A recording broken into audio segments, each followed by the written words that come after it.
Well, hello there, and welcome to day 2 of the April 2024 Clan Showdown. Once again, and to no one's surprise, I'm being joined by beautiful Duck Hilzor. How are you doing, and how did the NA matches go yesterday? Yeah, whatever you just said, I'm certain it's amazing. I'd also like it if you could unmute in a certain place so I could hear it in the future. Indeed. That would be truly wonderful, which you still haven't done, by the way, Kihan. When the microphone button is there, it means that the other person can't hear you. Yeah, all right. So back we are. You should also hear me now. Yeah, I was inquiring about the NA matches yesterday that you played. It was an experience, Kihan. It was an experience. I'm kind of rusty, but we won. I guess that's all that matters, right? Saw a lot of 205Bs from Mahu, though. I don't think we'll be seeing those today anymore. I saw those as well, and there are so many questions I have about that pick. But yeah, first of all, we are going to talk about EU for today. We obviously have 4 matches coming. I guess we can take a quick look at the tournament bracket for today, where we are going to see an upper bracket match that is going to be an absolute banger. It's going to be Invil, basically, the old dethroned champions against a team of W that have looked quite stellar yesterday against Motivacja. Quite stellar indeed. Not on Himmelsdorf, but on every other map, absolutely dominant. Breaking the Karelia camp as well, which was amazing. And yeah, the question is, Dokihan, how much was down to W being amazing, and how much was it to Motivacja really not being the team that we usually know them to be? Because they also lost against Goodnight Nomi after. Yeah, Motivacja, one of the, I guess, favorites for the tournament before it even started, already down and out, also losing to Goodnight Nomi, and that was yeah, also a very, very brutal match if you were holding it with Motivacja. That being said, the second match of today is going to be in between Goodnight Nomi and Vulgus, so an international team still remaining. Also, of course, as is tradition, we have Twitch drops lined up. I believe we can take a short look at them as well. Today, it's going to be mystery drops, and in them, we have either a Day of Premium or the Vela Study style, or the style for the Char Futur 4, I think would be the French pronunciation. Close enough, Gerhard. Close enough. Close enough, yeah. Or some premium tanks as well. So one of those guaranteed after 240 minutes. And I think with all of this being said and done, it's time to hop into the pick and bans. Remember, this is going to be an upper bracket match, meaning best of 7. And we do see W not wanting to play Cliff here against Invil. And Invil kind of, yeah, struggling with the additions to the map pool, not really wanting to play Karelia. Then we're going to start off on Highway, so the newest map is going to be the first one. Hopping into Prokhorovka, picked by Invil. We saw them do some beautiful strats on that map in the past. Fisherman's Bay, Invil not wanting to play that one. Actually quite interesting to me that after the Sand River ban by W, Invil has opted for Live Oaks. Yeah, that's interesting. That means they're finally ready to take Live Oaks to the next level. They haven't played it that much, but they decide to play it today, so they better be informed. But yeah, Highway starting, Kihan. Himmels Tiebreaker if we get there, if. But Highway starting, curious how both these teams will approach this. Yeah, indeed. I mean, Himmelsdorf Tiebreaker, we saw W not really performing on that one yesterday. That being said, community predictions are vastly favoring Invil. I think that's just down to the naming. I would give a bit more confidence towards W here. More than 20%, that's for sure. I mean, that is not quite fair, I would say, Kihand. Especially considering that W, except on Himmelsdorf, did look pretty crisp in those matches against Motivacja. But we'll have to wait and see. Invil obviously coming into this one with a vengeance. They have something to prove after the past performances in tournaments that have been, I would say, less than satisfactory for them. Yeah, but this time around they actually prepared. Though they actually trained as well, and I think it showed yesterday in their match that preparation did pay off.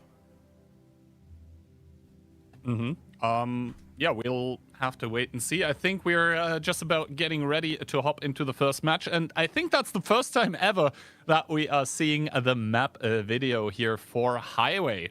So first time we're going to see that map being played here on the EU official stream. And we do see Ducky being the odd one of the bunch here, going with a 4-2 for W. I think both Love Hitman and I just saw the Indel clan tag and we're like, yeah, those boys are going to win it. Well, I mean, you have a lot of faith there, Keyhand. I believe in W after yesterday's performance against Motivacja that they are going to be very happy and motivated with their performance. Did you intend that pun? No, being motivated after the match yesterday. No. Unlucky. Opportunity missed right there, but I did pick up on it. But yeah, Highway, I think we should talk about it a bit more, how the map plays, because it used to be in 15v15 pool, then it was removed for quite some time. Now it's back. What are your personal thoughts on it? I'm not convinced about the map just yet, Keyhand. I don't know. We'll see how it plays out today. But coming into round number 1, W with the EBR, the Hori, the CS, the T57, the 279, the triple 260, the double I7, and the 560 TPs. Exactly, 560 TPs.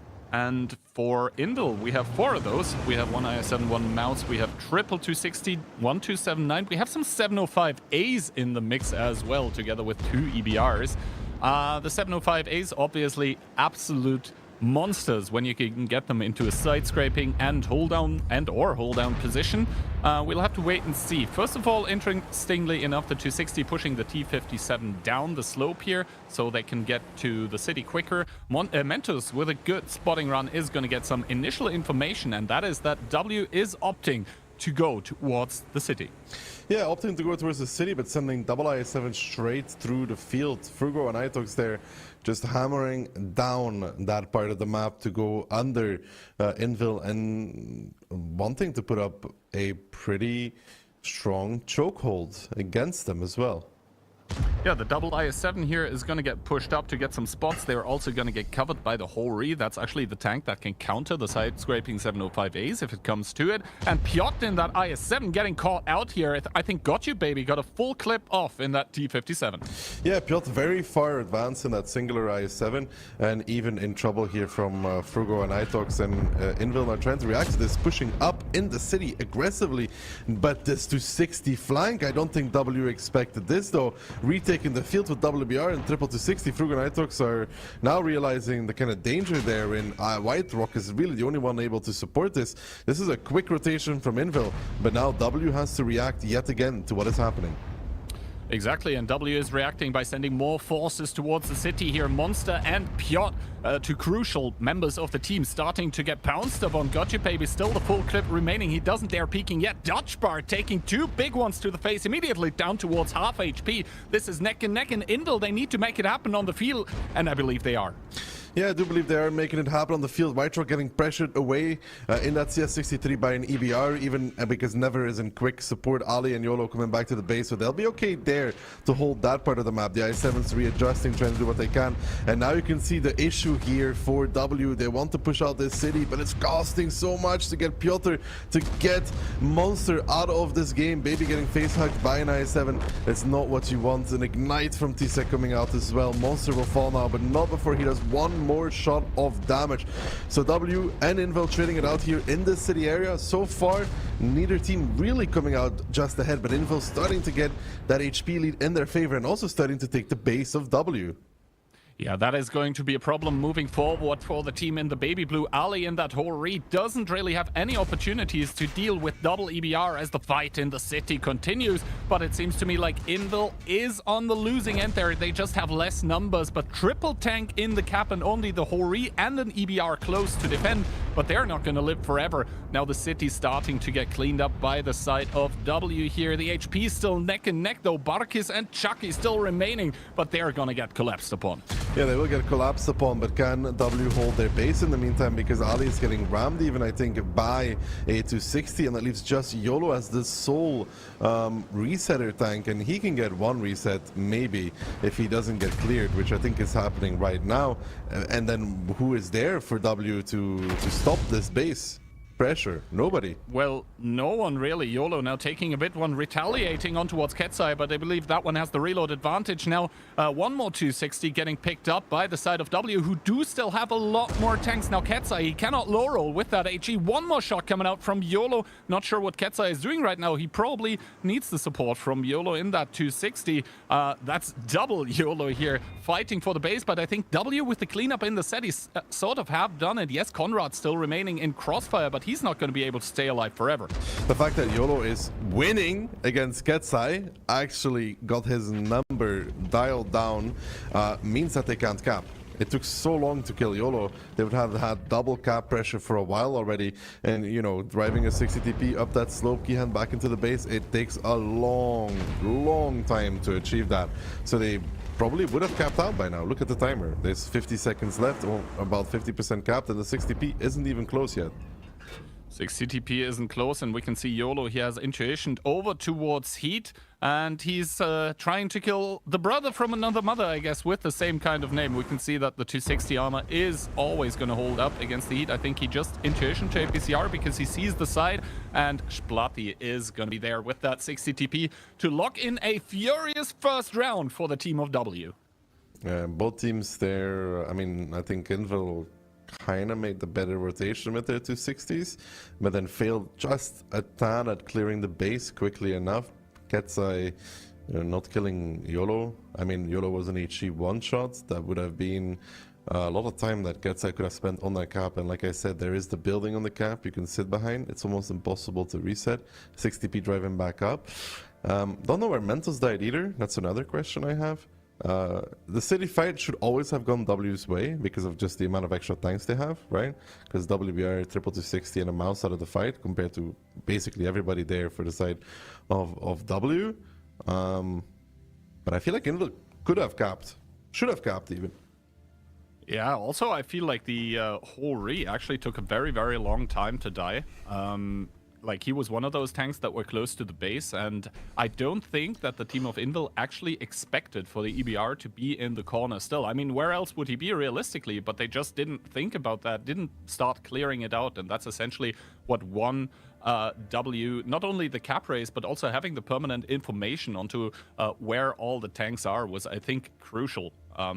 And that also enabled W to then just, you know, collapse on the city. They knew that cap wasn't that much of an issue yet, so they could just get the cascade effect just rolling in that city. And then, I mean, yeah, Conrad was trying to do what he could in that mouse. He had 5k plus damage for himself, but yeah, just not enough.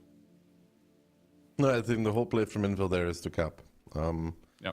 I don't, like, when they have...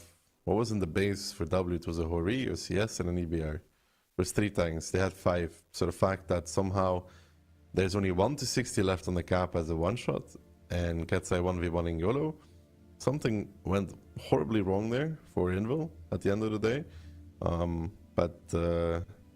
Yeah, I think W kind of stole this away more than anything. Sure, they win the city, but if you can't get back to your base, you always end up getting capped. But it's good for W. I mean, that's for sure.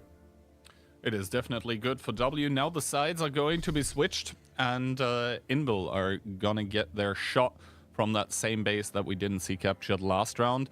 Yeah, I mean, Invil did prepare, and the repush on towards the field with the 260s did look admittedly cool. Like, I think it was the right idea, but sort of the last punch for that push was just missing.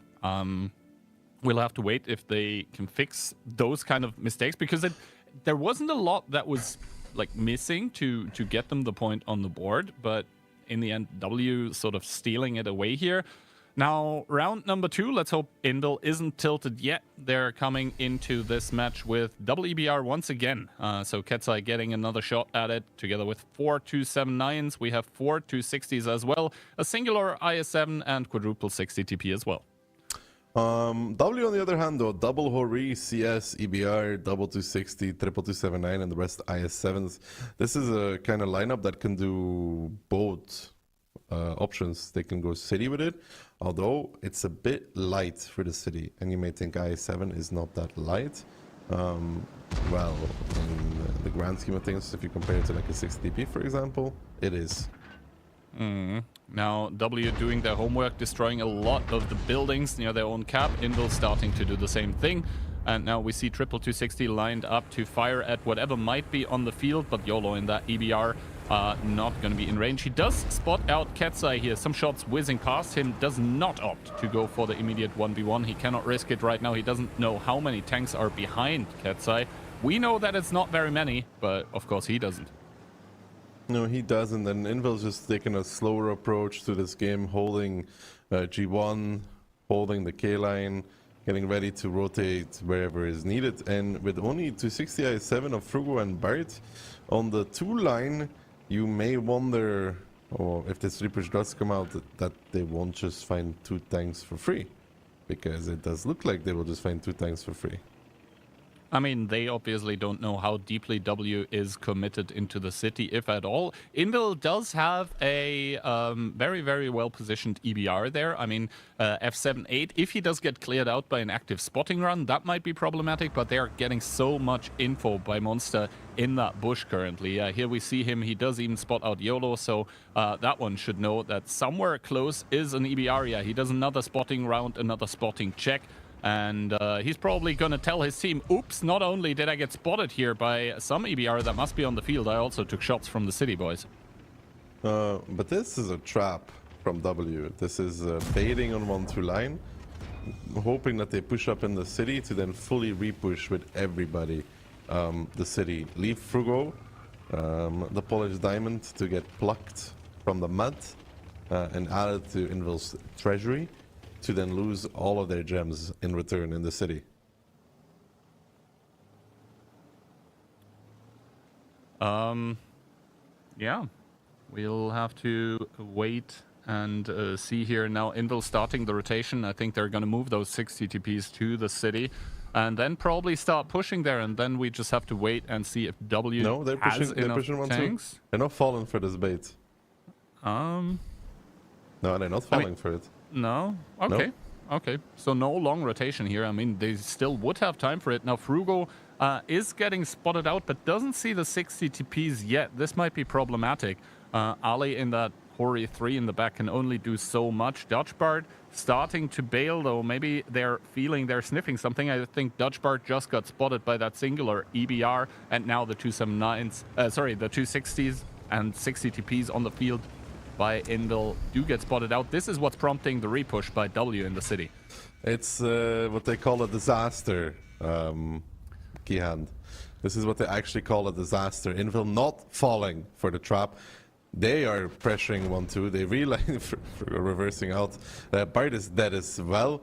I mean, the Hori and the CS can maybe do a little bit of damage, but look at the city. Invil fell back completely to K6. So W is going to take back the city. But the cost of this is, well, 2 tanks from W dead in the grave and basically no damage returned whatsoever. Yeah, we'll have to wait and see. Dutchbart now getting 1v1 by Piotr. That is going to put in another shot here. Does not get the ignite, even though he hits the fuel tank. Piotr trying to see if he can be shot from the city. Seems to be not the case here. We can even see that the IS-7 has Grousers installed.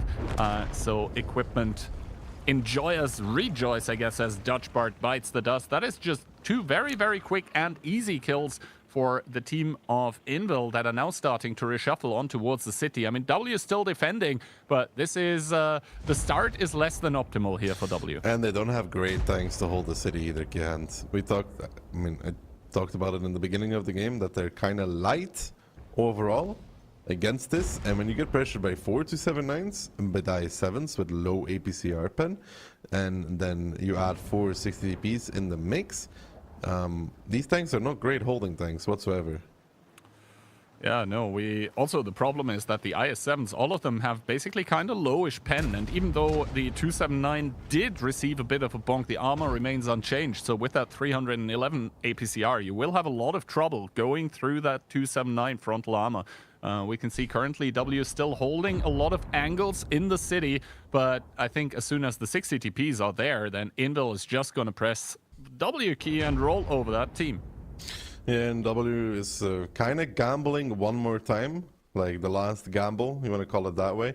They're sending really almost everybody to the city that they have. The least amount of tanks that you could imagine to defend the base, and everybody else just in the city ready and hoping that Invil makes this push. But Invil still has quite a bit of time left to make more surrounding angles if they want to. So they're not forced to push this immediately. Yeah, and they still have double tank below the bridge as well. That is going to be able to crossfire Itox and Barbarian as soon as those get spotted. Now Fly in that Hori arriving as well. That penetration values of the Hori, they're going to help against those 279s, but that is only one tank. And I think Invil now have everyone that they want in place. Itox starting to get spotted. Barbarian, same thing for him. And I think Invil is going to start engaging just about now. They're just going to obliterate Itox and Barbarian. Yeah, Itox shielding Barbarian from one side, but there's another lot of Invil tanks from another. Ali with the Hori there, not connecting on that shot either. You want to hit every single shot because his team needs him to hit every single shot at this point. And these I7s just getting pressured back, getting bullied back even by Invil, which is taking a slow and steady approach to clear the city. They clean the first angle. Now they're moving on to the second. Hannes, external, Jakefa, they don't really have anywhere to go. I mean, Fly is playing between the wagons, Skihan, and that is not a position that works for a Hori or any tank because you can get shot under it. I think 279 is the only tank that can get away with this in the grand scheme of things. But look at the amount of guns that are now out for W. They're keeping even-ish in HP, although that's starting to fall as well now. And they're just losing gun after gun after gun. It's slow, it's steady, but it's methodical from Invil, and it's going to net them this game as well. Yeah, now they're starting to cross over here. That's just a very, very good push. Well executed all at the same time. So those tanks that are still in the base for W only get like one shot of damage here. And now they're starting to flood in. Hannes down towards one shot, down to the grave. Splatty, the last one remaining for W in that city. But we can see on the minimap, it is just a sea of red that he is currently in, and he's going to go down in quick succession. After that, Invil are just going to set their sights on towards the enemy base. The EBR is making sure that there's a contain. No one will be able to break out. White Rock in that CS, not really able to do anything as well. And Invil, yes, they do lose round number 1, but they do put on a show in round number 2 here, never letting go of it. Yeah, never letting go. Like they didn't fall for the trap whatsoever, which is not the easiest thing in the world, because you see an I7 and D1, you see a 260 with him, you see only one tank on the other side of the map really, the I7 and the EBR, and they still just go 1-2, find Frugo, find Bart, -2 guns, not having a lineup that is really able to hold the city. It was always going to be a problem for them because they're getting pushed by heavier tanks with a heavier armor, heavier alpha. I7 is not really meant for that kind of stuff. It's the lineup is used to sell. We can go field, but you know. Yeah, and we do see that a lot of those tanks in the city did not have the greatest of effects. I mean, yeah, Ali able to do 5.7, but he's supposed to be the damage dealer, and with Fly only hitting one shot as well, you said it, in between the wagons, not really well positioned in his Hori 3 either. Yeah, one guy doing 6k damage is just not enough to carry the city, because that means he, over the course of the whole game, is able to take out essentially 2 tanks worth of HP, but that's kind of it. All of his, fellow guys that he was trying to support, just not able to have an impact.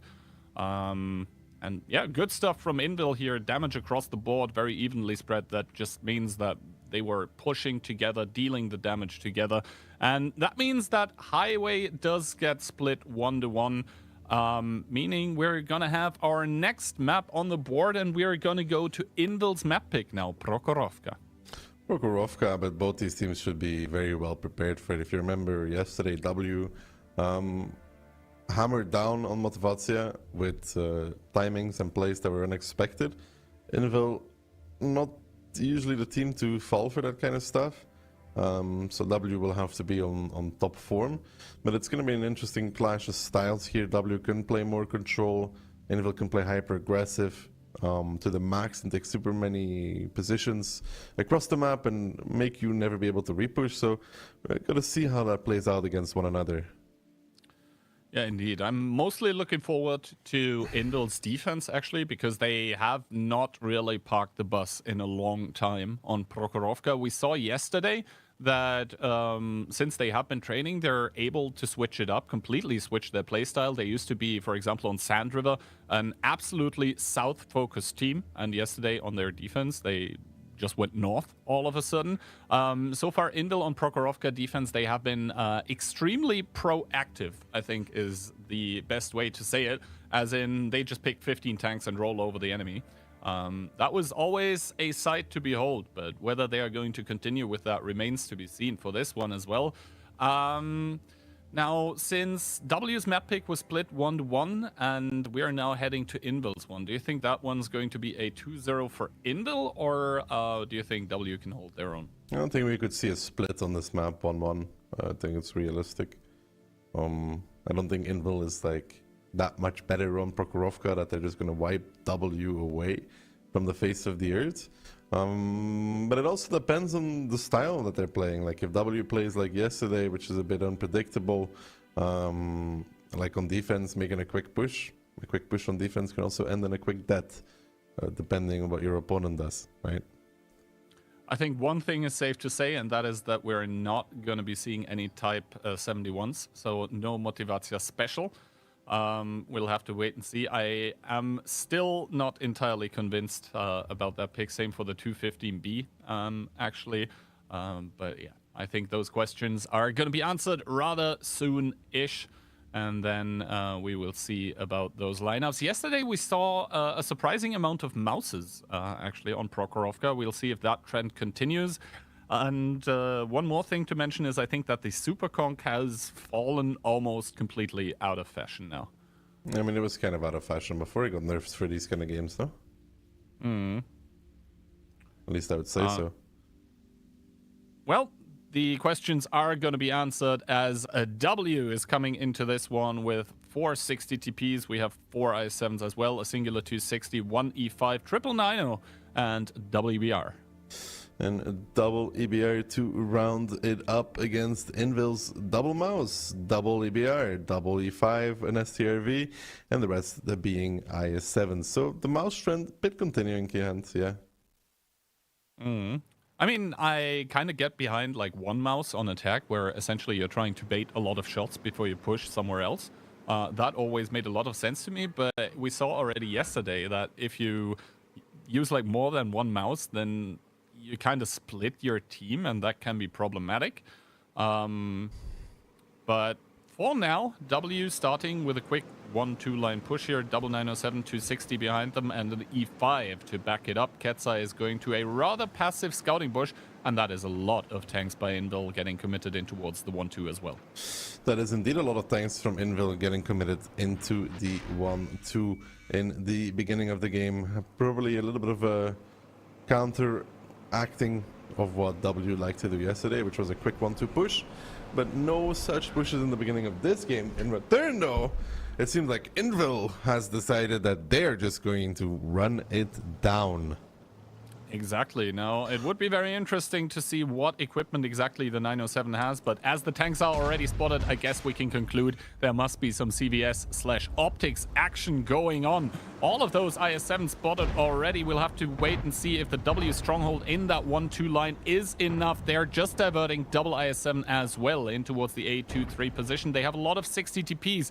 that are going to be out of this 1-2 push here. So, yeah, Frugo and one more IS-7 getting sent towards the middle are not really going to help against the Mouses there as well, because those are essentially what Invil wants to use to keep W occupied while they themselves go and sweep in towards the 1-2. The battle is starting, and YOLO so far not really taking a lot of damage here.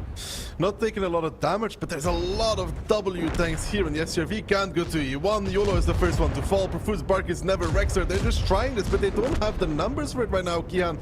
They're trying to ram as well, but even Barbarian joining in now, it looks a bit chaotic, but I don't think Invil currently has the guns in position against these 907s and E5, which has superior DPM. The 260 as well, just better DPM than these IS-7s. They're starting to fall. This is a push that I don't think has much potential of succeeding.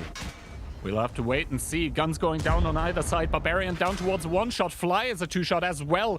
The two EBRs, Katsai and Mentos, proving to have some DPM as well. The one shot's not getting cleared out. Now Fly down towards 117. Finally, Barbarian going down. But 4 guns of W against only 2 remaining from Invil. And in the middle of the map as well, the Mouse is so far holding strong for Invil, but the 1-2 line is the crucial one. I don't know, W needs to be a bit careful still with these peaks, because they just lost what seems double 60 TP for repushing the dip.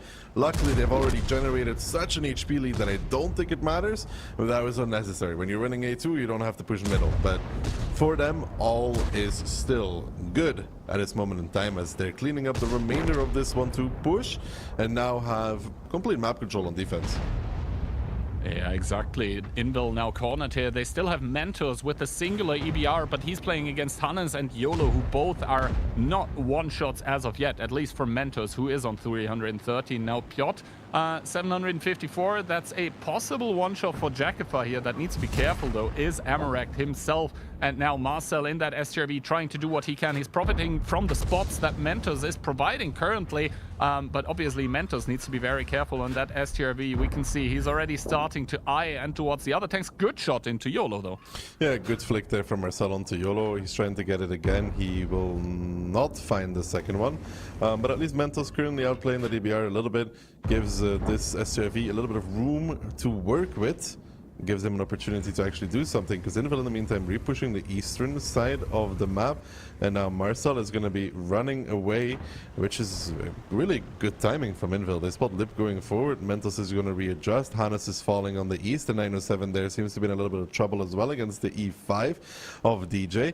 It's not over yet. Don't count your chickens before they've hatched, I guess. Mentos does get spotted out, though. That is huge here if he falls, and he does. They really needed that EBR for this. If they kept Mentos alive, it would have been a really rough push down 1-2. I mean, Sir Jacob in the Mouse finally falling. Frugo committing on towards Piotr. We see Monster in that E5 readjusting. He's going to have good shots on towards Ali and Jakifa. He's going to be able to suppress them. But Piotr now in that ISM. That is the ditch gone. And I think YOLO is starting a run on towards Marcel. We'll have to wait and see how many guns W can actually bring to bear on towards that STRV. This 1-2 line interaction is going to be crucial here. YOLO does get spotted out by the STRV. That is, I think, safe here. YOLO ducking, weaving, trying to not die. Ooh! Almost dying to loop here with ram damage, but the STRV being spotted is problematic here for Invil. He needs to cower down. Good shot by Monster into external, though. Yeah, but it's a 2-shot IS-7 versus a 1-shot E5, and that kind of goes the way everybody would expect. And Marcel's still trying to do what he can in that STRV. But honestly, Kian, if Mentos was still alive in this game, things could be so different. Things could be so different. Now here, the STRV actually connecting the Cupola shot onto Jakifa, so good stuff here. He is DPMing. He is what's keeping Invil currently alive, but we'll have to wait and see for how much longer. Shot after shot. Marcel here playing a beautiful game of triangle, but I don't think it's going to be enough. Yeah, it's not enough as the 60p from the middle. Jakifa comes in and gets the ignite as well, and if it wasn't him, YOLO would probably sneak by and keep that STRV honest, and they would kill him from the middle. But I really do still think that if Mentos is alive there and they can outplay YOLO, they have a shot at the end game, which is crazy. Down to this dip push, I guess, where they threw away a few 60ps, but that could have been real close. That could have been really close. External and T-Sec now exchanging spots as DJ goes down. And yeah, we do see YOLO in the EBR trying to eye himself a shot at the mouse. Does even penetrate, even with the rather lowish pen that the Heat has of the EBR. But yeah, Conrad getting picked up, leaving only T-Sec. And W is going to just about hold on. I mean, they don't really have a lot of HP anymore, but they did a damn good job of keeping those one-shots alive. Yeah, they did a very good job out keeping those one-shots alive. I mean, there's so many of them. External now coming off the hill against T-Sec, should find the final kill. And W gonna make it 2-2-1 on Prokhorovka. And yeah, Invil there with the blind push. And got spotted early, and I think W pulled exactly the right amount of tanks back. Like, they had 4 IS-7s available for rotations. They decided to pull 2 in towards 1-2 line and 2 towards the middle, and yeah, exactly the correct amount. The split was picture perfect. Yeah, and they still had those IS-7s in position to cross back over to A3, so you all of a sudden you go from like 3-4 tanks there to like 6 with superior DPM. It's never really great. And Marcel, though, 8.6k damage. That is certainly a number by Marcel, and yeah, we could see him at the end there hitting beautiful shots. I think he even got unlucky with one of them on towards the enemy EBR, but yeah, 28, 24, 23, I think. Very, very good job by Marcel. Unfortunately for him, it wasn't enough to carry his team over the finish line. And on the other side, we have Got You Baby, 6k for him. That's not a bad score either. No, it's a very good score on a 260. Good shooting. Yeah, overall good stuff there from W, minus the dip repush. And Invil, yeah, blind commits. They seemed very confident that they would run into enough tanks, or just enough to kill it, but then you have those 2 mouses, 2 E5s, STRV, double EBR. It doesn't leave you with that many tanks to push down 1-2 with. Yeah, exactly. And now, as we're going to be switching sides, we are going to see Invil on defense. And that is what I was looking forward to personally, because their defenses have been absolutely unpredictable. I think for them, now is the time to shine. I mean, nothing is lost as of yet, but if they let W get another one on the board, then all of a sudden they're facing match point. If any team can bring it back, it would be Invil, but of course, you don't want to be in the situation where one slip up could cost you the match. This is still upper bracket, so the loser is only going to drop down to the lower bracket, but there it's only best of 5s, and like anything can happen. Yeah, that's true. Anything can happen in the lower bracket. You don't want to run into the best of 5 territory. One bad round, and you know things are already starting to look dire for you. But for W, it would be amazing if they could pick up this one though in a best of 7. I mean, 3-1 would be a very, very nice scoreline for them. Obviously, Invil hoping for the equalizer once again. They were down 0-1. So they've shown that they can come back and equalize the scoreline, but can they do it once more? That would be what they need to get themselves going in this upper bracket final here. And to put themselves into the finals, which not only means skipping the best of 5s in the lower bracket, but also playing less, being able to see the opposing team more. First of all, they're going to try and equalize with, once again, I think we saw this yesterday, triple STRV, double EBR, double 60 TP, and a lot of IS-7s. That is indeed a lot of IS-7s behind it. W in return, more 60Ps times 4. STRV, 907, double EBR, rest IS-7s with an E5 and a 260 in the mix. The triple STRV key hand and double EBR, that's minus 5 tanks. Yeah, exactly. And like the 60 TPs are not very mobile, so essentially you're left with 8 IS-7s that can push somewhere. Those have obviously penetration issues, gun handling issues. So I think Invil's lineup here pretty one-dimensional for the time being. That triple STRV, obviously a looming threat as long as they don't get spotted. That basically means that they can threaten any kind of push. Mentos getting very, very early into those bushes here in E1. And Hannes probably shouting towards his team right now, hey, I'm outspotted, like there must be something on 1-2.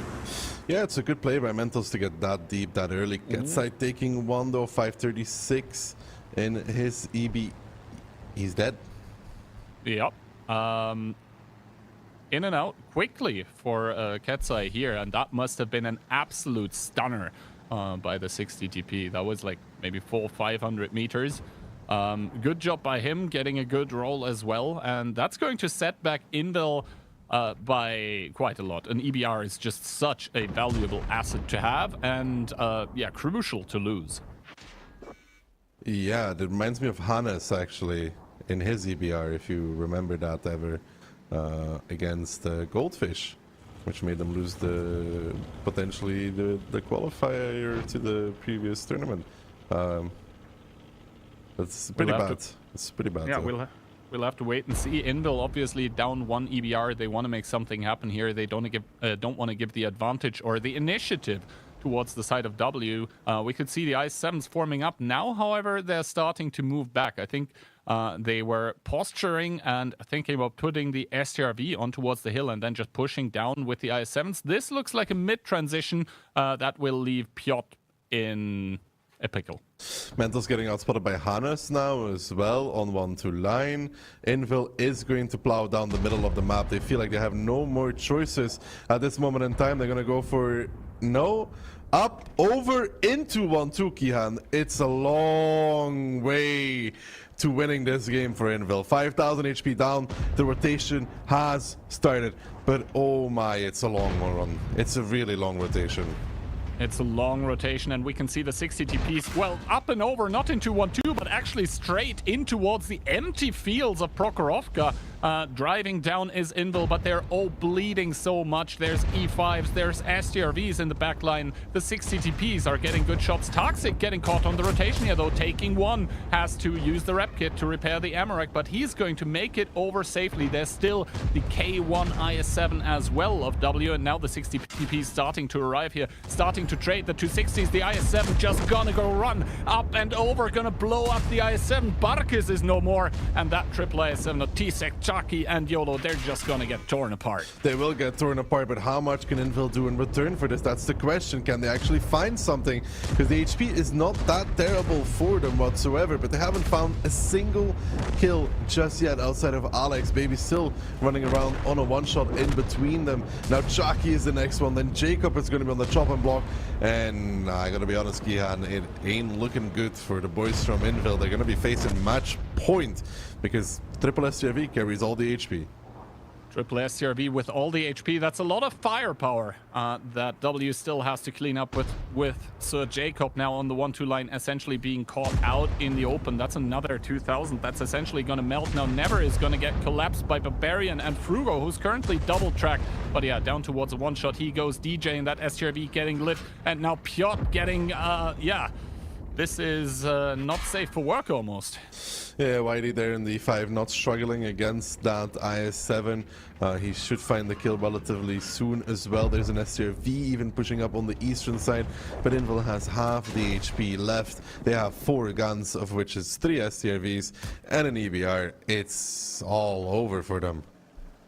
It is indeed all over for Invil, at least in this round here. DJ has made it safely back in towards the A1 position, but that's just going to be a bit of stat padding, I guess, a bit more damage that he's going to be able to do, but Hannes now finding him as well. That is all the assets that Invil have just revealed. Monster getting completely obliterated here, and for DJ it's just a matter of time of the IS-7s reloading. As, yeah, Invil are going to be down 3-1 in this upper bracket final. And W, honestly, that was beautiful. We have to question that Invil rotation, though. Like, what was that? It's... They had the info of how many tanks were going hill, so they wanted to play around that. In a slow game, with only 1 ABR left and 3 STRVs, they would probably run into a lot of issues. So they tried to surprise, but yeah. All right, and now we're going to see the damage numbers. No outlier this time with 8.6k, but we can just see that those 60 TPs in the middle of the map were probably in happy surprise as to see sideways IS-7s crossing in front of them. Those were easy shots for easy damage, and they had to cross in the open for so long. Essentially, when they started their push, they were doing it with not a lot of HP. which then for them meant that they were just getting cleaned up. And once again, like, W did such a good job of keeping their tanks alive. Like, normally it's the trademark of Invil to, you know, shield each other very well and keeping guns in the game, but it seems like W has the actual edge this match in that department as well. I mean, they have the edge in the scoreline as well, Kian. Mm-hmm. Now going on to Live Oaks, though. And that is also a very, very interesting one, because Live Oaks, at least historically, has been like the permaban for Invil. And now in between Muro, Himmelsdorf, and Live Oaks, they do actually choose this as map number 3 here. Well, they're up against the ropes. They can't really afford to slip up. Maybe they have done some training on that map and now actually like do know well how to play it. I think Live Oaks in some regards is a bit similar to Highway. Whereas you have like basically the city on one side and then a large area where you cannot really push with your heavy tanks into in the middle of the map. And then you also have the flank on the other side that's kind of isolated from the city. So I think in that regards it's kind of similar. But if the scoreline suggests anything at all, then a 1-1 split for Invil would mean, well, defeat in the match. Yeah, and this is a hard map for them to even... Yeah, thanks for showing the predictions. I always love being more right than Kihan, so I appreciate that. What? Nothing. All good. All good. I'm just being honest. Yeah, that is what I love about you. You're always being honest. Yeah, well, I mean, one of us predicted W. It wasn't you, though. And it wasn't the Love Hitman either. But yeah, historically, Invil not really a Live Oaks team. Now they're choosing this one as third map. They did completely fall apart on Prokhorovka, which was their map pick as well. So I'm kind of concerned for them now. Yeah, especially because it's Live Oaks. If it's just like Himmels or Cliff or something, I'd be like, okay, they have a good chance. But Live Oaks, never been their favorite map whatsoever. Yeah, let's see. I guess first of all we're gonna see the lineups here, and for W it's gonna be double EBR, double Hori, 1279. We have double 260, one IS4 actually, and 760 TPs. 760 TPs against the 6 for Invil, the double I7, the triple 705A, the Leo, the CS, and the double 260, 0 EBRs. 0 EBR is 15 fighting tanks. Well, 14 discounting the Leo one that can't really bring himself into the game properly. Like, if it shares its HP, then it just gets insta-popped by the enemy team. I'm not a big fan, personally, of like the Leo 1 pick. And I think we do have a restart here. Which, I mean, no one was spotted yet, so that's fine. But let's talk a bit more about that Leo 1. I mean, it does have higher alpha than the STRV, but other than that, I mean, the STRV basically takes the edge because it can at least brawl like a little bit. What do you think about the Leo? I'm still thinking about it, Kian.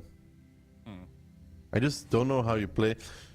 I mean, you can take Insta City, you have to play City, you give up the middle of the map.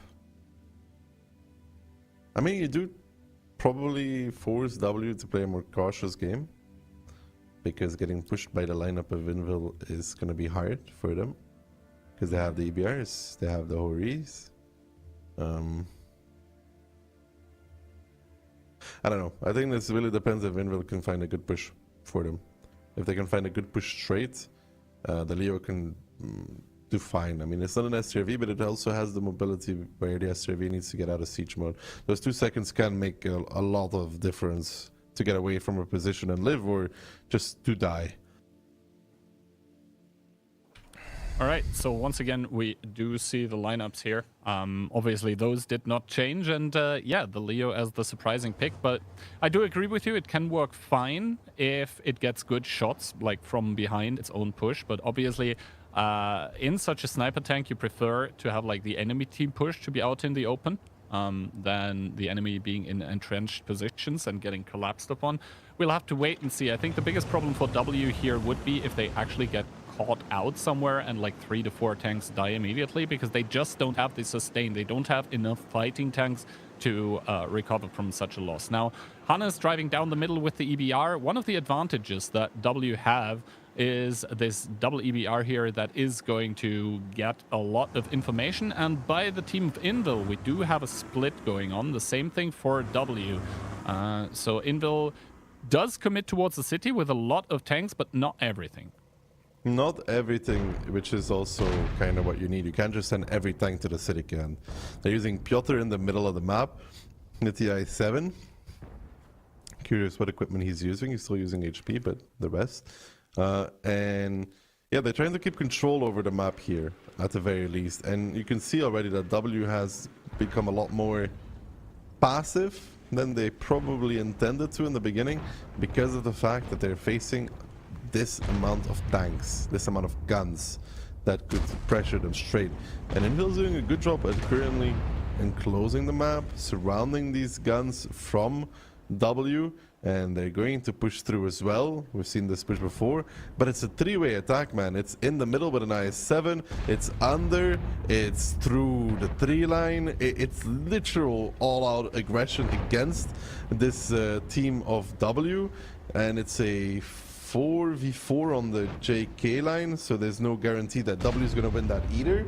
So it's pretty good for them. Hana's getting spotted out as well. He should fall for this, or at least be low HP. So this is all pretty good right now for Invil, especially the fact that they've gotten under. That puts so much pressure on Frugal Barbarian and Turks. Bart and Itox are already dead, and this is going amazingly for Invil. Yeah, Invil doing a good job of taking away map control and taking a lot of angles here. Itox is probably not long for this world, as he's down towards a one-shot for those 60 TPs that now start driving forward, encroaching on towards more W positions. Now the 705A starting to drive in from the city as well. Itox, the second one to the grave. And all of a sudden, Invil with 15 tanks saying, screw EBRs, who needs those? We're just gonna drive at you. Have done a beautiful job of just taking the map away from W. They were supposed to get the info everywhere with those EBRs, but it seems like they're not able to. They're keeping in track in terms of HP, but they're just gonna get snowballed, or should get snowballed. Frugal, Turks, Barbarian, you can already write them off. I mean, W might win 9-0 line, but this is also an issue with playing that far back, that defensive. You do open a lot of opportunities, avenues for a team like Invil to come into the game. I mean, you have no way to repush immediately because you're so split across the map. You're playing E2, you're playing K3. You can't really push out any side against this 15 tank lineup of Invil. Exactly, and now T-Sec here, peeking from the side, is going to put another shot into Link that gets Amarek. Probably doesn't have a repair kit available. Piotr somehow in the middle of the map, still living on 13 HP, doesn't have a loader. And finally, the first tank for Invil starting to fall, but the HP there is still very much in favor. Marcel and Never in those 260 is still very, very healthy. They do even have a medium tank. That's probably the Leopard 1 behind them to back them up, and White Rock taking 2 quick shots to the face as Fly and Jakufar fall as well. Invil against Matchpoint come into this one on Live Oaks and say, not today. Not today, indeed. On Live Oaks as well, which is, again, like we said, not one of their favorite maps, but this first round was really, really good for them. They now even get what is considered the better play side because of the positions. So, yeah, this was a really good round from Invil. It was clean. They had a really good idea of how to approach this. They really made W terrified of a push, which I think played against them at the end of the day, that they were so afraid of getting pushed that they didn't hold any position properly and weren't able to re-push themselves. They were just kind of at mercy of if Invil's gonna make it work or not. And we can see YOLO here desperately trying to stay alive, but does get rammed to death by Profuse. Was able to put in one more shot, but it's not really going to matter as Marcel starting to sweep in against Got You Baby. Monster with a miss. That is not very characteristic, but it also does not matter here anymore, as Gotcha Baby does get picked up, and now it's only Ali remaining in the Hori here, with a lot of one-shots actually on the Invil team. Like, they still have 11 people alive with 3.9k HP between them, so now finally Invil starting to show as well that they can keep their one-shots alive. And they can keep their dreams alive in this match as well, as they pick up the first round of Live Oaks, one away from making it to that tiebreaker. But yeah, this was a really good round from Invil. Complete dominance. W forced back into a corner, and I know it's scary playing against these 15 tanks, but you have the issue that you cannot just give up everything. Yep. They have not given up the match yet, though. They are still on the match point, and we can see that the Horis, yes, they were able to do a lot of damage, but I think that was not where the issue was. I think the biggest problem for W here was, as you said it, that they gave up a lot of ground, and then also their tanks weren't together, right? The IS-4 and the 60 TP in the ditch, they like immediately died without really having an impact. And Invil always was able to just have more guns in the fight. Like, yes, there was the DPM coming in from the Horis, but the focus fire for them was just so much easier because they got like 2 tanks, then they got 3 tanks in front of them, and at that point they had map control and the match was won, and they were able to stall out the eastern part of the map as well, where the Leopard 1, I think, played beautifully. So good stuff from Invil. The reactions from W on towards the Invil lineup, yeah, I think they were being too passive. Yeah. But like I said, it's scary. You see 15 tanks, you're like, okay, we can maybe sit back and hold off the push. But you run into the issue that in the city you're outnumbered, or in terms of tanks. And then on the JK line, you have an even fight. And you can't take control over any part of the map while the rest of your team is dying. So they would have almost been better to try and get some info on the split and then make a play on one side together. Catch Invil by surprise, like they did to Motivacja yesterday on Prokhorovka, where Motivacja had 15 tanks, and they had the EBRs, and they pushed down 1-2 line on Prokhorovka, and it was unexpected, and they won with that. But this time around, very passive, very complacent, and then you just get surrounded and killed, so exactly what happened. All right, so this means that now Invil still is up against the match point. They still need to get one more round to be able to get towards the tiebreaker. But if this first one on Live Oaks was anything to go by, then, you know, them perma-banning the map for the longest time just actually enabled them to come up with really good strategies on it. That's what it seemed like. Sides are going to be changed. You did say that essentially the positions from that side for Invil now are slightly favored, but we did just see that completely negated by a lineup of 15 tanks. Well, let's say 14 plus 1 sniper, because of Leopard 1 that can't really commit to anything. But yeah, let's wait and see. Also, like, Piotr did not die in that middle of the map. He was down to 13 HP, but he was alive to the end. So good job by him as well. Just countering Hannes in that EBR. They just took angles and positions away from the EBR in the middle so that it couldn't really, like, it didn't have any proper support and just had to run after. And thus, like, the information advantage that W was supposed to have by having that EBR in the middle completely got denied. Yeah, I mean, all in all, the EBRs had no impact in that game, right? You cannot do anything with them if they're just surrounded from the first 45 seconds.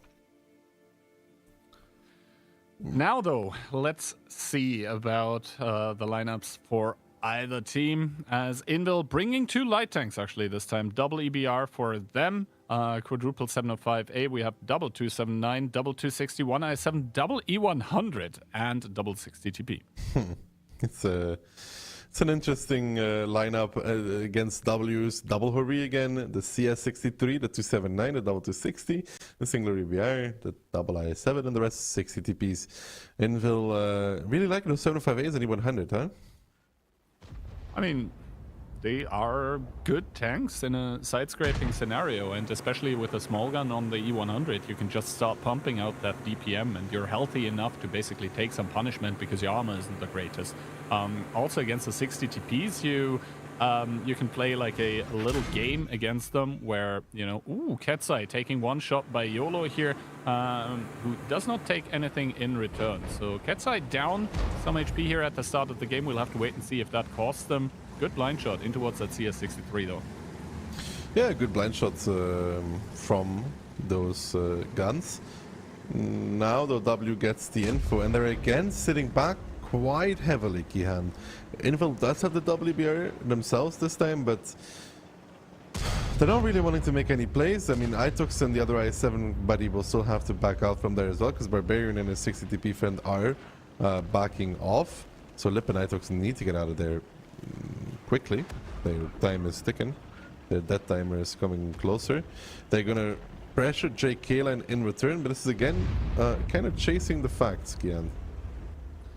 Yeah, JK line now getting pushed by W. However, the push by Invil in that city is already a lot closer. The double I7 actually transitioning into a quick move below. They're spotted doing it. Profuse taking a lot of damage in that 279 as well. Let's see how much damage they're gonna take for this. Itox down to 1k actually, and Lip bouncing with his butt here. So tanking as well. I think they're even going to make it through. Well, maybe not Itox with that broken down engine though.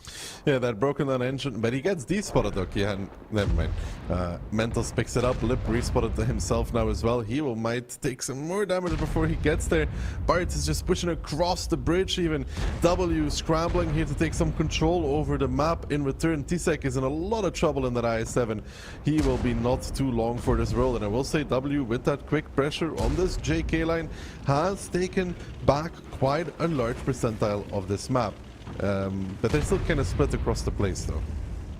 The fact they have Lip is so important now.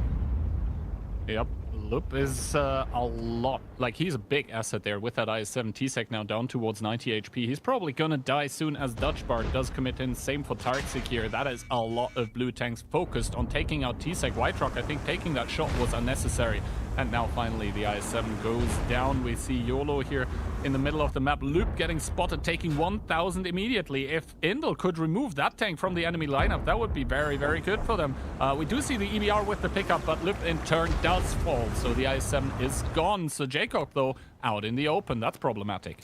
That is indeed problematic for the boys from Invil, who are down 6,000 HP. I mean, Lip and Itox are dead, but the cost of this has been humongous even.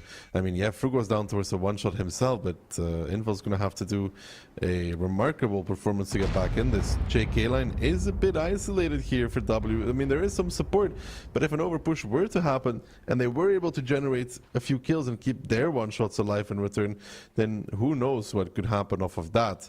Because there is a lot of HP in this northern area. Ali and Fly and Hannes, that's a large percentage of the team already, together with Jack Efa there as well. They're doing a good job from Invil from taking back this map, and the 279 works really well there though. Monster gets a bit of a freebie against Baby, does take 800 in return though, who makes a shield for Link, but I wouldn't write Invil just out just yet. They have potential to come back into this. I mean, so Jacob also somehow in the middle of the map in that swamp, still not dead in that 62p, even did manage to get unspotted. Now Link is going to hold the frontier together with Dutch Bard. Does take damage though, even though he has a shield, so good marksmanship from Marcel here. But W right now, they just need to hold. At the end of the day, they are still defending. That is very tricky, and at the end of the day, they are still defending. But if you're slowly going to lose the angles, it doesn't matter if you're defending. Because the issue is, this is a domino, the way I look at it. If Bart falls, they can go under towards Link. And if Link falls, everything at C6 dies. Everything.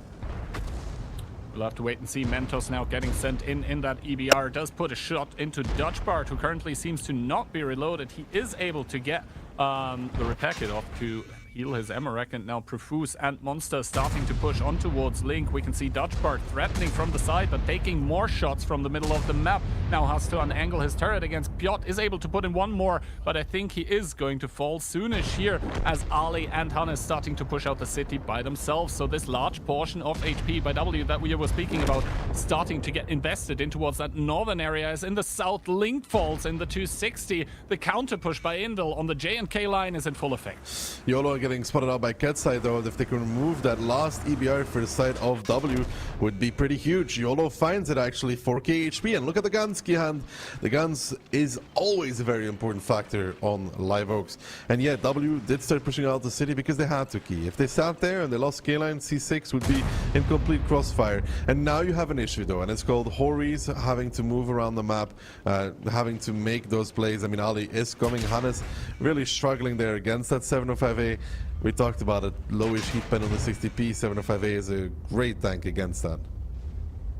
Yeah, 705A being a good tank against it, but not when it does get flanked. Now, Hannes and Ali with the same kind of problem, that they're both actually in the same direction, but Hannes does finish it off. So that's one tank gone for Invil in the city here. Meanwhile, though, J&K line still push coming out. They have to be careful, though. Toxic still a lot of HP. There's the whole Re of Fly behind them, as well as External gets picked up somewhere off screen. And now we'll have to wait and see if the Hori of Fly is able to protect the 60 TP or not. That's a lot of tanks by Invil committed in towards the houses in the B4 position here. DJ taking another shot means that now he is one shot as Hannes takes one by Conrad. Does not have the actual penetration to go through him. Takes the dicey shot and connects it.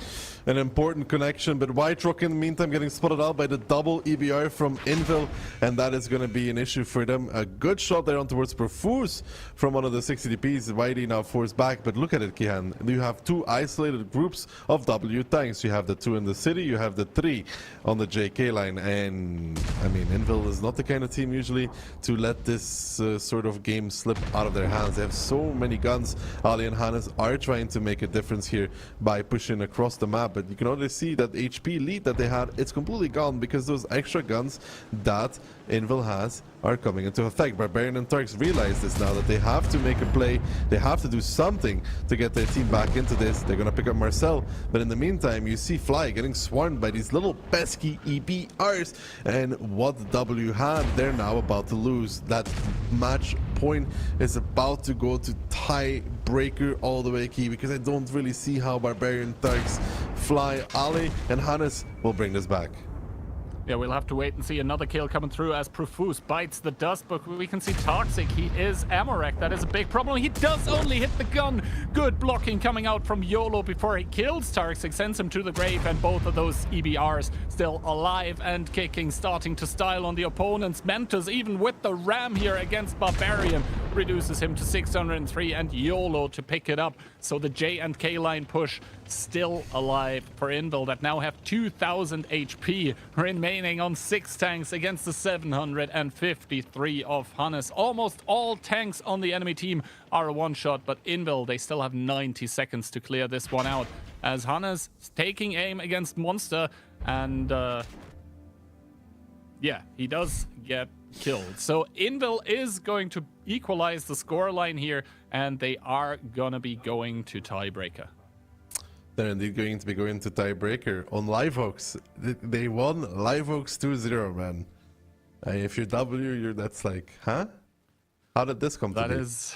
That is indeed, yeah, weird. The problem, obviously, for W here being that Invil just played really, really well with their EBRs, just able to keep them alive throughout the whole battle. And at the end, I think this double EBR is what completely carried Invil then.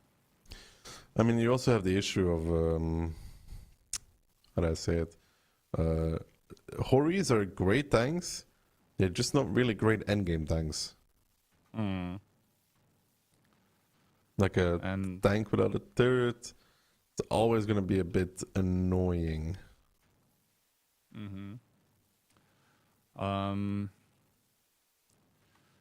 But yeah, Invil once again proving that even though they were I guess, not fond of playing Live Oaks. They do come into this one here with a vengeance. They just managed to completely negate the advantage that W was able to gain on Prokhorovka. And now Tiebreaker, I guess, on the most iconic map possible.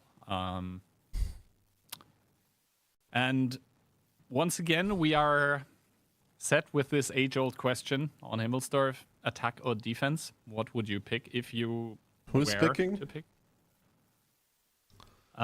Frugal. So I'd probably still pick defense. So confirmation coming through. He did pick attack. Well. Okay. I mean, it's brave.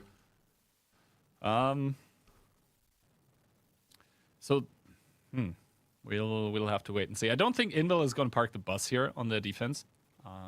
That would not be their style.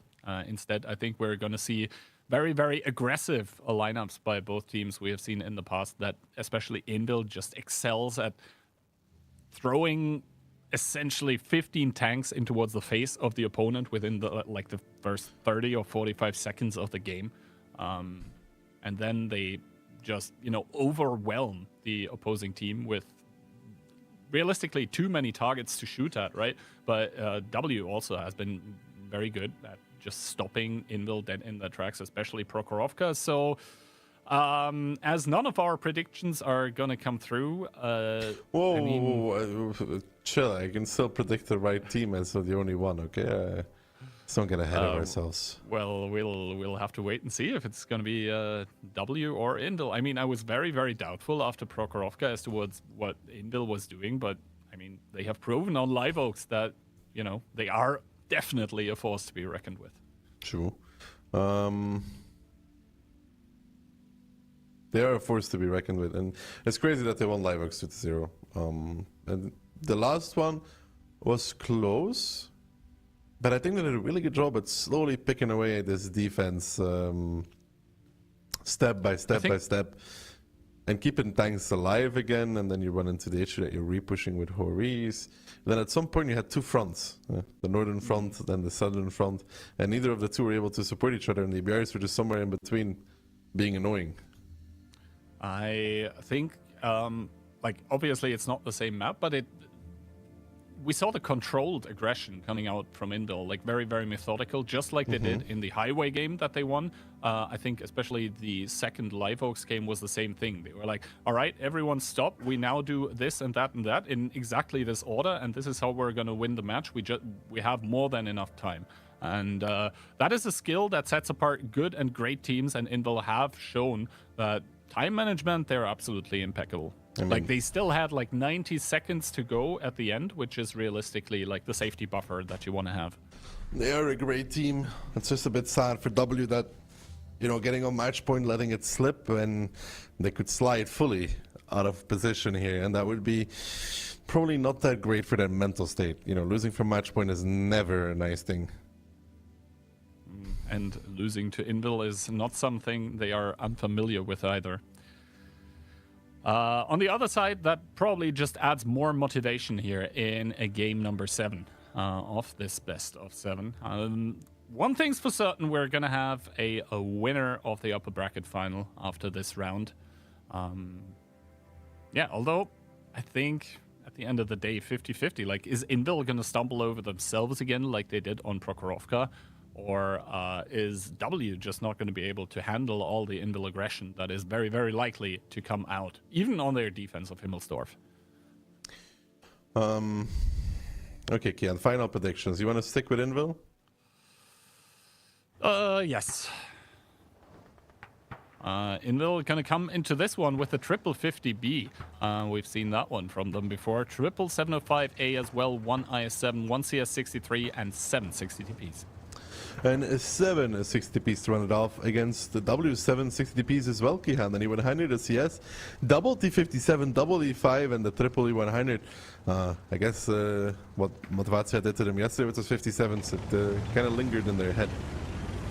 Yeah, those T57s obviously a great choice as well to just deliver 1600 damage in 6 seconds. And then also the reload is quicker than the 50B. You have some kind of armor, so if you get very lucky, you will bounce a shot here and there. But we'll have to wait and see. Obviously, triple 50B compared to double T57, the higher clip potential with 4,800 combined is still going to be on the side of Invil. That do immediately throw the tanks in towards the face of W, sending tanks through the middle of the courtyard, through the 8 line. They're just about to get spotted here by YOLO, I think. And this means that W essentially is split in a position that they probably don't want to be split in, with half the team taking the hill, but for nothing, and like the rotations are going to get punished. Yeah, and the issue is that they did the same mistake that I did yesterday on an A, which is not leave enough tanks on the hill. And they're now starting to go up. Whitey's in a little bit of trouble. He's going to go down towards a one-shot for this potentially, but now Lip, Fly, and Drakefa are taking the hill. That's always one of the most important things, Kihan. Make sure you take the hill so you can hold it. They're now respecting that fact and going back on it. Monster is taking damage in return for this. There is a rotation coming from more 50Bs and 60Bs back towards this hill, but if W is quick about it, they can deny that, but they're not quick enough about it. But they are rotating appropriate forces back onto the hill. But if you look at the chokehold right now, Kihan, it's not a good position to be in from W, because now you're going to have to deal with an even hill fight. Let's see, the 50Bs by Invil starting to arrive here now. White Rock only spotting out Monster, needs to be very, very careful, down towards a 2-shot himself. And this triple 50B, they are not spotted as of now. That is 4,800 potential damage in the clips, but now the T57 heavies have arrived. So that should be a rather even hill fight here. We can see the E5. 7 versus 7, yeah. Ooh, Lip. Ooh. Ooh, and he finds the 50B, so they do start to clip out. Lip is probably like, oh crap, this is more than I bargained for. Now the trap obviously does get sprung by W on the other side. One of the 50Bs quickly to the grave here. Ketsai and Marcel, I don't think they have the damage potential to make short work of that E5. They're going to get caught by Link as well from the other side, as Jakafar lording over all of them, trying to suppress 4 tanks that are starting to push on towards the hill. Got you, baby, already almost off of reload, but Jakafar gets blown up. Yeah, now this T57 is in trouble as well. He still has his repair kit. He will make a few shots at the very least. I think he's clipping out on the 50Bs, trying to be as much of a help to his team as he can. Deletes one, gets his clip onto the other one, which is Ketsai as well. But there's just not enough W tanks on this hill. The rotation from Invil was superior, getting those 60Bs back, and W not respecting the fact that Invil can rotate. But they were very, very quick about that rotation, pushing around the hill, not aware that there's so many tanks for the side of Invil here. And you can see the story right now is that W is trying to reinforce the hill, but they're in no position to do so. Yeah, the T57 of Taraxic getting cleaned up, Fly getting ramped to death by Never as well. Barbarian starting to arrive at the entrance of the hill, but Invil, they have carved out a 4,000 HP advantage. Yes, Sir Jacob is in a bit of a problematic position, as External from the other side is going to have backshots on towards him as well, so that 60 TB is going to get cleaned up, but at the end of the day, Invil still with the gun advantage. Gun advantage indeed, and they're continuously pressuring the zero line. Barbarian and Ali trying to hold it now with YOLO coming up as well. They have a lot of tanks to go through Invil. Again, going for a push. They're trying to keep Barbarian alive so he does more damage to Z100s. Normally a bit annoying for these 60Ps, but in this case, the lower plate well and truly exposed. Ali missing even, and it's still just all bad to worse for W. Sure, the HP's keeping even, but these Z100s are about to get flanked from the 8 line. Barbarian falls. YOLO Ali not much longer for this world either, and Invil will do the impossible. Return from a 3-1 deficit, make Live Oaks their own, to then tiebreaker on Himmels, completely decimate W. Yeah, W probably had their sights set already on towards the finals after the first 4 rounds. Instead, it's going to be Invil once again crushing their dreams for now. W is going to get relegated down into the lower bracket final, but yeah, Invil with 3 rounds in a row make the magic happen, do the comeback, and put themselves in towards the grand final.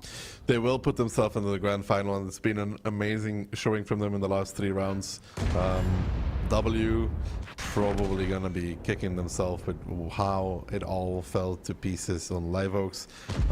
They get a 1-match break while they mentally reset for the lower bracket match. They're going to be playing either the winner of Goodnight Nomi and Vulgus.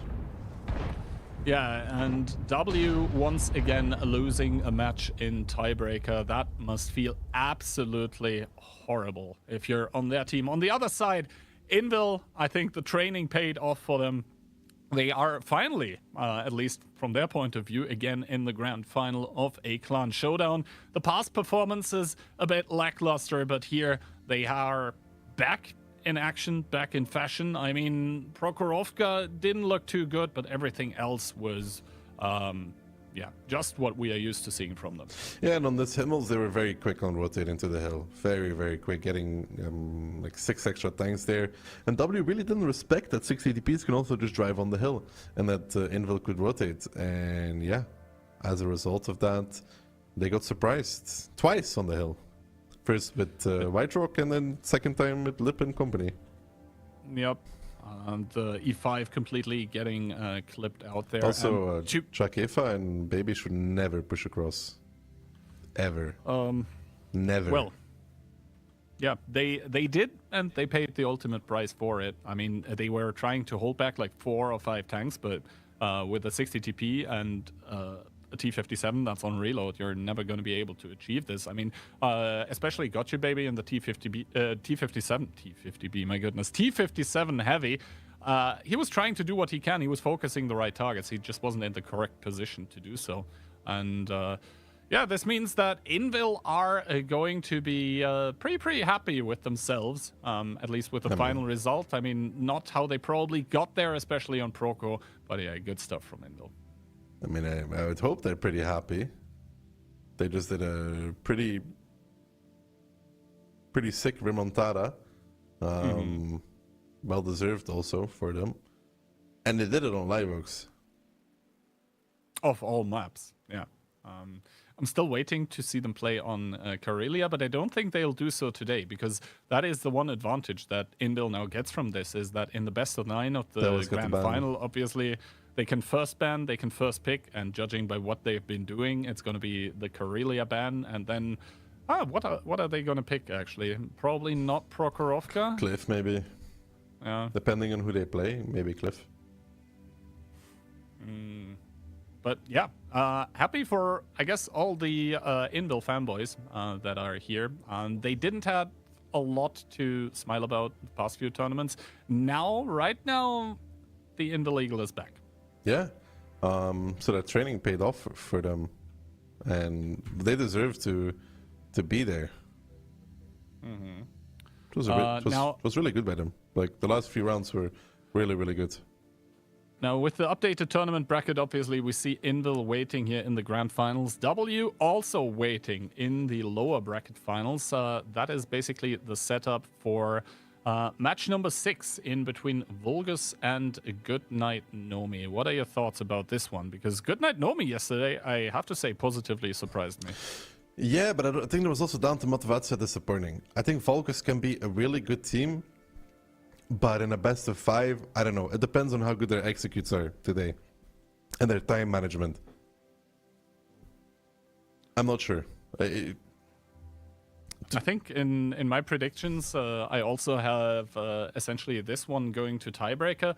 But yeah, before we keep yapping on about past and future matches, I think first of all, it's time for me to say goodbye, at least for the next match, because you're going to be doing that one with a Love Hitman. And until then, let's head over towards some replays.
Around, we have ditched Gihand yet again. The Love Hitman's going to be joining us for the Goodnight Nomi Vulgus match.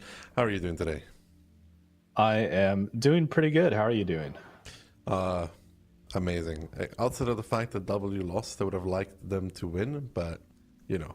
I know you were talking trash about your prediction, like when they were 3-1. Yeah. But I don't know. Close it out. I predicted a 4-3 in Inville's favor, so I feel like I'm just kind of a fortune teller at this point. As we see Inville in that grand finals match, like you guys were talking about, W's of course not out yet. And hey, that just shows the importance of best of 7 versus best of 5. If it was a best of 5, then W would have been into the finals match already. But hey, they had the extra wiggle room, and Ville came back strong and showed that they were the better team in that match. And now it's up to W to try and fight either the winner of this upcoming match between Vulgus or Goodnight Nomi. What did you predict between these two? I actually predicted Goodnight Nomi 3-1. Mostly just because of yesterday's showing. Obviously, it was slightly due to their opponent a little bit underperforming, but at the same time, they look impressive in that series, and I would like to see them carry that momentum into this game here. Yeah, I think this could be a really close one, to be honest. It is a best of 5, though.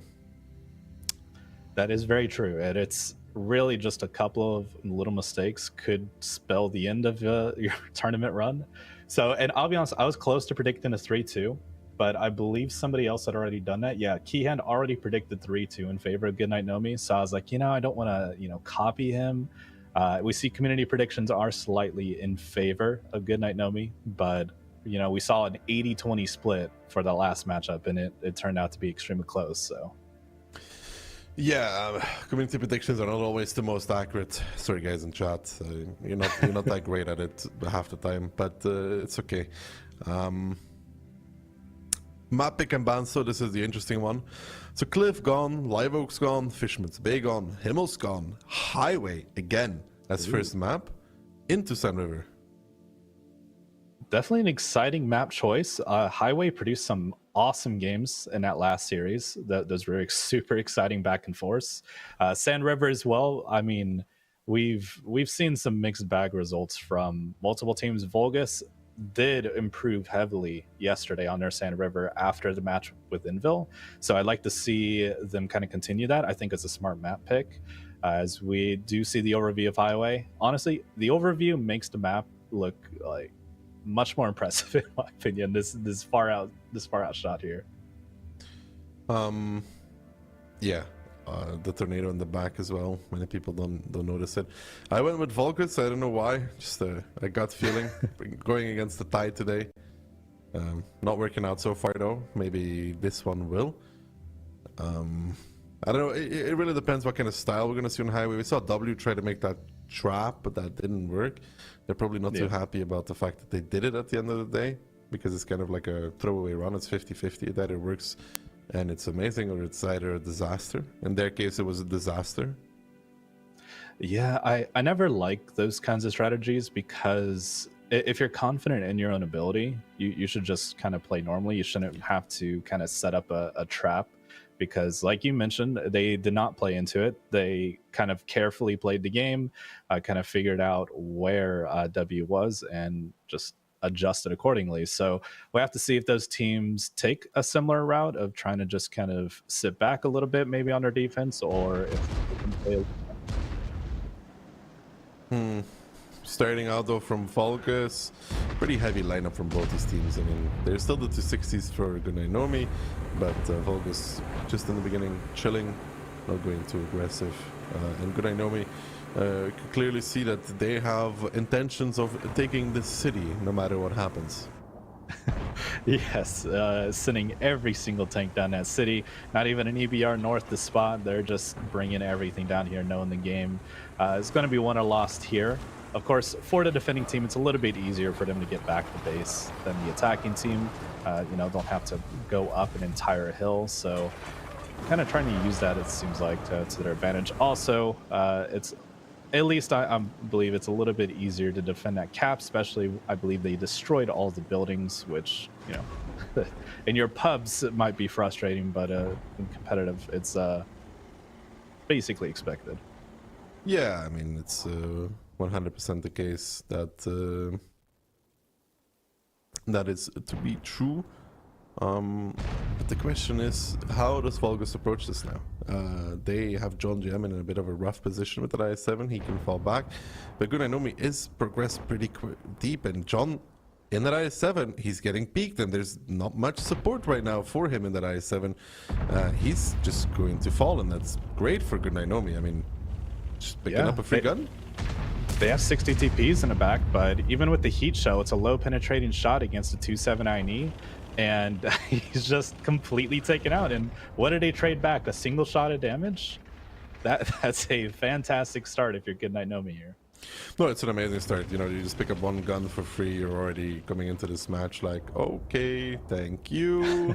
IS-7, deep city control, and Vulgus running down the clock already. -2 minutes. You know, if you want to do rotations, you don't have that much time for it.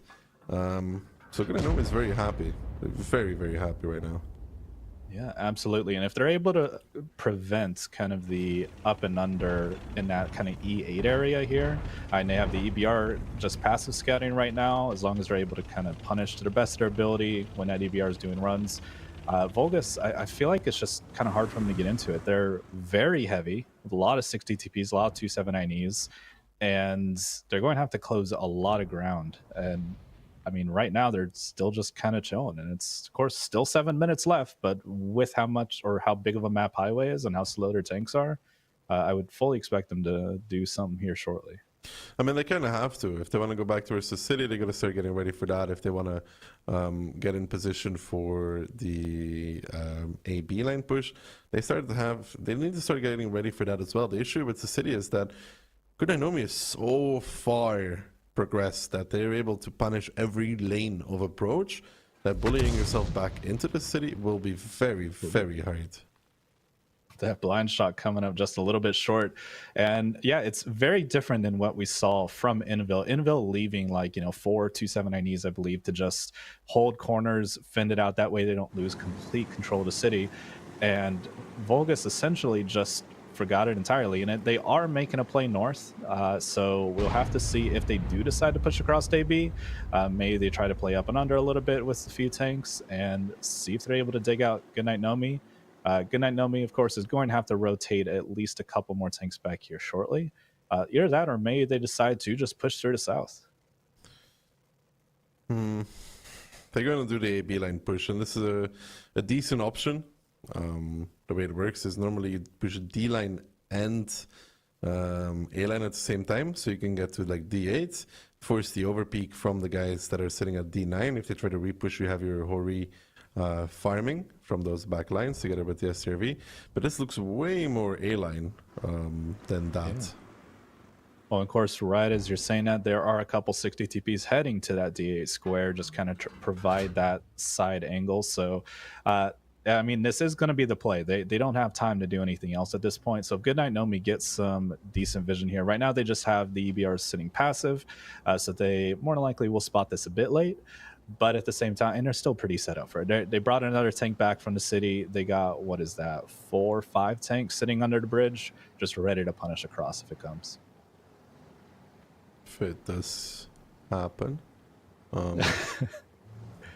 I mean, it should happen at some point. They're just grouping up the guns. They have a potential here. The way this push works is you go through A line, you clear the EBR, you establish A9, you at the same time get some tanks to D8 to force crossfire, and then you get the EBRs on cap. And it's pretty hard after to reset the EBRs because they have the buildings to play with on the cap. So you're usually forced to push back into them. And Gunnainomi does still have a lot of tanks in the city. Yeah, and here comes the push. And the thing is, Vulgus has left the south entirely open besides those double 60 TPs. They could be overpushed very easily, but of course, they're so far away from that cap that they're more than likely going to have to come back in some twist, or he's just taken down to a one-shot immediately. Yeah, that overpeak there from Twist not really working out, and so far so good for the side of Vulgus. Yes, they're paying a lot of HP for this, but they will be... Mark just gets absolutely deleted. I mean, you're always going to lose something on this push. The Ignite as well by Reshek. I think there's on one of the 60Ps of Sakalito. They're going to reach this hold down, but they're going to have paid a lot to establish this. Yeah, I don't know if they're going to be able to hold this. They're still pushing into an E100 nearly full HP and triple 60 TP. They're just going to get counter pushed immediately off the bat and just completely wiped out. And look, there's an up and over from Goodnight Nomi as well, realizing they have the advantage, trying to push that out and take as many kills as they can. Sakalito just down to a one-shot, but they are taking a lot of bleeds, so they are going to back up a little bit here. But that 4-tank overpush on that 0 line still working out, and the 60 TPs tried to get into the fight from Vulgus, but they're getting wiped out as well. And this is not looking good for the side of Vulgus. Not really. They needed more tanks even to be able to establish A9, but they didn't have more tanks available. The EBRs are now trying to join into the fight to try and make a difference, but it's all over for them. The damage on the cross from Goodnight Nomi was enough, was sufficient. They got those 260s in position to repush quickly. Vulgus really needed both those 279s to kind of live for this, so they can get across, so they have enough to hold it and start capping. But for Goodnight Nomi, they're very happy. I mean, bit of a free round to begin with, starting strong on the match. Easy warm-up. Yeah, get a free pick to start out the game, and they were fully set up for that North repush. Got that super great deletion on the 279E and so much bleed that they were still pushing in the 4 tanks and just completely wiped out. Very strong start here from Goodnight Nomi. You love to see it. Of course, Highway, you know, it is on defense, and once you take City on Highway, it's pretty difficult to come back in that match unless you punish your opponents heavily for taking that city. Good stuff for Goodnight Nomi. It's absolutely brilliant for them to come into this 14 tanks alive, clean round, never really sweating, picking up the first. All in all, they started strong, and the fact that Vulgus even gives up an I7 for free there is curious, because it's minus one more tank. One more tank can make a difference on the A-line push, for example. I know that like right now it didn't look close, but if they have enough tanks to hold this 9-0 line, you will see the cap pressure come in, and then you can start struggling if you're a Goodnight Nomi. Now they had no such issue. The cap was never started. They weren't losing 9-0 line, so it's a whole different game. Yeah, my guess is that they just assume, hey, we have so many 60 TPs in the back, whatever peaks on it is going to get punished. But I mean, they just weren't able to get any penetrations. As we see Mark in that 279E, he was the first one crossing, just getting blown up. John as well, that first initial tank getting picked off.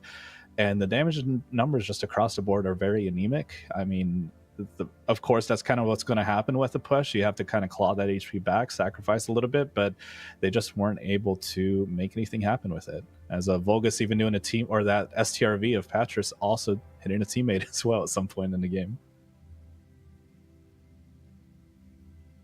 Good stuff. I mean, not too much to talk about for Goodnight Nomi and Vulgus, but yeah, Vulgus, that's sometimes their issue, they run into these rounds where they give up a freebie and then they're forced to adjust and they can't make it happen. Luckily enough for them, they get to defend now, but I don't think Goodnight Nomi will be giving them as much room as Vulgus gave to Goodnight Nomi.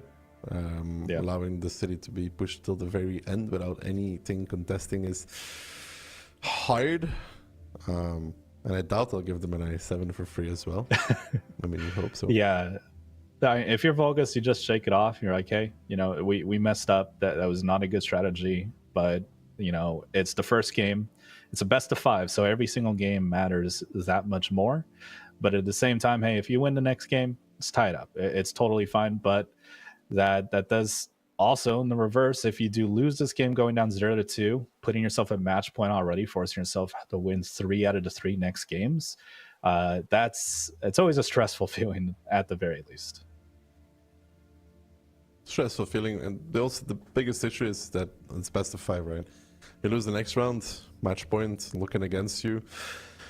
I don't know, there's very little teams that can handle that kind of pressure, and I don't think Vulgus is one of those.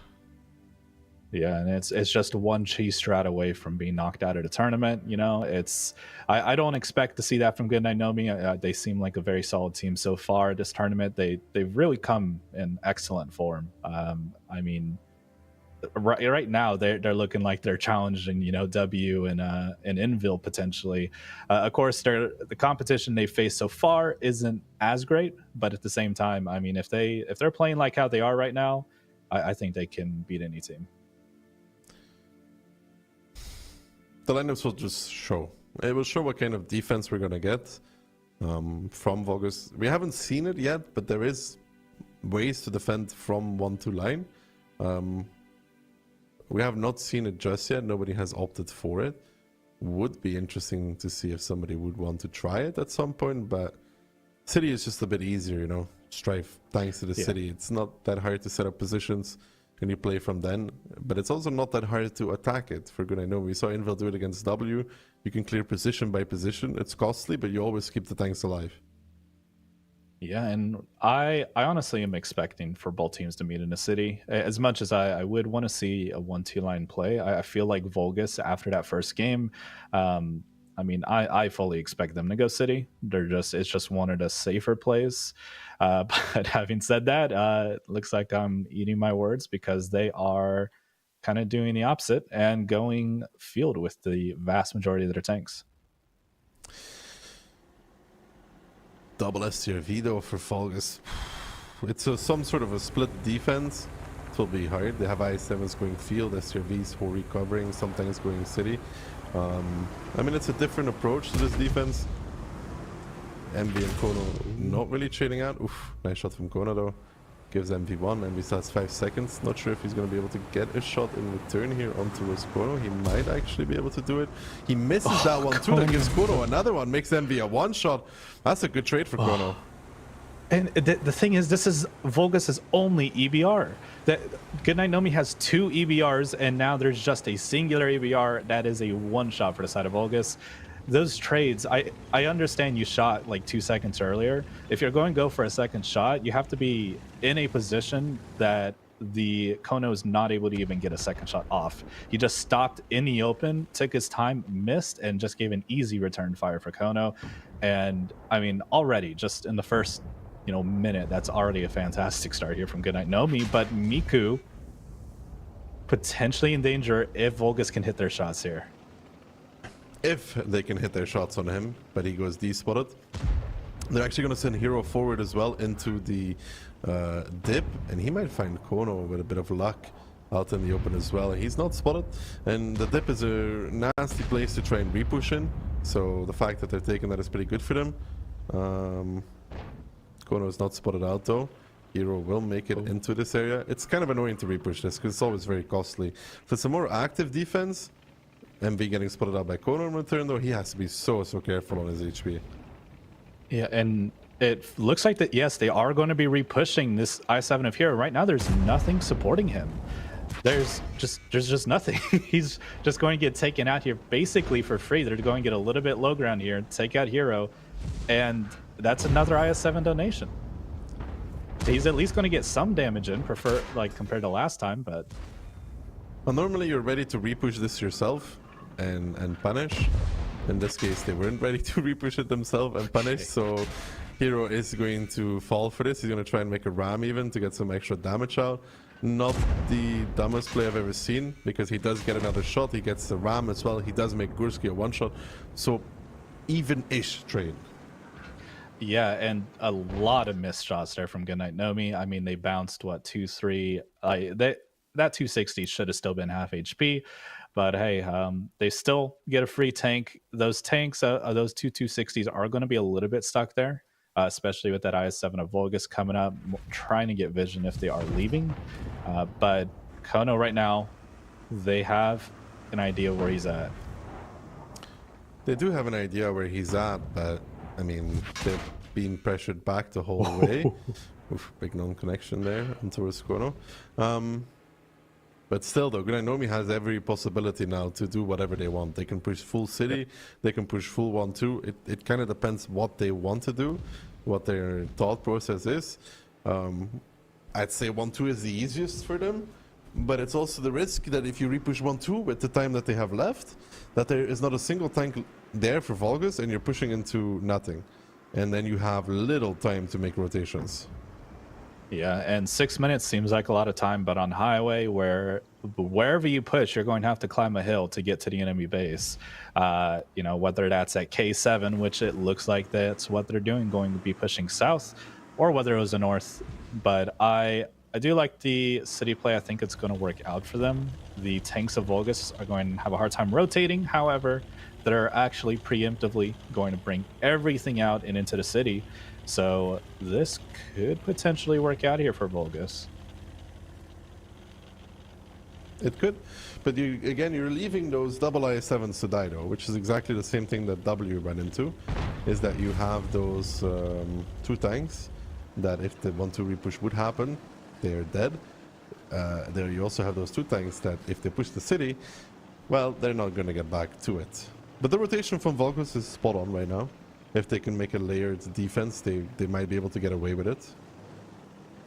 Yeah, and of course, it's not as punishing as pushing across the A-B line. You can basically get right up into their face relatively for free. You're going to take a couple of shots here, but it's not going to be nearly as bad. See if the killer is able to make his first shot, and he is not able to make it count. Not able to make it count. The choo-choo train with Adamek leading the charge. Mark already dropped to low HP. They need to scramble now to get the rest of their tanks in position because this train might not have any brakes on it anymore. They spot the I-7 rotation now, but you can also play hold on from where Goodnight Nomi is and just pick up guns, and John feels that pain. The killer feels it as well, and for Goodnight Nomi this is going, again, amazingly. They're not pushing, they're just over-peaking, trying to get those guns focused out. The killer is the first one. Mark is low as well. Goodnight Nomi is in good position right now, but the Vulgus tanks have pulled back to what seems to be a slightly more advantageous position for them with those 60 DBs. Not quite able to get peaked that easily anymore. Big damage coming in from the back as well. That's that Hori STRV combination. So there is a bit of room here for Vulgus to hold. Oh, he's tracked. They can get repushed on the field though. Yeah, and that's the thing. Their field is going to be falling here. They need to stop peeking here from inside of Goodnight Nomi. They just bled an extra 3,000 damage and really only got 1 or so shots in return. If they're able to take this field here, they just have another way of just kind of closing in on this defense. They just need to be a little patient. Having said that, I don't even know if they have enough to be able to win the field here. That 260 is down to 500 HP, it looks like. And this push has stalled, and Vulgus is the one with an HP lead. And they have the SRV on the field though. They're now rotating tanks across the western side, across that road, which is Fangs in his 260s pushing onto YMI spotted. Reshek here, oof, that was a good shot from the SRV from the back, click down towards the one shot. Sakalito still full HP, yeah, it is rough here. Sakalito even finds the kill, has some good shots from the back, I think from that SRV, from Fapi coming in and really nailing that 60 DP. And Reshek with the SRV, of course, it's a great tank, but it doesn't really do best in active combat. Miko hitting a house even, might even die to Sakalito because he did hit that house. And yeah, the field not being won, the only thing that they do have is that Fangs can shoot Sakalito from behind to get a red Kono. Yeah, so Sakalito will get taken out here shortly. Kais just needs to make sure to not bleed too much. Sakalito wisely is just going to go up and over, realizing that he can only fight one of these tanks, but he's going to get taken down. HP did swing back in favor of Goodnight Nomi, but it's still close. MV, though, very importantly got taken down. That is the vision gone for the side of Vulgus. Kono is the only EBR left alive. We have to see if he gets picked up and traded. Is that STRV does get spotted out. Let's see if he gets it blown up here as well. Yeah, all of these Vulgus tanks just huddling together, trying to survive the onslaught of Goodnight Nomi. The biggest issue is still 2 minutes is quite enough time, I think, for the side of Goodnight Nomi to kill Fapi, who's getting pushed by Fangs. He's even going to get rammed as well by that 260. Fapi will do one more shot because Reshek Urgurski should finish off the kill. They do. Now the Hori is spotted out as well, which is getting blasted from the back. These tanks from Goodnight Nomi have shots on the A-line, and now the game looks a lot different than about a minute 30 ago. Yeah, and the thing is, the flank of Vulgus is completely falling, which means that they're just going to get a couple tanks up behind, start picking off these one-shots. They're able to play up and over as well now, and this is just cleanup. There's only 1 minute left, but 1 minute is plenty of time to finish up this game as tanks are just dropping like flies now. Indeed, and it's going to be clean-up crew for Goodnight Nomi, and in a best of 5, we know that means that they're going to be putting themselves on match point after Highway. Vulgus so far not having the best time of their life. Maybe if they stop giving up IO7s for free, things could be different. You know, it's a very fair point, but it's just part of Vulgus' strategy, you know, just want Goodnight Nomi to feel complacent, but at the same time, they haven't just felt complacent, they've been complacent with these games so far, as that one was just very simple. HP was still relatively close, but there's only 4 tanks dead for side of Goodnight Nomi, trading out their HP well. I mean, they were really never worried about that one, it feels like. It looked a bit dicey there. At some point when they were overpeaking a bit too long, they were starting to get in trouble. But then they smartly readjusted to the field and were able to shut down that part. And once you lose the field, once A line is lost, you start getting shot in behind with all those tanks. And you have no more TD positions left. You're boxed into 2 squares, and then you can see the HP just plummet. Yeah, and they just slowed it down, won the offside, and was just able to clean it up. We see the damages here, and MV at least did a couple shots of damage after being taken down to a 1-shot, but if he had full HP, he would have been able to play a lot more freely. And other than that, just very even damage numbers. Stirs top of the board is kind of to be expected from those tanks. And I did see that 260 for the side of Goodnight Nomi, having himself quite a game of Phoenix, almost 5,000 damage for himself, and just very solid game all around. Besides made at 60 TP, but I believe that was one of the ones going 0 line. I could be mistaken, and just, or not 0 line, sorry, but 1 line, and just not really able to make it work. What was their second map? Let me quickly check. Sand River, indeed. Perfect. So yeah, Sand River. And Vulgus played very well in Sand River yesterday. So they did not play well against it. Well, they went 1-1 against Invil, but the first game was dominatingly in Invil's favor. Then they 2-0'd the map the next day. So I do think this is getting on to some more Vulgus comfort. At least, especially Highway did not feel like comfort. It felt like they were pretty lost. And see if they're able to maybe bring the series back. I can absolutely see it happening. It's going to be rough, though, for them to win. It definitely will. 2 Sand River games in a row to bring it back to tiebreaker.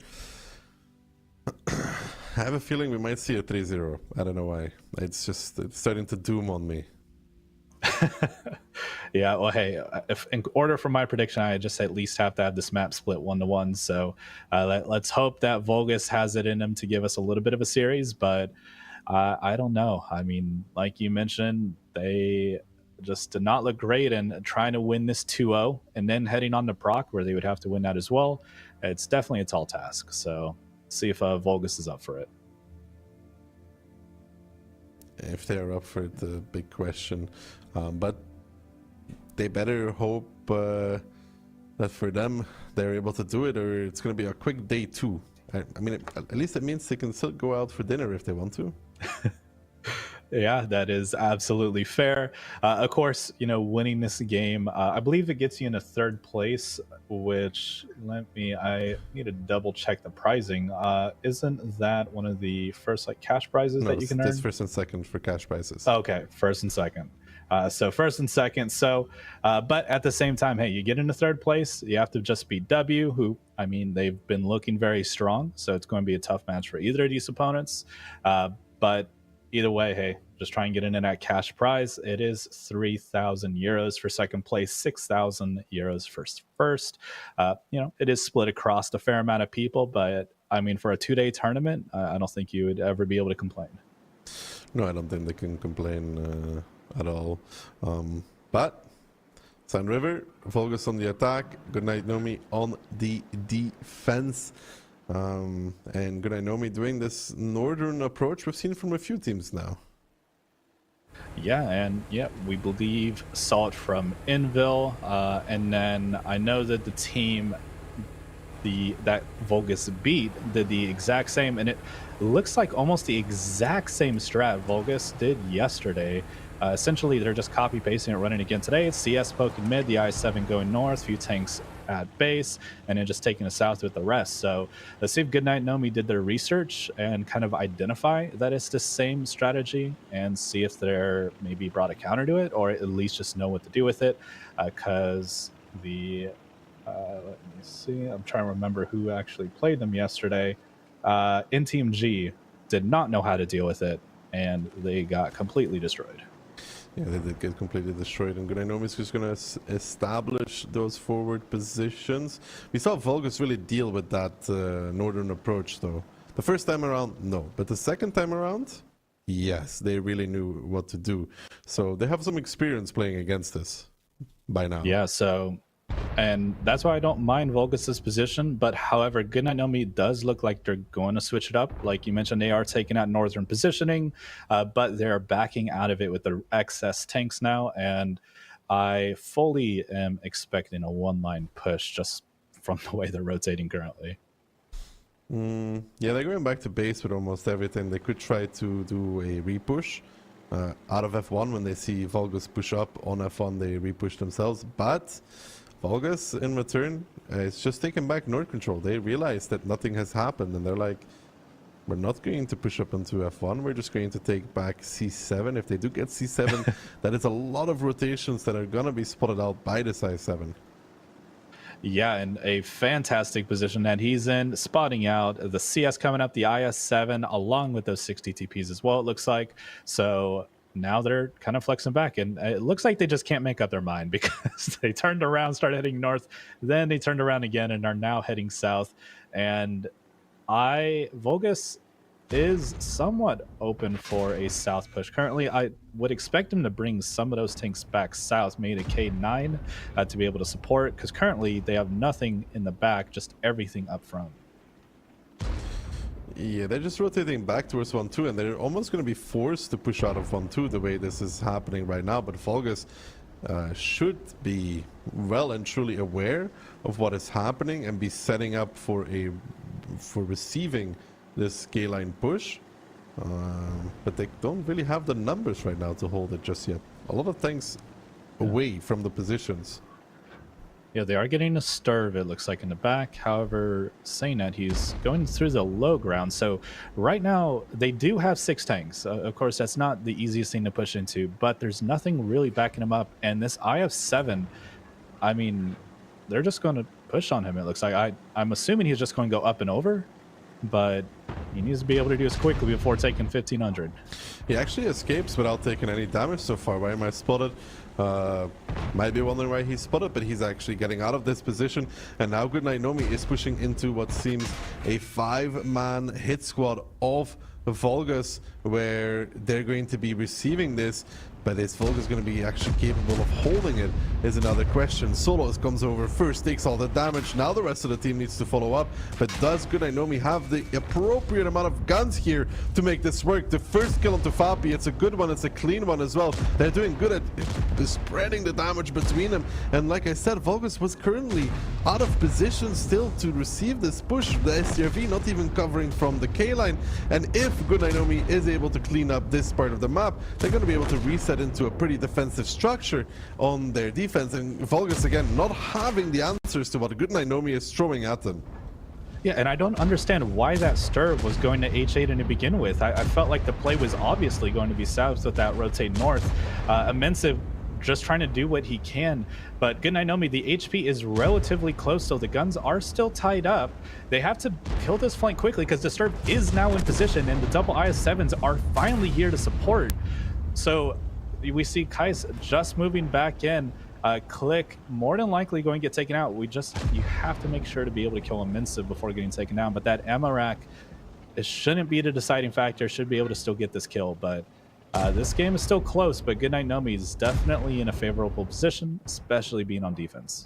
Yeah, they're in a very favorable position right now. Pushing this base is near impossible. Click does find Immensive, which was expected. The double IS-7 there, Weimar Spotted and Marash are in trouble as well. Solo picks up the first. You can't really sit there when the middle is controlled by Goodnight Nomi, and this is looking like an all she wrote story for Vulgus right now.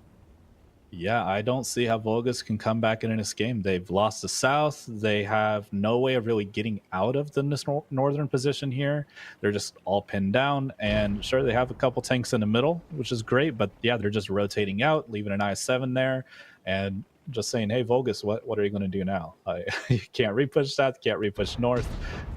So Vulgus just really out of options in it. It's basically looking like it's going to be a 3-0, especially with that Sturb getting taken down to a one-shot.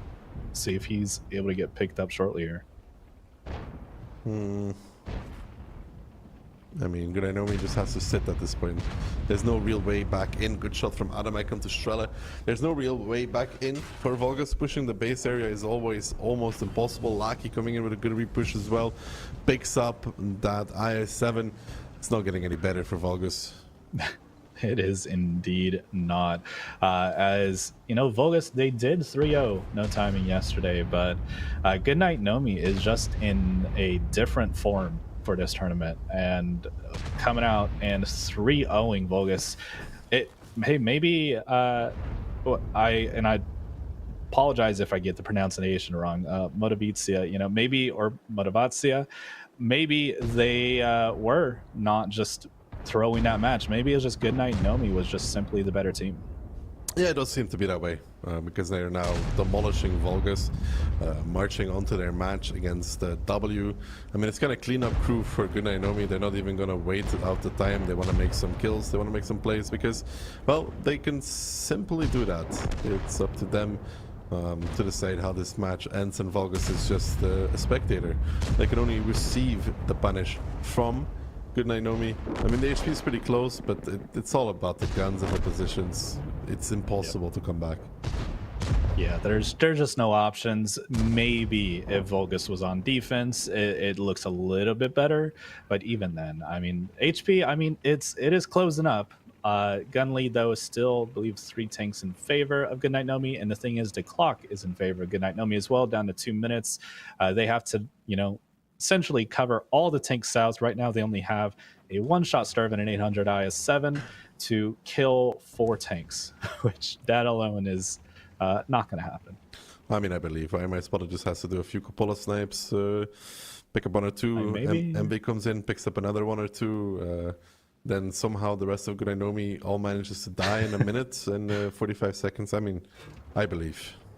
Yeah, I like it, but this middle fallen now, and I mean, we've known it's all over for a couple minutes now, but they're just making it official, dotting their I's, crossing their T's, and that's going to be Goodnight Nomi dominating series here. They're going to go face W in our very next match, so they're only going to have a couple 5-10 minutes to really kind of decompose. Like, okay, getting into our next match, have to do pick ban obviously, but we'll have to say, I mean, I fully expect W to be watching this series. Maybe we try to see some similar map picks, or like, hey, let's force Goodnight Nomi to change it up, or maybe we'll just see in different maps entirely.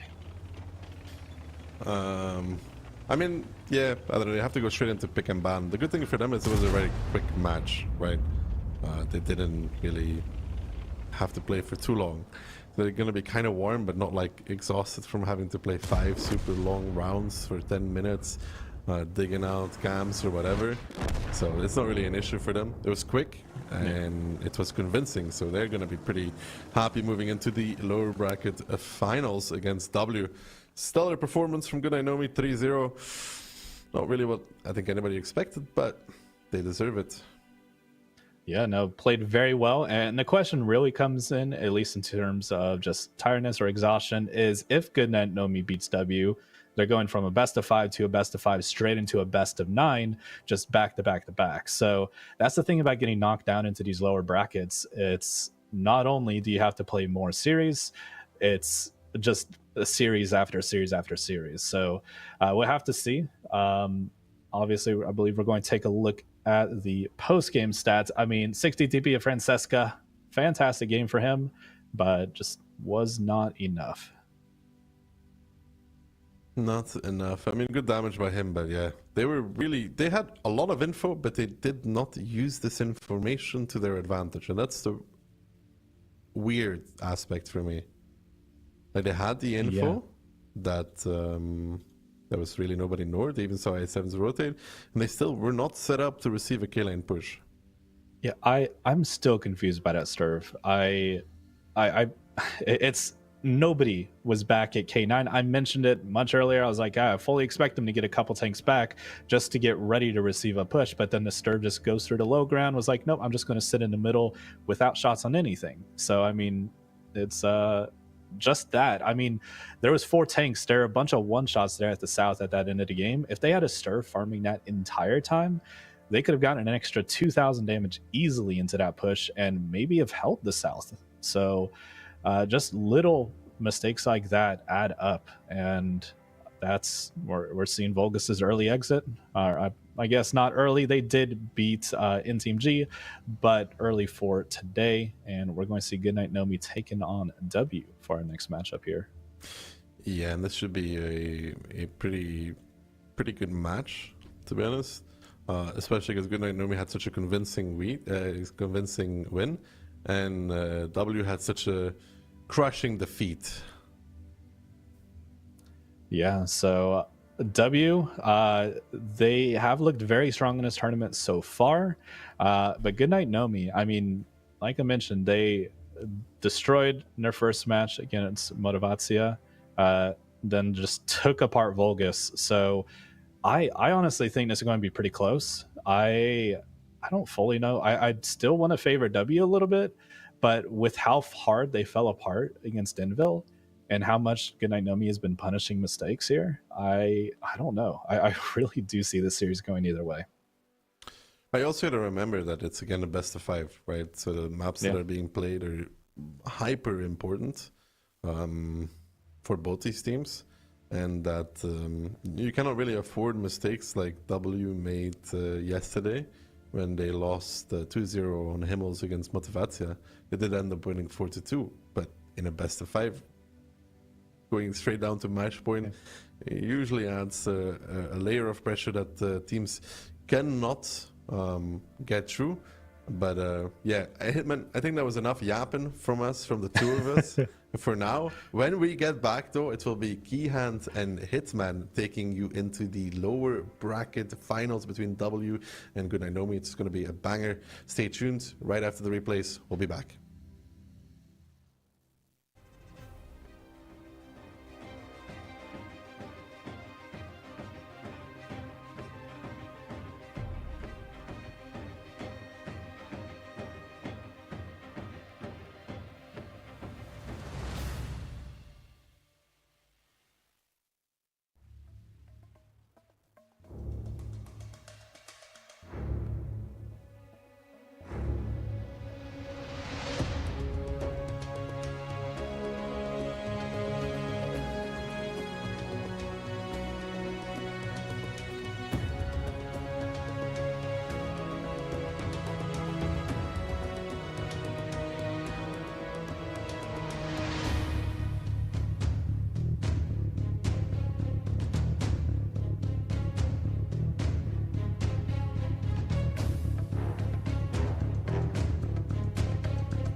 Well, hello there, and welcome back for the lower bracket finals of the EU part of the April Clan Showdown.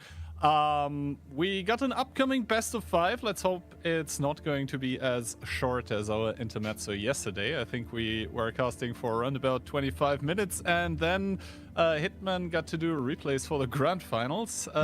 We'll see. What are your thoughts? Good night, Nomi against W. So W coming from the defeat against Invil, but it was a tiebreaker, although, you know, remontada by Invil, so mental state question mark for them. For Good night, Nomi, they've been looking clean, man. Yeah, they have been looking extremely clean. And I'll be honest, for predictions, I'm thinking it's a 3-1, but I was extremely split on which team was actually going to be able to take it.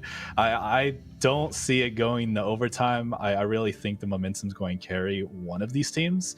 But at the same time, they're both, I feel like this is going to be a fantastic match. I feel like it's going to be one of the better matches in the tournament.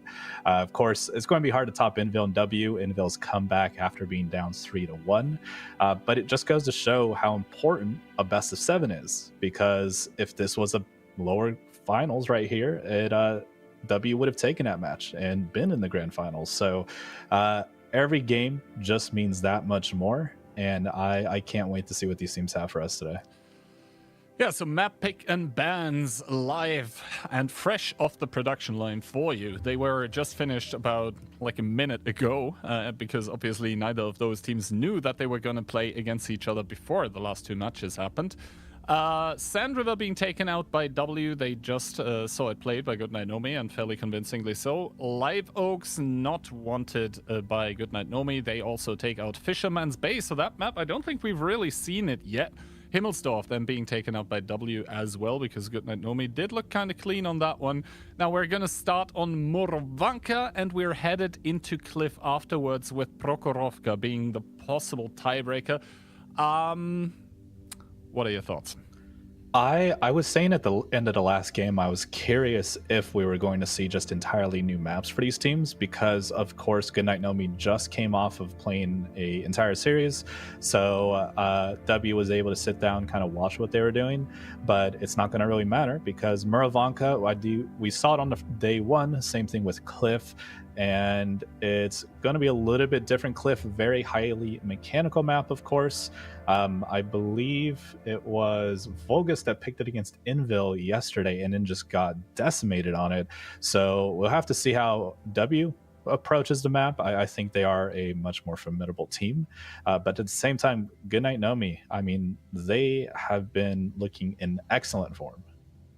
Exactly. Goodnight Nomi so far 6-0 rounds in the player stage of the tournament, and also they did get a bit unlucky in the group stages, so remains to be seen what we're actually gonna have to expect from them, because so far, yes, 6-0 as I said, but the thing is they played against a team of Motivacja that did look like they were struggling a lot. And then I think Vulgus just not being up to the task. Now, I like not to take anything away from Vulgus here, but I think W is a different kind of beast, like on a different level simply. And also our predictions reflect this. Now, you already mentioned you were torn, like, which way do I go with my 3-1? I kind of had the same problems when putting in my prediction. Like, I went 3-2. I didn't know really where either team was going to land in this one. I think this matchup is absolutely highly volatile, with both teams having the possibility to pick it up. And what you said about momentum, I think also is a good argument against my 3-2 pick, actually, because I think whoever is going to run away with it takes it all, it also being that low best of 5. I just wanted to reflect that I think, like, on paper right now, as of where we stand, the teams are pretty evenly matched. No, I 100% agree. I think on paper it should be an overtime matchup, and I'll be honest. I initially put 3-1 in favor of W, and I was extremely close. I was like, should I switch it? I didn't know if they had it put in already, so I was like, I better be safe. Let's just leave it at W going 3-1. But I don't know. It's not to discount Goodnight Nomi, because they've had an excellent run so far, and if they get into the finals, I wouldn't be surprised at all. And Prokhorovka, definitely an interesting map, especially for the first map of the day. It's with so many trees and everything, vision is extremely important. Kind of understanding if your team or the opponent is maybe sitting 0 line or sitting 1 line. Usually it ends up just being a semi-blind push for the most part, and just depends on if that, the team just receiving that push has enough to be able to deal with it. So it's going to be an exciting series. I'm excited to see what these teams have for us on this map. Yeah, now as well, I think we're going to see the lineup soon, which once again, we have to obviously speak about the tanks that either team is going to bring. How many mouses is the question. We saw Invil yesterday playing very mouse heavy. Actually, either team only bringing one here, with W bringing a singular EBR as well, one STRV. Double T57, very, very interesting choice on Muravanka. Triple E5, double IS7, and then a few 60 TPs to round it off. Yeah, I love 57 as a tank. On Muravanka, I don't exactly know what their plan for this is going to be. Of course, it's a very hold down map. It's very difficult to get angles. Of course, you would have to think it's going to be for an acceptable push, but it's going to have to be hidden if that hopefully comes. And if it comes on the other side of the map, well, it's a very slow tank to try and get to the other side. So we'll have to think it's going to be effective for the side of W. I always want to see a 57 work, but I don't know if I fully trust his great trade there starting out for Kono. I mean, we'll have to wait and see, basically. The T-57's obviously having the issue as well that they do shoot heat as the special ammo, and there is a lot of little pillars that do tend to catch the heat. Kono there, though, with the out trades, with the styling on towards YOLO, 2 for 2 with those HEs, really punishing that EBR of the blue team here that cannot afford to stay much longer in the forest. Yeah, the same thing happened for Goodnight Nomi Kono on the highway match. It was 2 EBRs to 1, and Kono just completely outplayed the EBR of Vulgus. So Kono having a very solid tournament so far just with these EBR brawls. And W is very close in danger of losing their only piece of vision. Same time, IS7 of Itox getting peaked or punished here for trying to retreat back to the house. Yeah, and we'll have to wait and see. Click there in his mouse himself, moving up a bit further. Ali so far almost undisturbed, and yeah, against those IS7s, it's always the problem that the IS7 has, once again, the rather lowish pen. Like, the armor of the mouse actually does work very, very well against that. We'll have to wait and see. YOLO now opting for a passive bush here, has accepted that in this game at least, he's not going to be really threatening towards the enemy EBRs as well, but he might not be long for this world because the push by Goodnight Nomi in the forest is starting to take shape and form. Check the first one in his 60 TP to get spotted here, and we do have this trap set up by W on the 3 and 4 line. The problem being that Goodnight Nomi's push is not coming there. And that's exactly what I was saying about the T-57s, and for them to be useful in the game, you would think that they're going to be brought up made to A7. Of course, it looks like they might just prepare a counter push instead, but the 57s aren't great at pushing. They're more of that kind of second line support tank. So again, still not fully convinced, but Goodnight Nomi was able to take up to C0 entirely for free. That is actually very nice that they were able to get that much position. Now we'll have to wait and see. T-57's obviously great tanks, but not so great when you have to push over the open field with them. This is where the T-57 does start to fall apart. The gun handling also not the best. As YOLO does get picked up, not sure if it was a blind shot, but as Kono right now is also taking a truck ton of damage over in that forest, I think he was probably cleared out with a spotting run. So great success for the team of Goodnight Nomi, and they're kind of forcing W's hand now. A lot of tanks starting to shoot on towards Adamek. That does get safe behind a house. So for W right now, it's not really working out. They're forcing Adamek, though, into a position where he's going to be able to get shot by the STRV, by the mouse as well, going down to 881. So Goodnight Nomi, it looked good, but not so good anymore.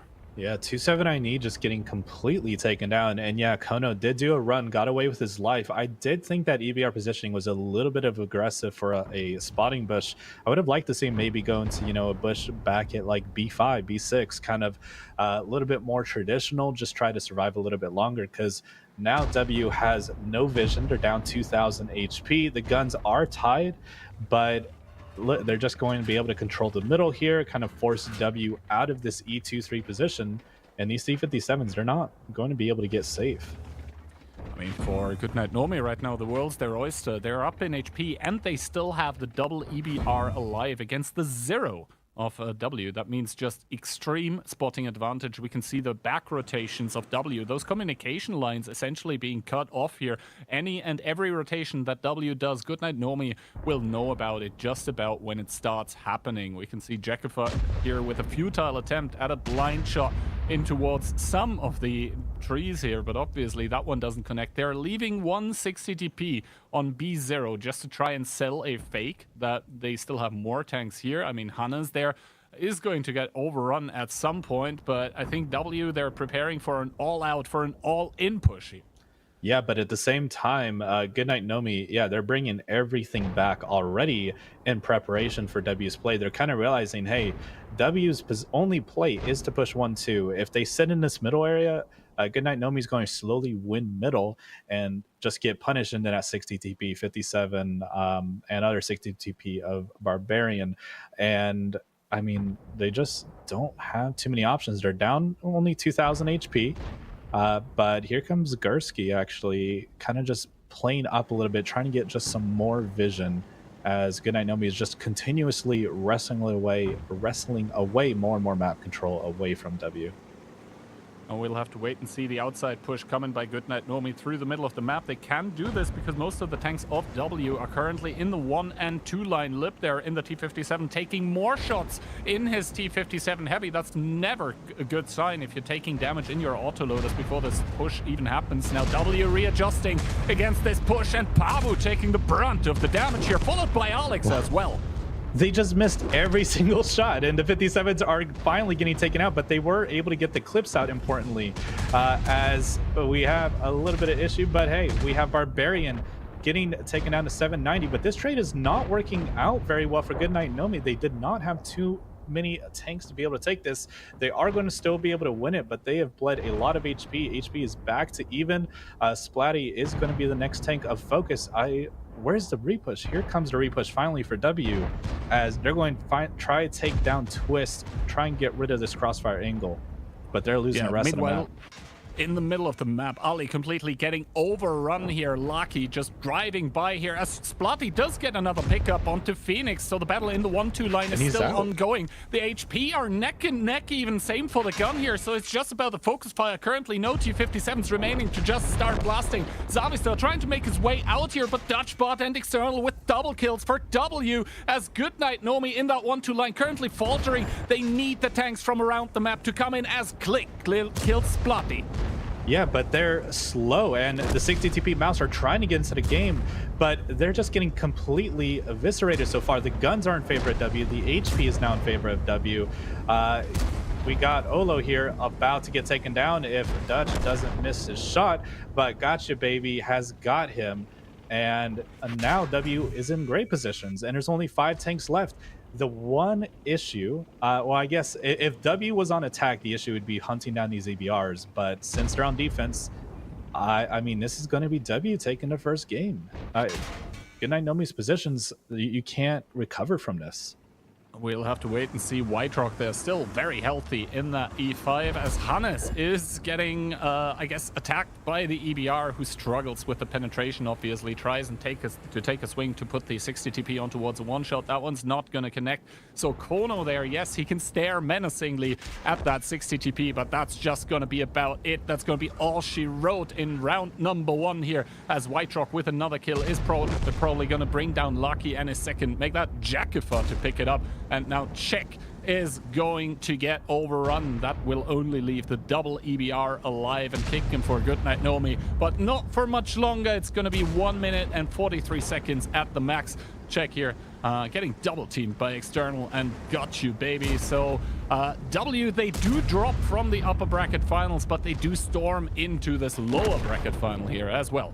Yeah, and I'm just confused. Goodnight Nomi, I just hated that repush mid. I thought they were going to just slowly take mid control, get into like E5, 6, and then just completely destroy those tanks from safety, but instead they just push in. I believe every 60 TP missed their initial shot as well on those 57s. And I guess the 57s just mind controlled Nomi instead of the 57s themselves. They shouldn't have been able to get their clips out, but because of all the missed and bound shots, I believe they were. So Hannes last, being able to take down one of the two remaining EBRs. Miku's going to see if he fancies a shot at him as well. But man, that was such a great start there from Goodnight Nomi, but they just didn't use their map control. They just pushed into where W had positions. Yeah, and Hannes there, very, very aware of what's happening, sees the EBR driving his way because White Rock was kind enough to spot him before he quests the ridge. And that is going to confirm the first round here for the team of W. And Goodnight Nomi with their first loss in the playoffs. Yeah, and I mean, definitely a frustrating one if you're Goodnight Nomi. Those are the most tilting to lose, ones that you should be able to get the victory and ones that you have a leg up, and then you end up throwing away that game. It hurts. So taking a look at the post game, Gotcha Baby has got all the damage, almost 8,000 from that position. He was sitting a little bit back, and look at these 60 TPs. They just did nothing. Yeah, I mean, I'm on the phone right now with 2014, and it wants its meta back. Like, the E5 back in fashion. Holy moly, 7.7k. That is absolutely astonishing. Yeah, so good stuff by Gotcha Baby. I mean, once you get that E5 into a position and let it farm, it does have DPM. Like, look at that. Yeah. 29, 27, 21. Absolute stellar stuff here. Yeah, no, fantastic game. And yeah, sadly, we don't have any batch hats to complete the old school meta. But man, I love the E5. It's nice to see that it is, such a formidable tank again. After, being so long that it kind of got power creep for a while, just with so many tanks being released that were better than it. But hey, it's glad to see its face again. And man, Goodnight Nomi, it's got to be kicking themselves. But hey, W, it's a win's a win. Even if it was a little close, a little dicey, losing their vision so early on a map like Prokhorovka, but didn't end up meaning anything because they just mind controlled Goodnight Nomi to just push into where they had all their tanks. Yeah, exactly. So for W, basically the perfect start. They do stop this Goodnight Nomi hype train that was rolling all the way through the lower bracket into the finals here. But I think there are some breaks being applied by the team of W that are probably looking for a rematch against Invil. We'll have to wait and see. Round number 2 is now on the board, but it being the really, really low best of 5 that it is, Goodnight Nomi, they essentially need to win this round. Yeah, a 2-0 on a map is just almost the end of the series already. I mean, that's just how unforgiving a best of 5 is. If W is able to take this, it puts Goodnight Nomi in the same position they just put Vulgus in their last match, where they have to be perfect for the rest of the series to be able to take it. And I don't know. Cliff is a difficult map. It's absolutely a map that you can get 2-0 pretty easily. I would almost say most teams end Cliff with a 2-0, but it just depends. It's W's pick, right? They're the ones that are more confident going into it, I would assume, than Goodnight Nomi would be. So we do see the 2 mice versus only 1 of W. So Goodnight Nomi does have the mouse advantage going into this match. But we'll have to see here. I mean, Rishek once again whipping out the whole Re3, and that is a whole lot of penetration for, some tanks that you do need it for on the W lineup. That Hori, absolutely crazy. Also, that since it has the AP, it basically gets more normalization, so that helps with penetration as well. We'll have to wait and see. Also, penless over distance is not really a thing with the Hori. So yeah, split-wise, we do see 1 EBR for W getting sent towards the forest. That's going to get mirrored by the team of Goodnight Nomi. They do send double 907 towards the middle for a potential counter to something that I don't really see coming, but I do think that we have a restart on our hands, which is fine. I mean, basically every team gets 1 restart per match just in case something funky happens to the game clients or whatnot. No one will spot it, so that's fine as well. Tanks are going to remain the same. Which setup do you favor here? Like, do you favor the double mouse versus the single mouse? It's always the problem. Like, you do have a better, like, middle positioning with double mouse, obviously, but it does lock down one more tank that's not going to be able to rotate, not going to be able to be there when it matters when you start your pushes. Yeah, Goodnight Nomi with a pretty, just heavy lineup with the double mice and the Hori just kind of set up. I mean, it almost projects that, hey, we're going to be just playing a little bit more passively this time. We're not going to make any crazy plays. So I don't mind it. I do like W's lineups a little bit more free, but I don't know. We'll have to see kind of how these teams set up. Just by the first, initial 5-10 seconds we saw there, it does look like it's going to be pretty split there for the side of Goodnight Nomi. And it looks like, I believe W was favoring more than 1-2 line. But I don't know. It's what do you think about them? I mean, both of them sending EBR Forest and then committing very, very heavy 1-2. I think there is the potential, like, obviously we don't know if they're going to start the same way again. They're going to start with the same tanks, but might open differently. I think there is the potential for the round to be a rather quick affair if both teams essentially go for blind 1-2 all-ins. Simply because, well, the EBRs are on the other side, so realistically, who's going to give the info? Well, no one. Yeah, and I will say I would find it hard to believe that both of these teams are just going to handshake a 1-2 line push after not seeing anything on the 9-0 with their EBRs. So I mean, Goodnight Nomi's, their playstyle, they do have double 907 at least, a little bit of mediums. W, of course, not having any mediums themselves. But at the same time, double mice, Hori, all those 60 TPs, they just don't have a great just push in your face lineup. Only the one IS7. So we'll just have to find out here, as very similar openings. W bringing a few tanks over to the 9-0, and it looks like they're just going to set up pretty basically. Both teams just pretty even split so far. Pretty even split, although if we do take a look at the map, Goodnight Nomi this time around sending a lot of forces essentially towards the forest. Also some tanks that you usually wouldn't expect there, namely the mouses, but we did see mouses being sent to the forest yesterday as well, so I guess not completely unexpected anymore. Pabu already in that very, very annoying E6-7 position. He's going to be able to have some pot shots, possibly at Ali, who is currently clearing out the buildings in the middle just to have a bit more, a few more avenues for his shots to land. We'll have to wait and see if Pabu will be able to take a swing at Ali here. Obviously, that big alpha of the 60 TP is enough to chunk away at the mouse. Yeah, and of course, Goodnight Nomi putting one of their mices just into the forest. We saw, I believe it was Invil that did this, and it did get kind of picked apart, but it has so much HP that if you do commit to try and get it out, it just takes so much time away that usually you can either get some more punish in, you can get some rotations done. So I like it, even though it's essentially saying, hey, we got a free tank here. The mouse does get lit as well. So W is very aware that they have a 3,500 HP tank just ready to receive any sort of push coming in. Yeah, exactly. This mouse basically disables the spot for, or spots for W further down into that 9-0 line. They're not going to be aware of what exactly is waiting there. We, as the all-seeing and all-knowing observers, obviously, do see that, well, behind the mouse there is a whole lot of nothing until the two 907s in A7.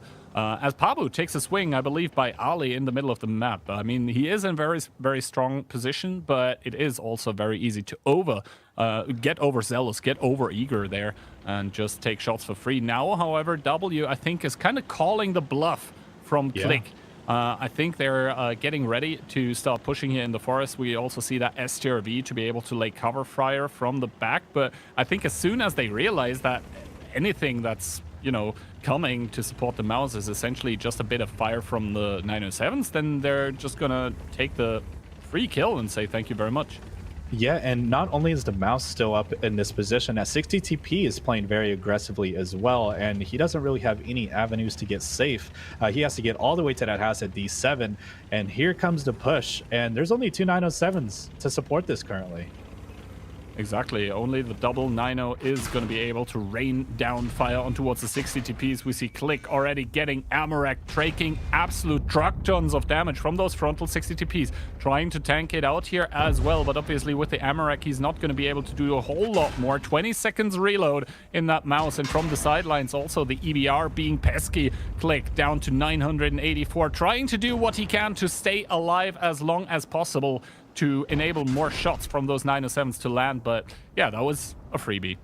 Yep, absolutely free tank. And Goodnight Nomi is down 5,000 HP now. Here come, they are pushing 1-2, but at the same time, they are bleeding a lot of HP to do this. As Shek goes down to 700 HP. There's still Dutch and a 279E that they have to deal with, along with these tanks. This is not working. They're down 8,000 HP now, and it's not going to be evened up anytime soon.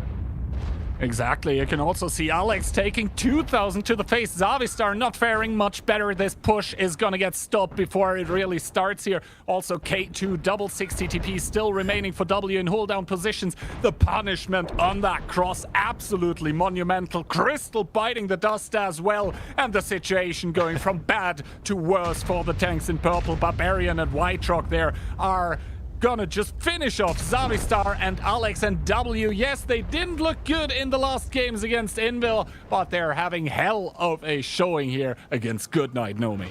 Yeah, W leaving enough tanks at base to be able to hold the 1-2 comfortably, even if Goodnight Nomi had all their tanks. That push was very risky down to 9-0 because, say, if Goodnight Nomi had, 6-7 tanks just sitting at B0, they could have just counter pushed, probably just easily won that game. But hey, W took the risk. They felt like it was a worthwhile one, and it ended up working fantastically. Not only did they pick up a free mouse, they picked up a free Goodnight Nomi, as they're going to win this by well over 20,000 HP. Probably not even going to drop a tank. Yeah, 15 tanks still alive and available for a team of W. Now Twist just gonna get swarmed in that 907 lip, adding insult to injury. Just gonna kill him by ramming. And Miku, yeah, he's still alive, but what can you realistically do in that EBR? Just gets two-shot by the 60 TPs here. And now Phoenix, the last tank, also for Goodnight Nomi, down towards a one-shot. This is just W all the way. You can see Lip and Got You Baby having a little celebration. Yeah, 15 tanks alive, 23,000 HP. I mean, Goodnight Nomi, they were forced to try to make some sort of a play. They were way too late on a rotation back to their base, so they just decided that pushing down one line was their only option, but it was not a good option. They'd sent, 6-7 tanks down to one line, and still, by the time they met the 260 TPs that were holding the south, they were just 2 one-shots. And, I mean, that one was not even close. And now, it's match point. That's exactly what we're talking about with these best of fives. If it's a best of 7, you would have to get 2-0 again to be out of the tournament. But now just a 1-1 split, and you're completely out of the tournament. And we could see the mouse of Mafia. The only one really putting in any sort of work is the rest of the team. There's so many zeros. And yeah, I mean, you can't really fault the players here. That was more like down to essentially their bluff getting called, the mouse getting picked up, then having to do the counter push. But W, they were just mentally ahead. Not one step, not 2, but 3 days in a meta style. And then the punishment on the cross, absolutely detrimental. You mentioned it. You start a push with 6 full HPs, you end the push with 2 one-shots. I mean, the players were very, very convinced, and sometimes you have the problem of a good call failing because the players don't execute it properly. But yeah, there it was just too many guns from the side of W. And this concludes Moravanka, the map pick for Goodnight Nomi, just completely blowing up in their faces against the match point. And now we're headed to Cliff. And Cliff is one of those maps where you don't really want to start playing against match points because if the opponent's split is just better, then sometimes there's essentially nothing you can do. Yeah, and I mean, Moravanka, it's with how they looked on that map, I just don't understand the pick. Of course, picking Karelia against W is probably not a good idea considering how good W looked on Karelia. Highway as well. I mean, I guess you look at it and you're just, well, what options do we have, right? It's W 2-0'd, I believe, Inville on Highway. They looked incredible on the map. So it's just kind of choosing lesser evils at that point. And having said that, W could have picked Karelia. They could have picked Highway again, but instead they decided to pick Cliff, confident in their own mechanics, confident in their own ability. And Cliff always produces some of the fastest, if probably not the fastest games for 15v15. And I mean, this one could be over in 2 minutes, or it could be Goodnight Nomi taking us to another potential game here. I mean, so far, and I think for quite some tournaments now, we are waiting for someone to try and park the bus again on Cliff.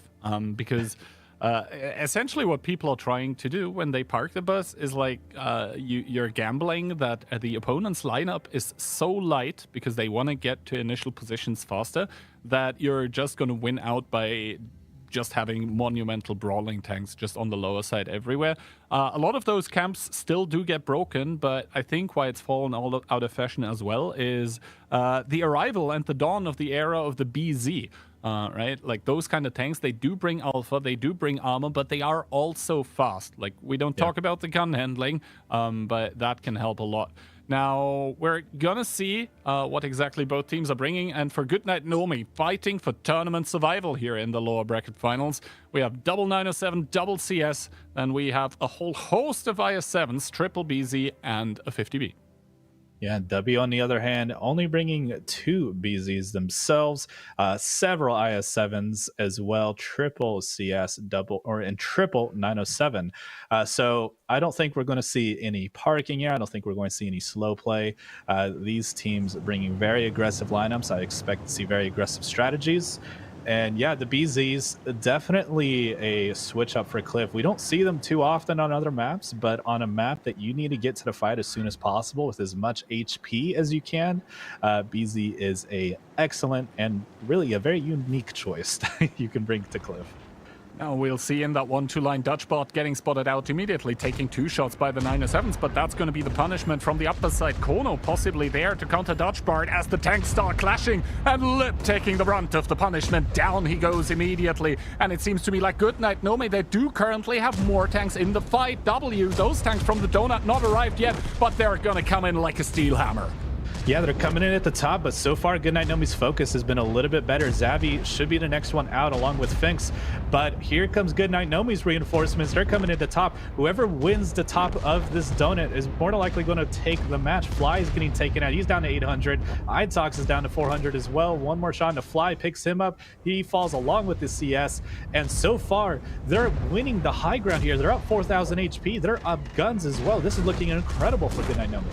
Yeah, Goodnight Nomi currently also with the HP advantage, 7k up. They do have more guns available. They have the high ground from there on out. It is their game to lose, but they're not going to do that as Jackafa bites the dust as well. Only Splatty remaining on the upper side for W as Hannes also falls to the grave. And now Goodnight Nomi, for the first time in this match, are well and truly ahead in a game. They are not ready to bow out yet. They are absolutely not, and honestly that initial focus fire from Goodnight Nomi was just so much better. They deleted one of those IS-7s before it could even hit the ram, then focus out another one before Goodnight Nomi even lost a tank. So just those little differences add up, and I mean, it's not the only reason they won by 15,000 HP, but it was definitely one of them. And that's the thing about Cliff. The games are so volatile. This one's over in 2 minutes and 11 seconds essentially, and that's why I'm curious. Like, if W is, so confident, say with like Karelia, right? They absolutely dominated a camp. It's like, well, hey, maybe we do pick something like that, something that we're uber comfortable on. But instead, hey, Cliff, very volatile, very back and forth, and we're seeing that Goodnight Nomi keeping it still a series as it's going 2-1. Potentially, a couple of our predictions could come true now. I mean, it's not going to be a whitewash, that's for sure, but it was an absolute statement here from Goodnight Nomi. Yeah, they didn't look good on Moravanka, but now they're only 1 map away from Tiebreaker themselves. And yeah, that was quite brutal as we take a look at the damage numbers. And yeah, I mean, the spread just says it all. Whoever stays in the fight for longer and has good DPM, talking about U907, is going to be high up there. But yeah, I mean, Look at that focus fire difference. So 3 IS-7s only getting in one shot. One of them bounced a couple, but they just got focused out so well. The second least damage for the side of Goodnight Nomi did 1,500 still. 3 shots of damage. Like, that's the difference. It's not at the top end, it's at the bottom end, where you see 4 IS-7 or 4 tanks of Goodnight Nomi doing at least 1,500, even if they're taken down. So just overall, super great stuff here from Goodnight Nomi. We'll have to see if we're seeing something similar going on to the other side for Goodnight Nomi, but I definitely, hey, it's a good feeling to at least get one on the board. Going 3-0 after such a hot tournament run, that would feel very defeating. Yeah, exactly. And I mean, Goodnight Nomi, for them, just everything going well here. And we mentioned it, like the IS-7s there, it's not even their fault, really, that they go out with so little damage. It's just that the enemy team was incredibly good at focus firing, so you need to do the same thing. And yeah, Goodnight Nomi proving to us that they're a force to be reckoned with. They need to reconfirm that in the next round, because it is still match point for W, and the next round probably upon us very, very soon. Now, Goodnight Nomi, I mean, if you win a cliff round like that, you're going to be, not as unhappy as you were after the Moravanka rounds, where, well, the first one kind of was bad, and the second one was your bluff not working out. So now when it comes to quote-unquote like straight up honest brawling, at least this is where they so far seem to have an advantage. That being said, W, they did pick this map. It is their map pick, so they were probably expecting to at least get it split 1-1. To do that, they need to win the next round, which would also be match point. Like, they would win the match with that, but I mean, after a round like that, Goodnight Nomi just seems so far ahead in brawling potential. Like, holy crap. Yeah. No, I mean, it wasn't even close. It's all point blank brawling. You can't really get too much more than that. But yeah, a couple interesting choices. Yeah, so first of all, W, I think, with a pretty standard lineup, double 907, quadruple CS. Then we have 7 IS-7s and double 50B. The Goodnight Nomi lineup, however, a bit more spicy. Yeah, I got the BZ72-1. I think that's the first time we've seen that tank this tournament. Double BZ to complement it. Give it some friends. A lot of IS-7s, the triple 907 and a Sturv as well.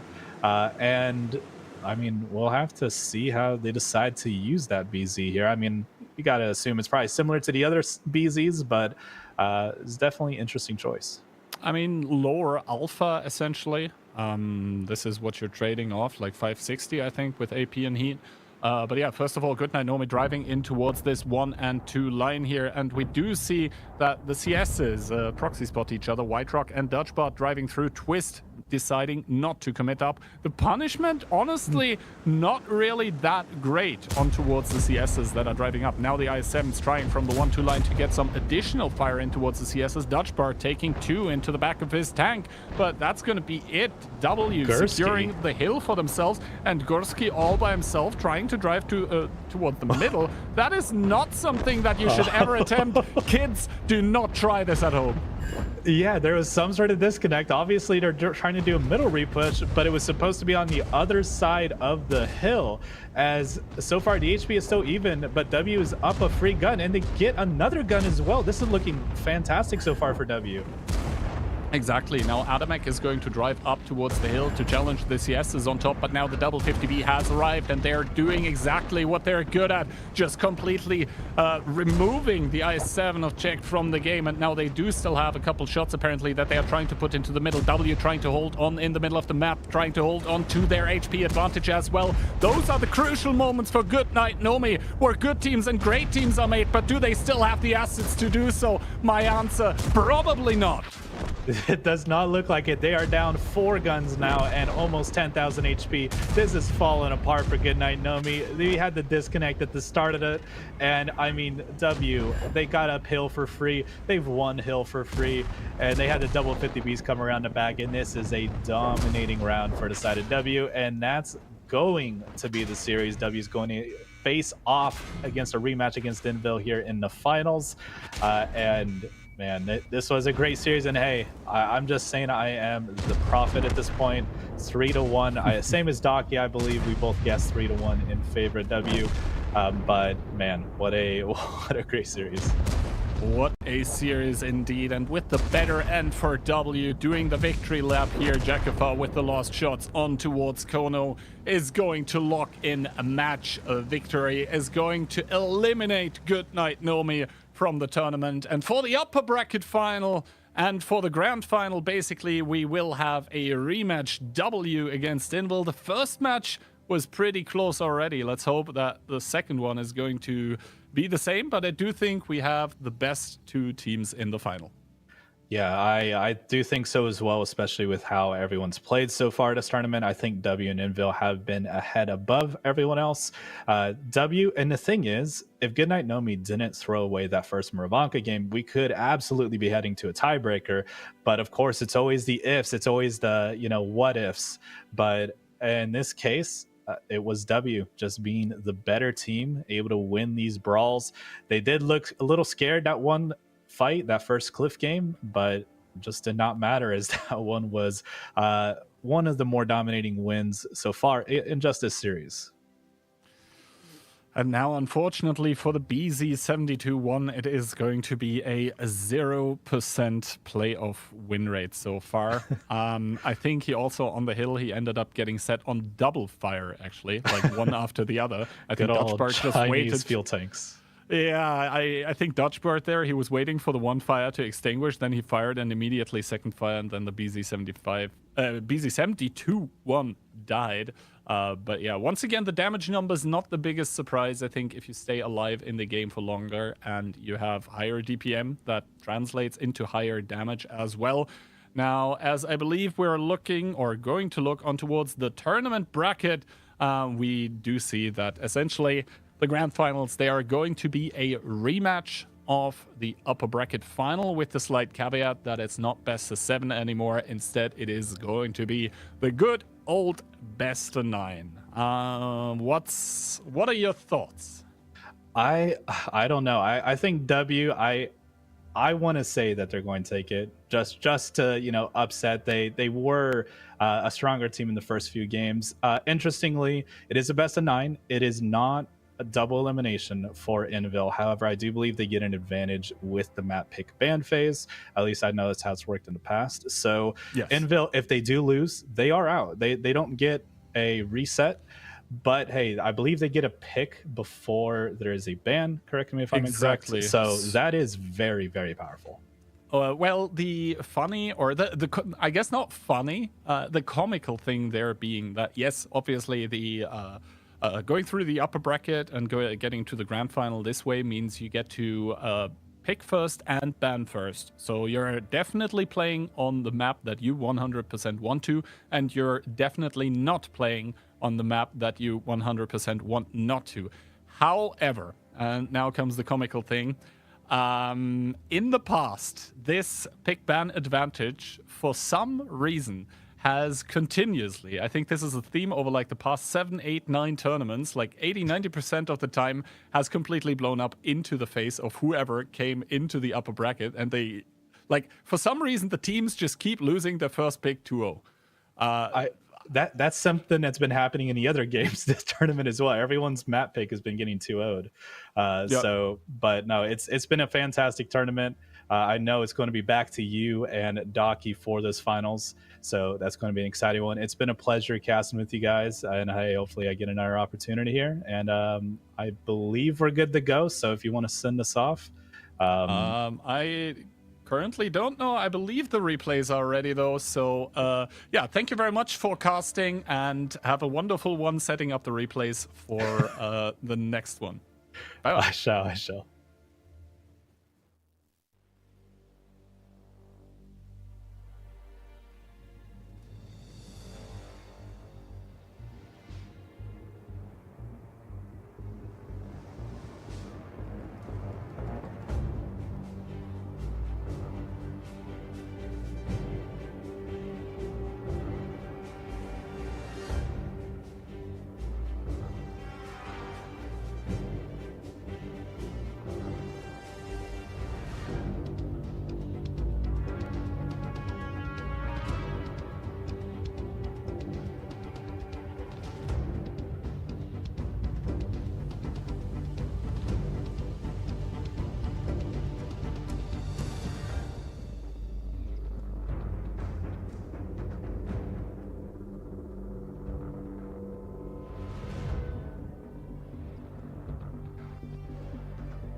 Well, hello there, and welcome back to what is going to be the finals, the grand finals of the April 2024 Clan Showdown. Once again, it's going to be you, Ducky, and me, and it's going to be a rematch of the upper bracket finals. Hopefully, it'll be an absolute cracker. If the upper bracket final is anything to go by, then yeah, we're in for quite some exciting stuff. First of all, though, we have a little announcement to make. That is concerning the next tournament that's going to be happening.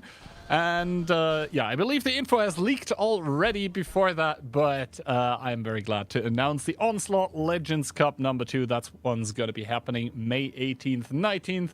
Obviously, qualifiers and group stage like the week before on Wednesday, Saturday, Sunday, etc. Just what you're used to. And with that, I think, Ducky, we can now set our eyes on the grand final. What are you expecting? Well, I'm expecting one team to pick up 5 rounds since it's a best of 9. The one that is going to do that is going to crown themselves as champion. I think this is something that Frugo has been looking and working towards for quite a while. And it seems like this time around they'll have the highest probability to actually bring it home. They've shown that they can take Invil to match point. They failed on it. This time around, it's a bit of a longer series, best of 9. They did have a convincing showing against Goodnight Nori, just a Cliff Nord. There were some failures that they probably won't be repeating. But this is their shot, man. Opportunity. Frugo could become double champions yet again. He did it in the Onslaught Legend Cup, since he won on EU and NA. If he wins now, potentially, he could win on NA later again. I mean, we'll have to wait and see if it's going to be W winning and Frugo with a possibility to essentially get the quadruple championship for himself, or if it's going to be the next set of silver fists for Jackifer. Wow. You have to do him like that? I mean, at some point, it was going to come up, so I thought I'd better start now with it. But yeah, I mean, Invil, obviously, they, I guess they have taken motivation from their past tournament performances, and I think so far they have come into this one with an absolute vengeance, making their way through the upper bracket, smaller remontada against W in the upper bracket finals. They have looked on point. They have also looked vulnerable at times, don't get me wrong, but yeah, I think they should be slightly favored, simply because of also the pick ban advantage. Although, as I spoke already today about it with the Love Hitman, it somehow sometimes doesn't work out in your favor. No, that it's a poisoned gift almost, that map pick that you get, because if you do badly on it, it's a disaster, and it's not really that much of an advantage anymore. You picked a map, you really wanted to play it, you get 2-0'd. That is devastating for the morale. Mm-hmm.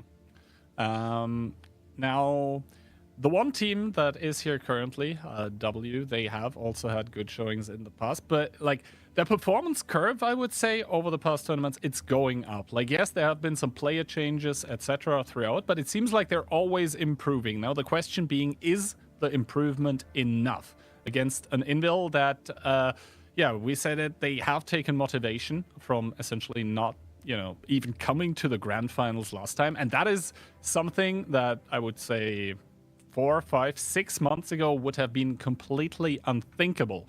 But it happened. Now they are back where at least they themselves probably think belong, which is the finals, with the opportunity to once again crown themselves, getting closer towards the 3-marked Golden Fists, which I don't think anyone has managed to achieve yet. Yeah, opportunity is there. Chances are laid out. They just have to take them. And I think in between both of those teams, it will be, yeah, essentially not only Battle of the Giants, but also it will be about the small mistakes that you're going to be making in those matches to just take them and take those opportunities. Invil, for example, like it comes back to mind this weird push with the IS-7s over Prokho that was never going to work out. If W can manage to once again put Invil into those situations, it will be very, very good for them. But I think Invil have also learned from a few of the mistakes they made. Yeah, I think that Proko was just a forced hand with Ketsai dying in DBR. He was probably a vital aspect of their plan on how to approach that game. And since he died, they tried to change it up. Didn't come to bear fruit whatsoever. But that is then. This is now. I'm mainly curious what map Inville's going to decide that they really, really want to play. I could see Himmels or Cliff actually come out as one of the two that they really want to play. That is, I think, where they would send it. I could be wrong, but that's what my feeling is telling me. Yeah, so now the live pick and ban is still ongoing. They are taking their sweet time with it. Fortunately, unfortunately, we'll have to wait and see, but we can already start talking while it's still going. So Inville really, really, really wants to play Cliff and unsurprisingly doesn't want to play Karelia. Now, we just saw Cliff being played by their opponents, by W. So I think maybe Inville saw something, especially in game number 2, where where W ended up completely destroying, demolishing Goodnight Nomi's dreams of making it further. I think they maybe saw something that I didn't. We'll have to wait and see.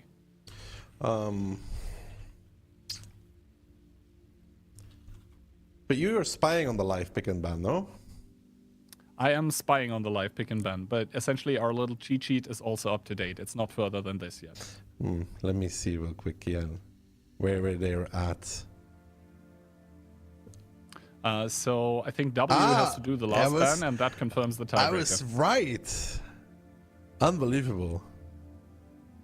I actually was right. Cliff is the one that Inville is going to be picking first. I don't. I thought about it because they had a good showing on Himmels already, and Cliff is just like a really fast-paced map, and W has shown weakness there.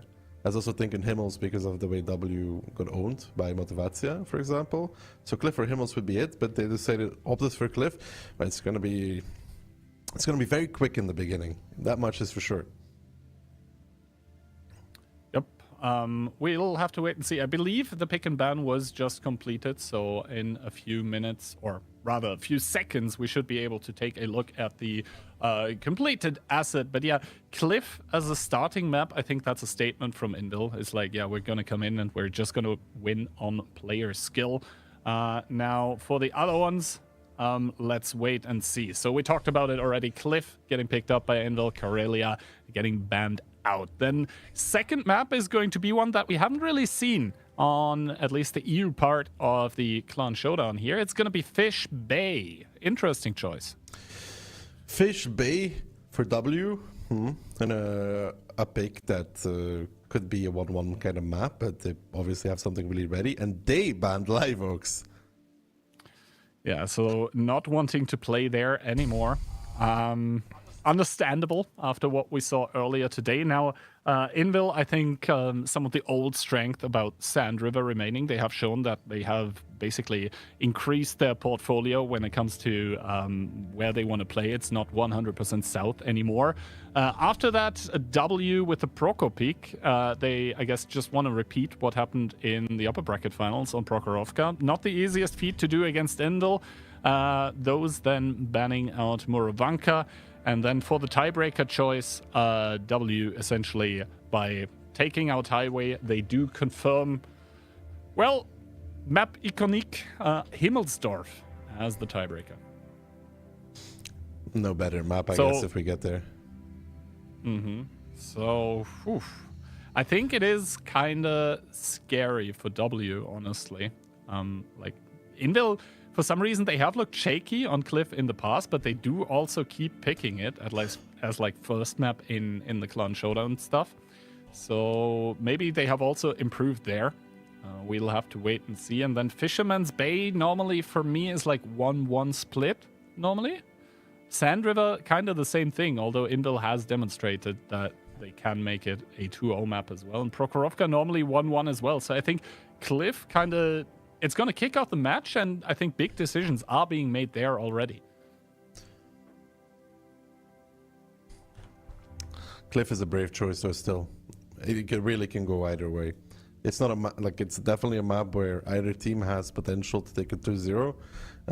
You can't say really anybody's favorite, but Invil is cooking, man. They really want to play Cliff. I guess they're counting on that individual play, those cohesions between those people that know each other for a long time are just going to end up being stronger and better than what W throws against them. But if that's the right choice, it's a brave choice, picking the fastest map in the pool as the first one.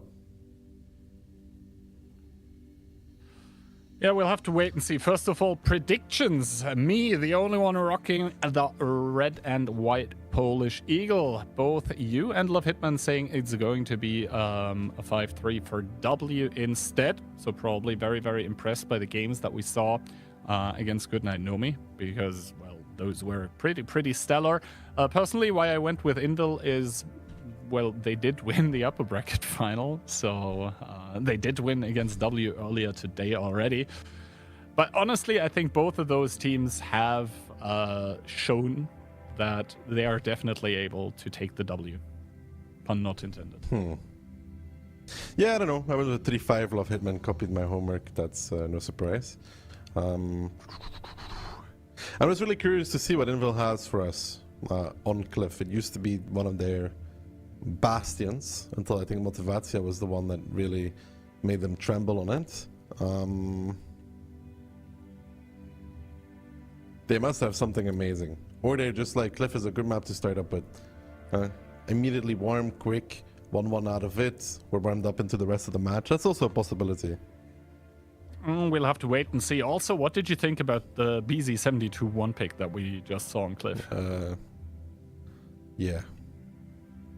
All right, so not a lot to say about it, except that it didn't work out. I think personally, probably like 260. Like if you want alpha, you want to have the BZ75, and like if you just want speed and a tank to be in position, then 260 would do the trick as well. So I wasn't properly convinced either. I mean, obviously it does offer the speed boost combination as well with the rockets, but like, yeah. It getting set on double fire didn't help either. No, but that's the whole line though. Both the elite one, or the auction one, and the regular line, and even the premium, they all have that beautiful thing called frontal fires. The greatest thing in World of Tanks. I mean, it is a beautiful thing when you're shooting at it. That all being said and done, I think we are almost ready to jump into the first round of the grand finals. It's going to be the rematch of the upper bracket, W against Invil, and it remains to be seen. Will W able to finally lift the crown, or is Invil going to place their eagle back on the throne? Invil coming in with a vengeance. We've already seen them. Double Fosh B, 1 CS63. We have a whole lot of IS-7s and triple BZ. Triple BZ. W on return though. More of those medium tanks. Bringing the CSs with that 5 of them. 1907, 1 STRV, 7 IS-7s, and a singular BZ from Ali.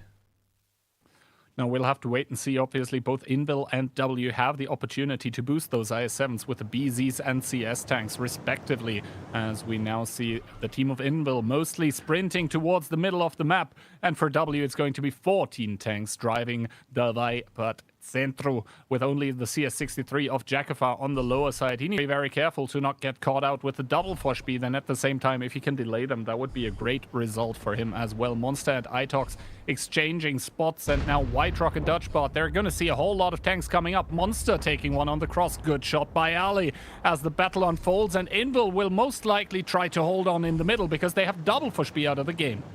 Yeah, W has to be careful here because they're going to get pushed on the corner at the beginning of the game. Gotchi Baby, Splatty, Frugo, they're going to get peeked from that corner area, and the Fosh Bs are coming in as well now to put crossfire from the side. So they're actually kind of forced back. They have to pull back to where the Barbarian is playing, where External is playing, play from those rocks, because Invil's not going to let go of the pressure here. Immediately, Itox getting pressured by a Fosh B of Ketsai as well. He's getting pushed off, and he's just kind of stuck on that rock. The STRV is spotted out as well. That shouldn't really be a problem for Fly. fly though, not the biggest issue. And now Ketsai kind of in no man's land with the first B, but they're kind of ignoring him. And External getting blocked by his teammates. He wants to go back, he wants to survive, but Ketsai blows up in a blaze of fire. But still though, W pushed back to these less than superior positions. The hill getting pushed back by double BZ as well, but there is the STRV to cover those CSs. But is there going to be anything left by the time the hill comes into effect? Because right now these IS-7s from W, they're getting beaten down by Invil, who have just all of the positions. Invil coming in with the crossfire, still holding on to that HP advantage. Piotr now getting pushed back. The STRV from the backlines has to do it all, but does he actually get the shots on towards the tanks is the question. Never now peeking from the middle here with still 2.2. He can take the punishment as Conrad eliminates Gotcha Baby. Chucky trying to push out YOLO that has been crossfiring for the entirety of the game. I don't think he even has the DPM to kill YOLO. That is until shots start raining in from the middle on towards that CS, meaning that Invil is going to win the south of the map here. Monster with the finish on towards the CS. Now W coming from the donut with double CS. They need to get into the game, but the Force seems to be reloaded. Marcel down towards one shot, but the Force just have such good and crazy DPM when they're starting to clip out. Jakova failing to take out Marcel. Now he has to drop, and I think Invil has done it here in round number 1. The pressure on W was something they couldn't hold, that middle pressure, forcing back those IS-7s into that lower hold down, with the first BZ of Ketsai even making a mistake IMO instead of just putting on crossfire, but then retaking the hill. And yeah, there was a singular CS around the hill for W, but he wasn't able to do enough, and even the STRV, I think, in this game didn't have enough impact to change the tide. Those heavies that Invil had, the superior number of them, just able to bully back W in round number 1, and Invil comes in swinging on Cliff. Yeah, exactly. Invil, they have been the dethroned champions, but now they're setting their sights on that throne once again. And I do believe that the STRV probably had a lot of impact, but it just wasn't enough.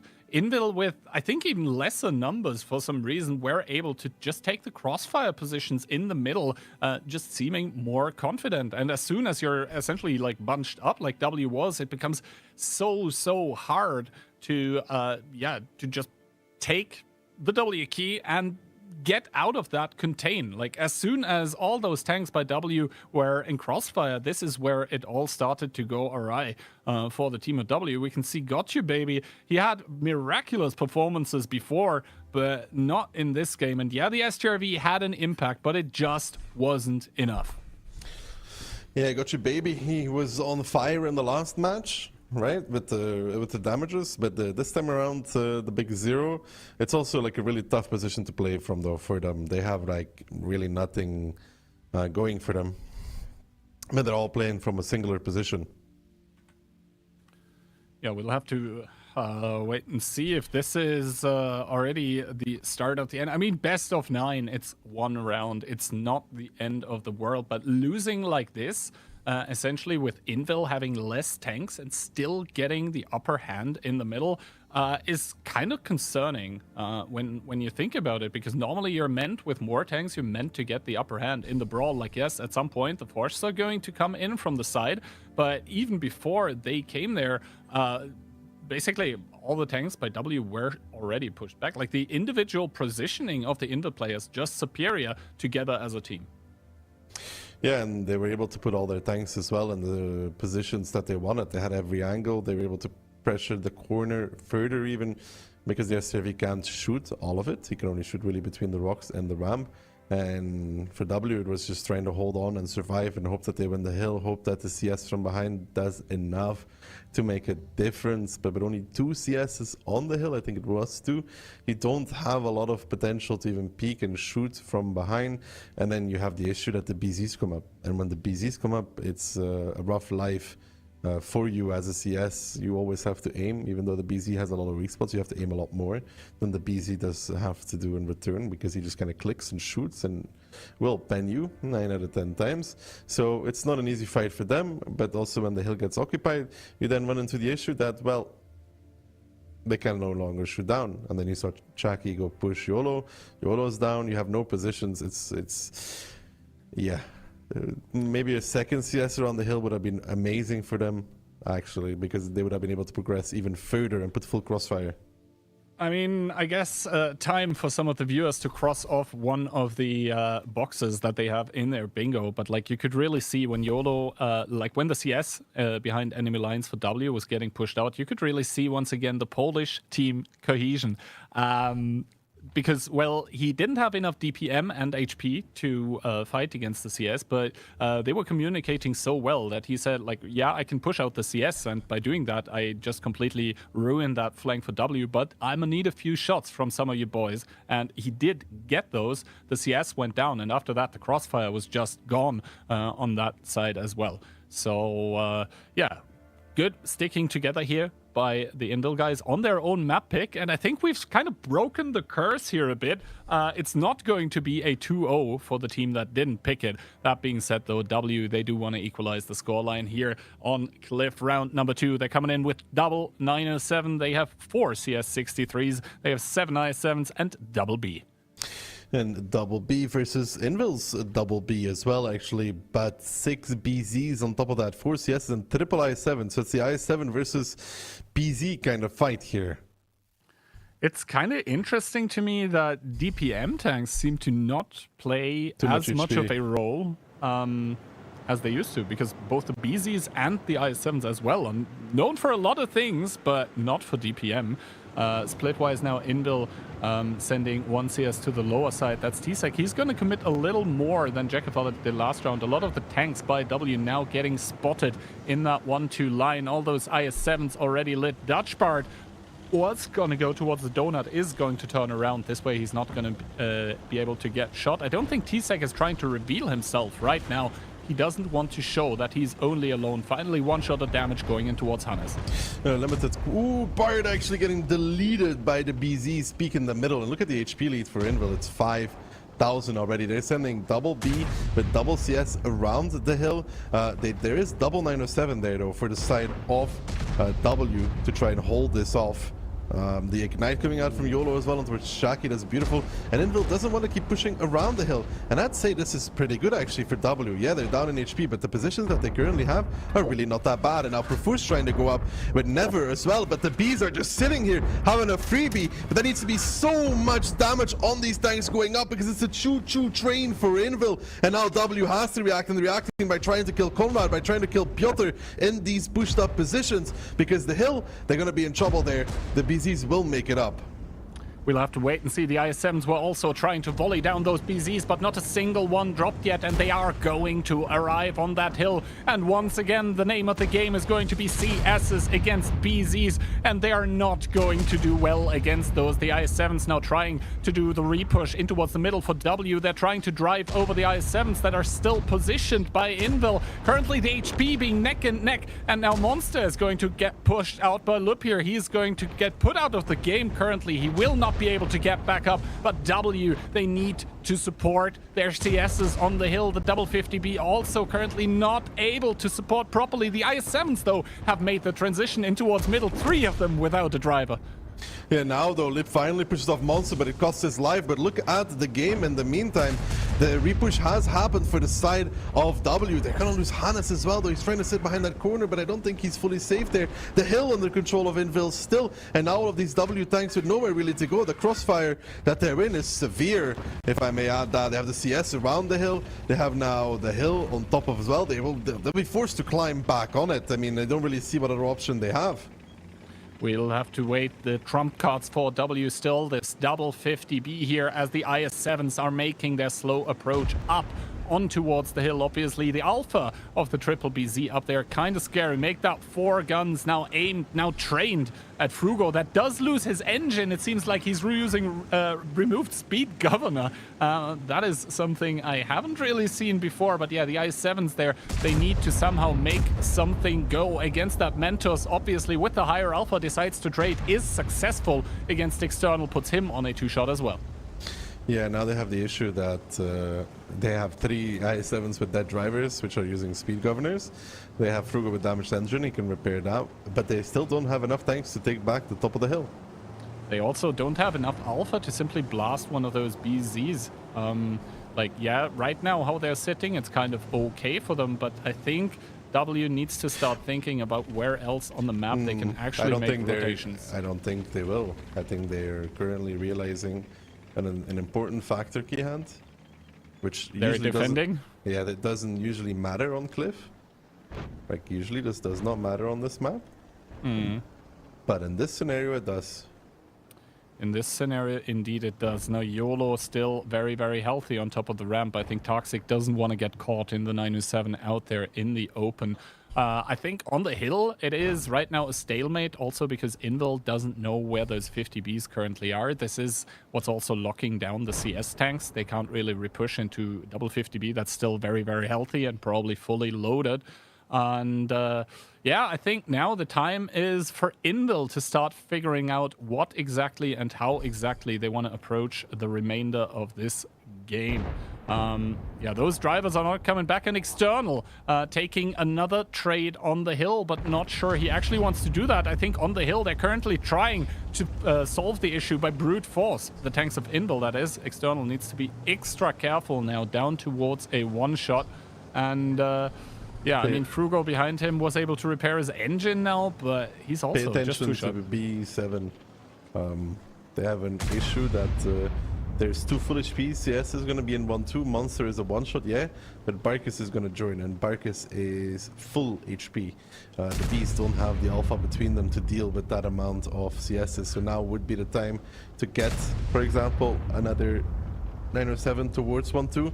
They're really missing the early info from G1 in this defensive posture, but there's also no real way for them to get somebody there without it being spotted.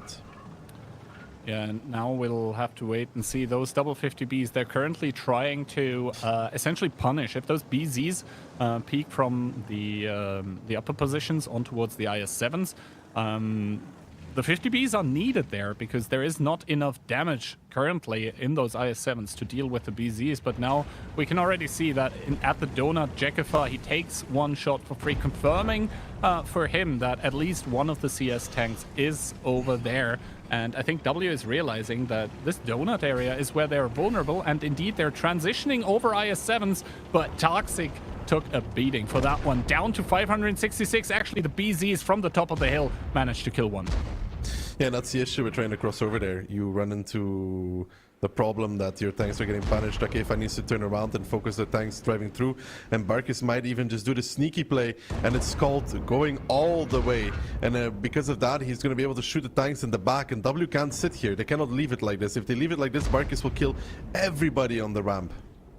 And now Got You Baby forced into this repush, already taking fire from the one-shot CS. And I think Jackifar and Got You Baby, they need to do this push here. They realize they need to do something, but the 50Bs not looking at the hill anymore means that the BZs just have free reign over those IS-7s. Frugo taking the next one to the face. Mentos down towards a one-shot, but is it gonna matter? Probably no, as Monster crosses the 4K damage mark. Yes, Splatty retaliating, one more kill, but as the dust settles, Invil just more guns, more HP, better positions, everything in their favor. Yeah, the reaction from W, I mean, they can't leave, like, they can't let Barkus just sneak by, and that's the issue with not having G1, is that, well, simply, he can drive by, and he will kill everybody on the ramp.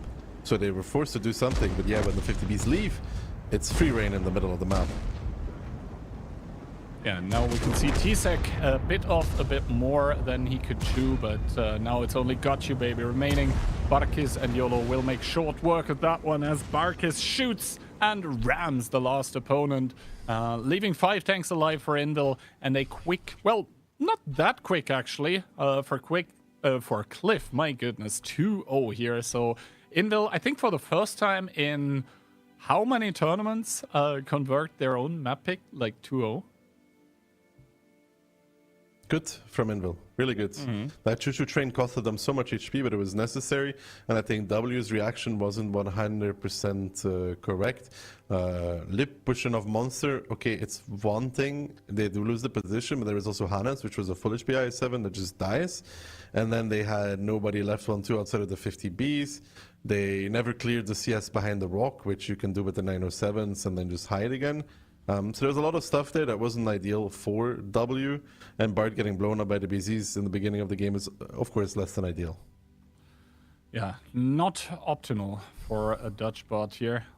No clutches coming from him so far. And yeah, I mean, for W, I guess it's time to mentally reset after Cliff. I mean, it was Invil's advantage pick coming through the upper bracket. Now, well, they're gonna move to their map pick, which is Fisherman's Bay, which is an interesting one, especially since we haven't seen it at all so far. But not gonna lie, coming into this upper bracket, or sorry, in the grand final here, Invil look like they have indeed stepped up their game. Yeah, and they win their map pick 2-0. W is going to be huffing and puffing already because that's not how they want that to go. Now, Fisherman's Bay, you have to stop this Invil momentum train right here. We've seen it quite too many times that they are able to just run away with it. So they have to win the next round almost, IMO. I mean, best of 9, meaning first 2-5, and Invil already almost being half of the way there, completely picking up Cliff. And honestly, I think they looked very, very much in control. Like, game number 1 was just individually and together as a team absolutely well played. And here on the second Cliff, I guess as soon as the game slowed down, they took like maybe 20 seconds, 30 seconds to actually communicate amongst each other, hey, what needs to happen now? Then the execution was really, really good, forcing W into something that, well, they basically had 2 options and both were bad. So good on Invil in this second round here as well, for putting the opponent into a position from which they essentially cannot win anymore. They were accepting the bleed on the hill with the BZs, which is always going to be better than going up the hill with the CSs, because 1, the BZs just win out against the CSs, and 2, they actually have more HP to take the punishment going up. But yeah, hopefully for W, they're going to be able to not let this hit their mentality too hard, because now on their own map, maybe they're going to get a chance to do better. You'd hope so. For W, it's not do or die just yet, but they really want to get this map going. They have shown that they can overcome an obstacle like being 2-0 down, though. And it's going to have to start here for them. No EBR, 5-60s, 5-60Ps, 1-60, 6-7-9s, a VK SCS, and a Hori. Someone didn't get the memo about the nerf of the 279, it seems. But yeah, Invil bringing 1 EBR instead, 1 STRV, double E5, 6 260s, triple mouse, and double IS7. Honestly, I think the pen, like all things considered, the pen is kind of lowish on the Invil side. So the W279 picks might even work out in that middle. I mean, they have a lot of 340 heats, though. Yeah, but like the mouse, not the best pen. Yes, it's tall, but like if the distance is like 100 meters or more, being tall doesn't really matter. We do see Ketsai getting the info about all the tanks that are driving towards the middle. Shots whizzing past him, none connecting. And yeah, so Invil trying to use the mobility advantage of the EBR for some early info. That does work out, but now the 279s have arrived in the middle. Barbarian immediately crossing over. They're trying to heavily contest here, but they're doing so blindly, they don't know where the 260s are yet. Yeah, but will Tarks cross over as well? Will he get the info? Will they get another guy across? Because right now, Invil could be in a little bit of trouble. If Barbarian does get a spot, or anybody gets a spot on these 260s, Mentos is now spotted out. If he gets the spot, then they will know that the repush is coming. They should be aware that the repush is coming out right now. Invil wants to take this game immediately. Conrad just pushing over with that mouse, using that HP, what it's meant for, to trade out. Tarks and Barbarian are the first line that is getting pushed, and it seems like they had a pretty good clue from Invil's side what W wanted to do in round number 3. External force back, Barbarian and Tarks down and out already, basically. Tarks holding on, trying to trade his life away, and he's able to do that just yet. The Hori, the 60 piece from, and the VK from the city seem to be putting in the hurt. 1-2 line, Piotr needs to be careful as well. More W tanks there, and so far so good actually for W, up about 6,000 HP. Yeah, they've lost that one gun, but Tarks is still tanking like a champion. Even picks up Mentos. This is going wonderful. This is indeed going well for W. 7,000 HP ahead, and a lot of the tanks from Invil in the middle very, very low. They're starting to bleed. They cannot deal with Toxic. Currently, it seems another shot connecting into T-Sec, and I think Toxic is going to be the game winner at the end of the day as External and Fly with 2 more quick kills coming through make that a triple as T-Sec falls to the grave, and W are just about holding on, holding strong. 10,000 HP advantage. The Invil tanks that are committed to the middle of the map just unable to clear out all of those 279s. Piotr overpeaking with the IS-7 doesn't get anything done either. Sub Jacob in that one-shot mouse trying to reverse out does get picked up as well, and W managed to hold on with those 279s in the middle of the map. They lose 1, they lose 2, but at the end of the day they win so much more. Yeah, they kind of stomped them in this one, to be honest. I mean, Invil seemed to kind of know what was going to happen. They were like, okay, we're going to repush mid when they push across, get 2 guns for free. That didn't really turn out the way they expected, one could say. Yeah, indeed. I mean, they did manage to pick up Barbarian quite early, but apart from that, I mean, Toxic, we're gonna have to check out his stats after the game. He must have tanked like a champ. He also was continuously able to fire. Not a lot of 279s having Amarak issues either this game, so maybe improved config for some of them even. And as this was the W attack, of course, Marcel and Ketzai will try to prolong it as long as possible, simply so for the potential tiebreaker situation. I mean, the Cliff games were... The Cliff game was not... No, the Cliff was not fast. Yeah, it was not that fast. Like, the Cliff attack was not that fast. So this is why they're trying to draw it out. It was 7 minutes and 46 seconds, Kian. He's not surviving for another... for another 4 minutes. Yeah, no. I mean, Marcel gets found now, gets rammed. Cap does get started. And on the other side of the map, actually, the EBR announcing where he is by touching the cap circle himself. But yeah, Ketzai... obviously, he's trying to help his team as much as he can, simply by staying alive at this point. But W, after being down 0-2 on Cliff, they come into this one and show Invil that the era of the 279 is in fact not over on Fisherman's Bay. Yeah, apparently not. Tark's doing a very good job at surviving, but even if he died a bit earlier, I think they would already traded so well at that point for him that it doesn't really matter that much if he would still be alive. He did get a few kills though, but the damage was already done, I think, at that point. Yes, and this means that now we do have a series on our hands. W with the first point on the board, and what a fashion. And like, I kind of have to wonder after this what Invil was thinking, because you said it while we were watching the gameplay live. They kind of seemed to know what they were getting themselves into, and yet they still did it. And their head, that repush went a lot better, Kiant.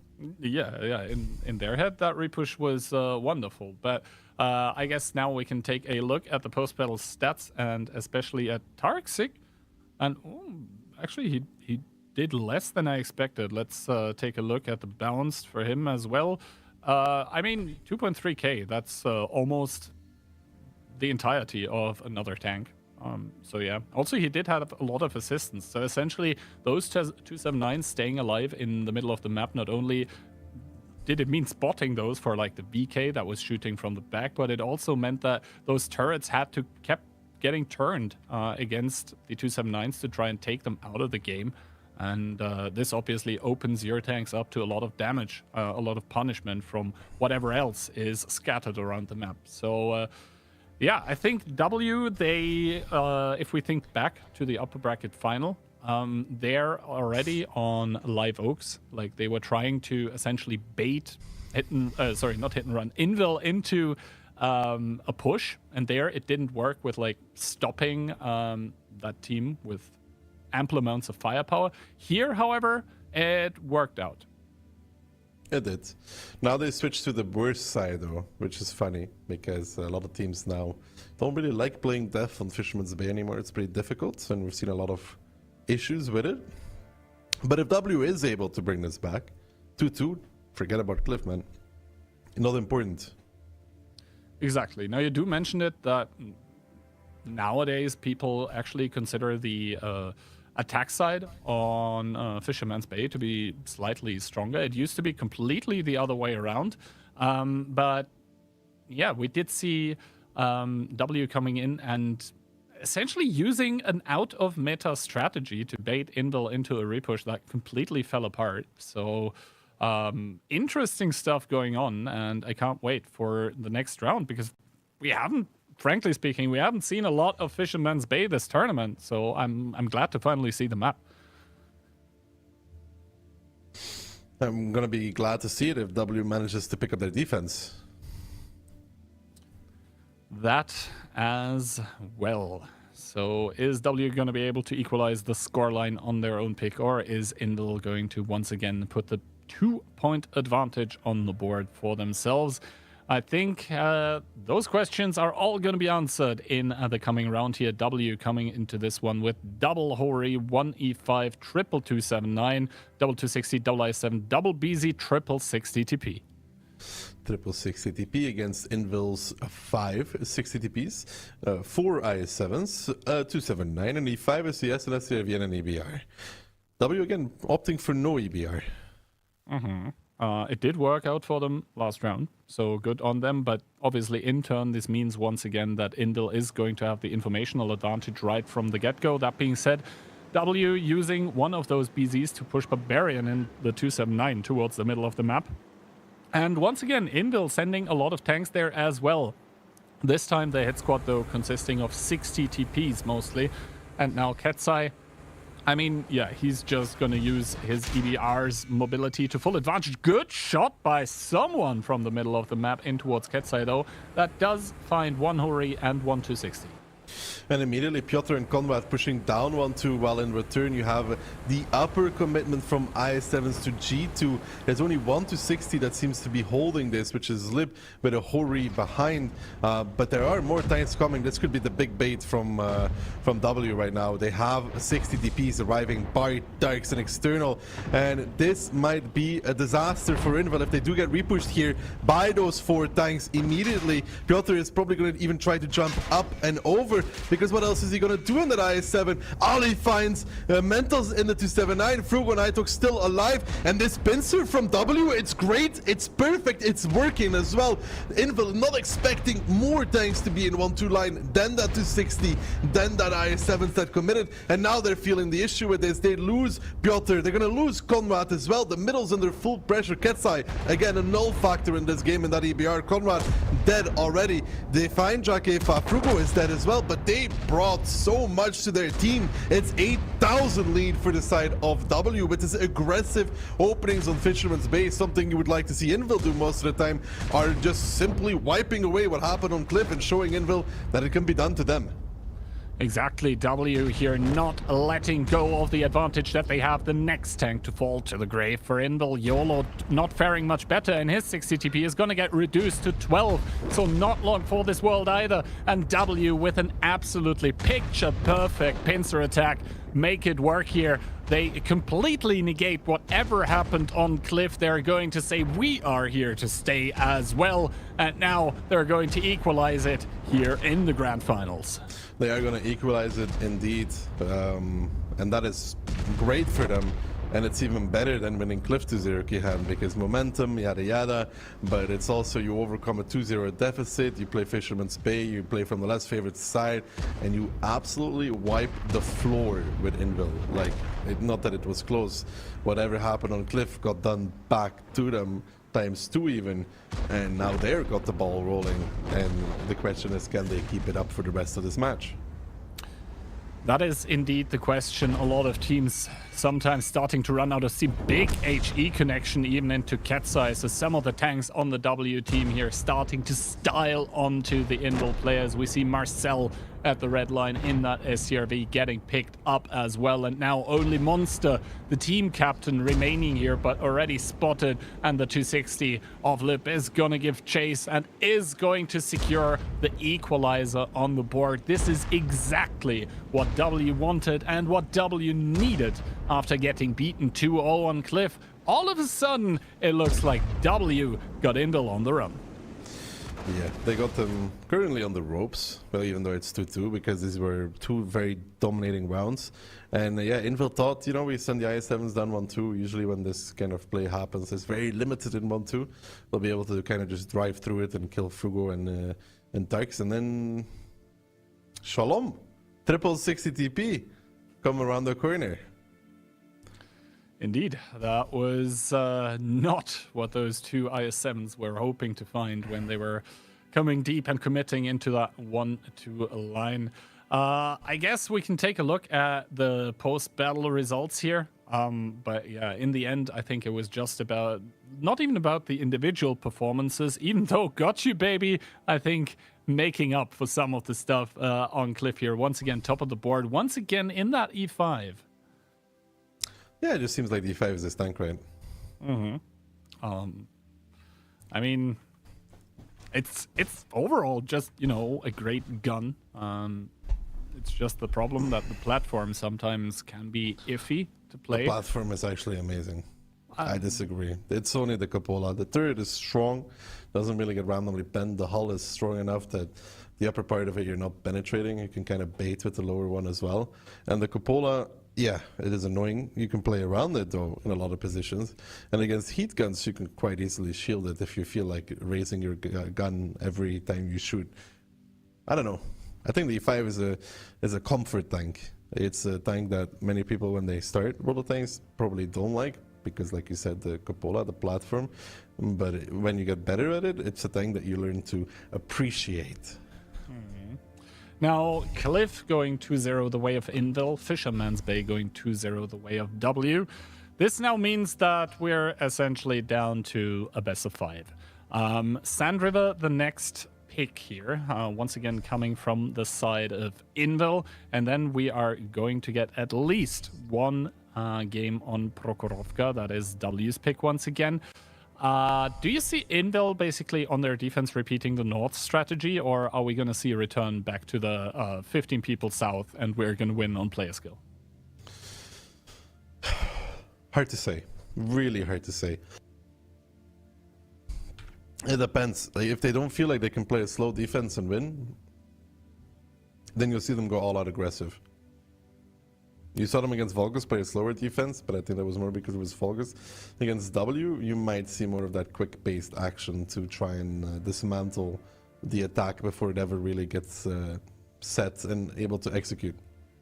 And it worked out beautifully on Cliff, just not on Fisherman's Bay.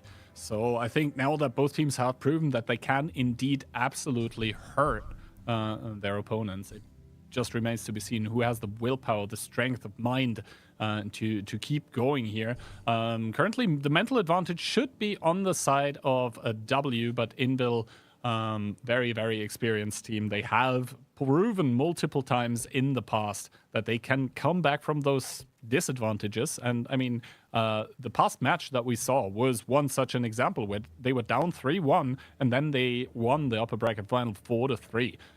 So we'll have to wait and see what happens here.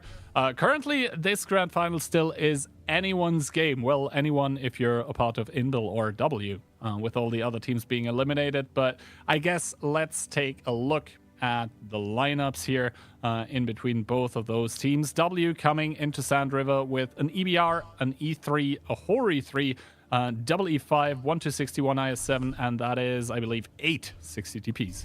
Yes, Invil on the other hand with 5 60Ps, 3 CSs, and 7 IS-7s. That looks a bit more quick-paced.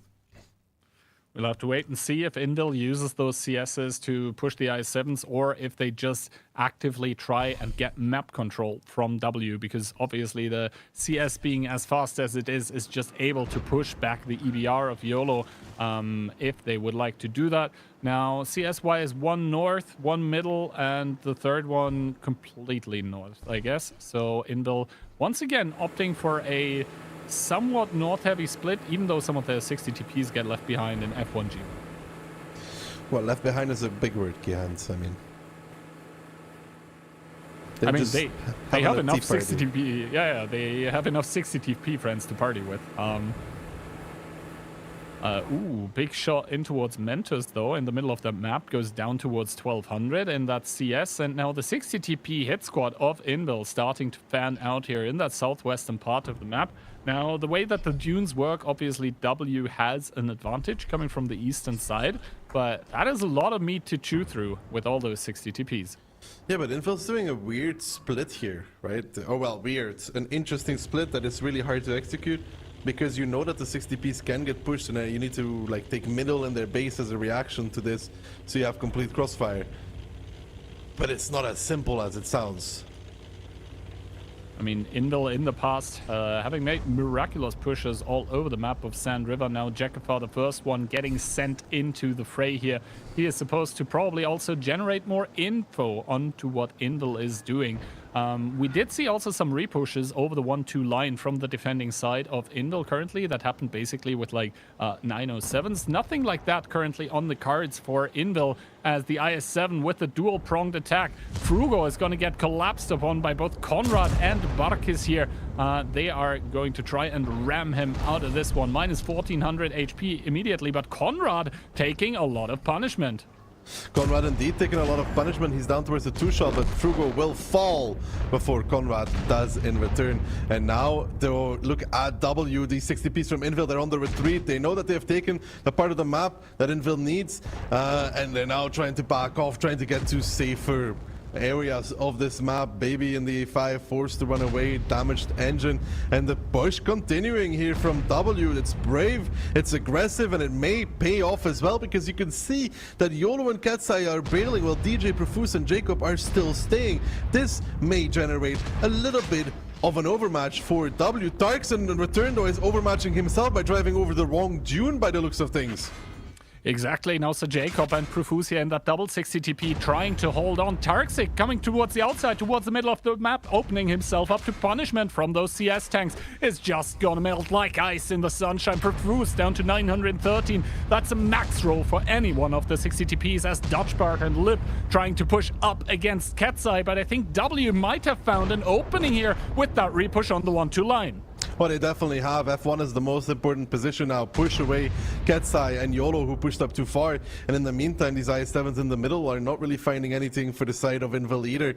They want to go on towards Baby now, but there's always the E5 behind them, constantly putting fire into the rear of these IS-7s. And yeah, they will find Gotchi Baby, but this is again not a great trade. It's an even trade at best, and it's going to be worse when Itox in the E3 arrives, and he's going to pick up Marcel. He's like, what's up, guys? How you doing? I'm an E3. I don't care what an IS-7 armor layout is. I go straight through it anyways. And him and Ali now combining with the 260 coming in as well, and one more 60p of the Barbarian will start cleaning out this dried up riverbed, as Rexar is like, I have nowhere to go, nowhere to hide, but it doesn't matter. Yeah, they found Frugo, but they lost so much in return. They have lost so much in return. 6,000 HP advantage currently for the side of Frugo, as Rexar gets completely blown up, loses his turret here. Now Piotr trying to get out of the dried out riverbed. What we can see, so Jacob is not faring much better. Takes another 1-2 combination, 1,500 damage in towards the back of his tank. And W here with 10,000 HP advantage. Yes, YOLO dies in the ABR, but in turn, Sir Jacob bites the dust. Konrad and Barkis, forced to watch here what is happening, and they're probably not liking what they are seeing. They cannot really do anything at this point, being relegated to mere bystanders, as W can now pick and choose where and how they want to win this round. I mean, the 1-2 push seems kind of obvious to do, but they don't even have to do it. They can clean up the middle first and do it slow and steady. This will not be the quickest round of the tournament anyways, but they're still going for it. Some shots coming in from the middle from the CSs. External leading the charge. YOLO will just disappear immediately. 1, 2, 3. Goodbye, YOLO. Ketsai is then the next. And yeah, this is costing them HP, but at this point, I don't think this is a high-risk play anymore. No, it's costing them HP, but they're getting kills in return. That's what matters. They're also getting tanks on towards the cap. Yes, Dutchbart is going to bleed a little bit, but at the end of the day, they have such a big advantage that they can, basically afford it. afford to do this. 22 seconds still on the cap. Maybe some resets will come in from the CS of Mentos, but he's already getting aimed at by like triple 60 TP. He is going to bite the dust as well. The dust of the sandy dunes of Sand River, that is, as Fly is trying to battle it out with the IS-7. But the cap is the important thing, and that is what's going to lock in the victory. And for the first time in this matchup, W is going to be well and truly ahead 3-2. Yeah, the up and over, eh? Actual up and over for W, picking up 3 consecutive rounds. They did get to play from, again, I'll say it, people like playing more from the Eastern Sand River. And Invil had an interesting approach there. I just feel like their 60 TPs were a bit slow on running away. And if they weren't slow on running away, they definitely made the mistake of splitting up instead of just fighting together and praying that some rotations from the CSs come out so that they can win that fight. Now, half the squad was left up front, just died. The other half was going F1 and was useless.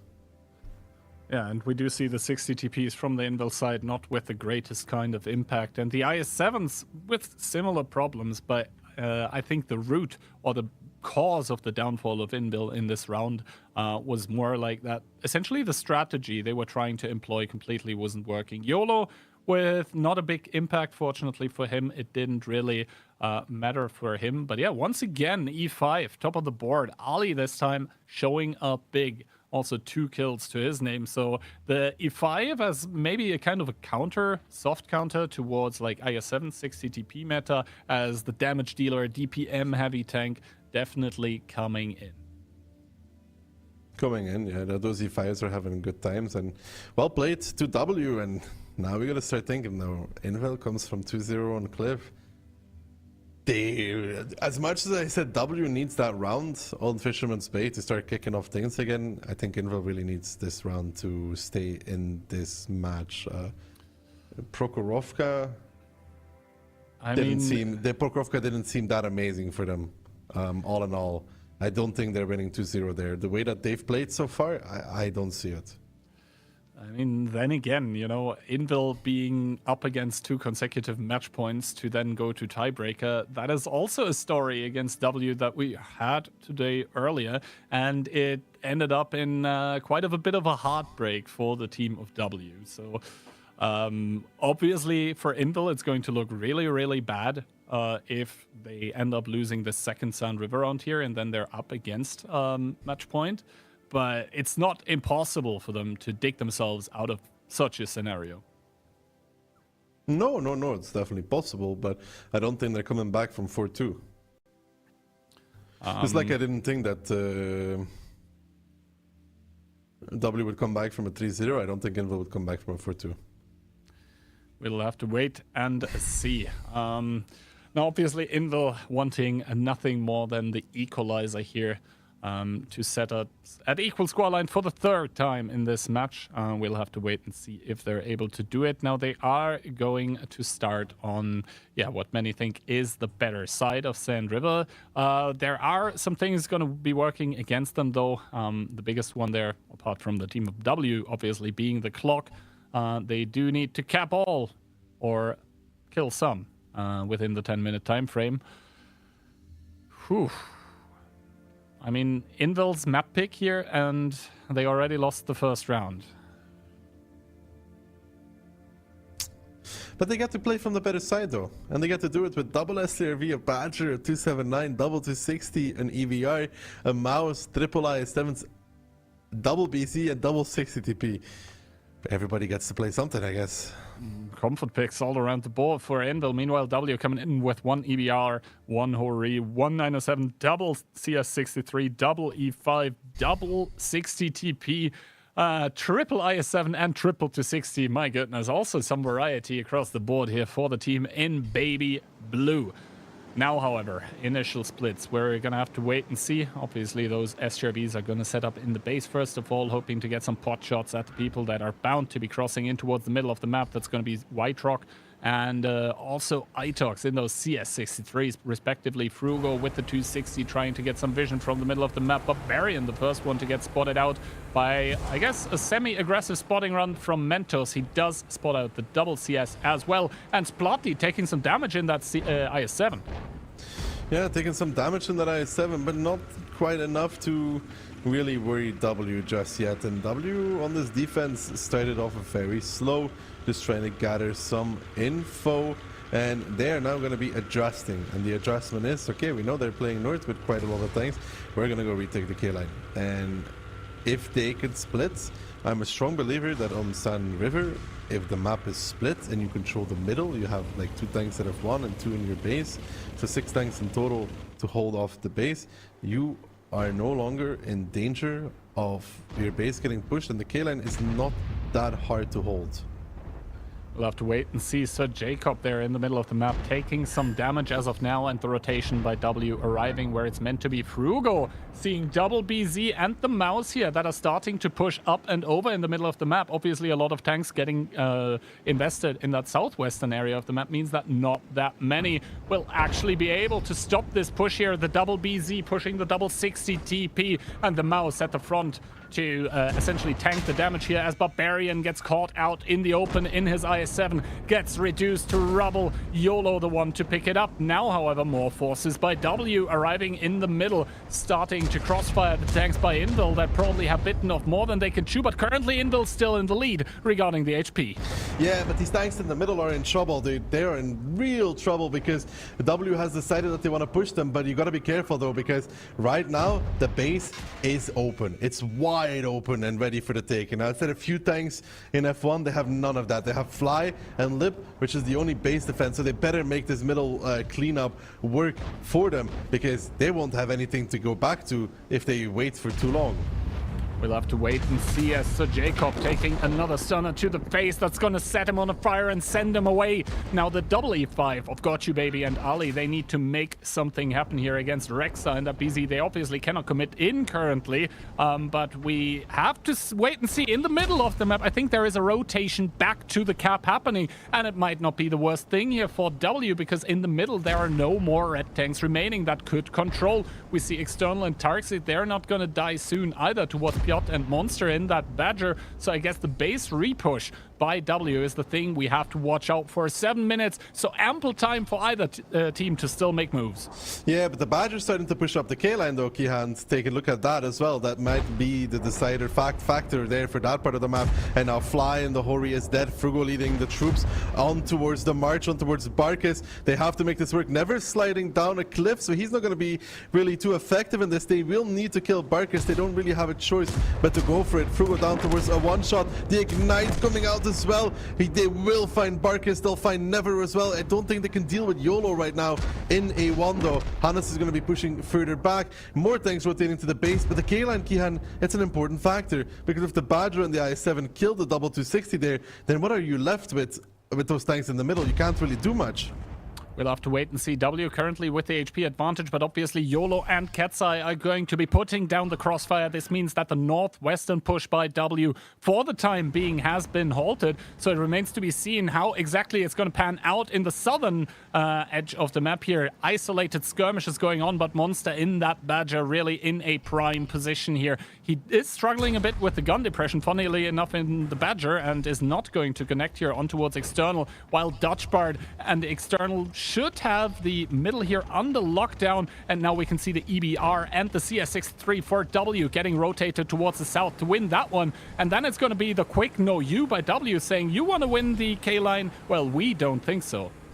Well, I mean, the CS has the issue that he can't really push up on his HP anymore. With 800 left, he doesn't really have that potential. Lip is the playmaker there in that 907. If he can join the K-line and he can make a play, then they might win it. But look in return, though, those red tanks from Invil starting to rotate. They're bringing a 279, and that is a very, very healthy 279. 2.2k HP on Profuse. They're also bringing a BZ, which is lower HP, but Profuse very, very healthy. Salty will try to hold this part of the map with his friends, and even an STRV getting pushed up, because Invil knows the importance of the K-line. The YOLO getting spotted out. Monster uncharacteristically missing that shot. I would say that's a whiff even, Kihan, from Monster coming out. You don't really see him miss these kind of shots most of the time. YOLO now jumping from behind as well. Where is Lip in the 907? He's peeking from above. They need to pick up Piotr at the very least for this though, or it's going to be a disaster. Now the Badger starting to shine, making that DPM work. Lip is getting crossfired in the 907 from the middle of the map though. YOLO's behind in the EBR though. There's nobody to stop him from this right now. Baby down towards the one shot as well. Lip needs to be really careful. One more shot on the Badger and he will fall. And I think YOLO right now, Playmaker, not this YOLO, the other one, the EBR, that's on the K-line. Yeah, Hannes here getting one more shot into the IS-7 is going to remove the crossfire as soon as Splati arrives as well. The K-line struggle still ongoing. I think this YOLO here has all but died, and now Monster in the Badger starting to turn around, still on 300 HP. This means exposing himself, but DJ in that STRV, the police has arrived and he is going to start using his HP as well. Meanwhile though, W still on more. They also have a gun more to play with. Ooh, YOLO, I don't think he realizes he's still spotted, and Monster does not get the hit where he wants it to be, as Profuse with the blind shot, and DJ picks up got you, baby. Yeah, the whiff there from Monster, uncharacteristically missing a lot of shots that you normally would not see. K-line seems to be lost for the side of W, but in return, this time around, they're pushing out the north, though. It's only Ketsai. Mentos is spotted out as well. Ali has taken the middle of the map. 3 minutes, Kihan. Now we start thinking about the time, because the guns are basically dead even, 1 in favor of W. And if YOLO would have connected that shot on the back of the Badger, would have been even worse. But they do have still a decent control over this map, though. They do still have a decent control, and Mentos as a one-shot needs to be very careful. He doesn't know about Splati. He doesn't know how close those IS-7s are. And being on 200 HP, he cannot afford to do anything. Ali going down somewhere in the middle of the map is going to equalize the scoreline, but a big roll on towards Ketsai from Splati does also spot out Mentos. That information is crucial right now, as the STRV is going to be the main combat tank that it was always supposed to be. What? How does he still get the kill on the Badger in the 260? I mean, he dies instead, but crazy.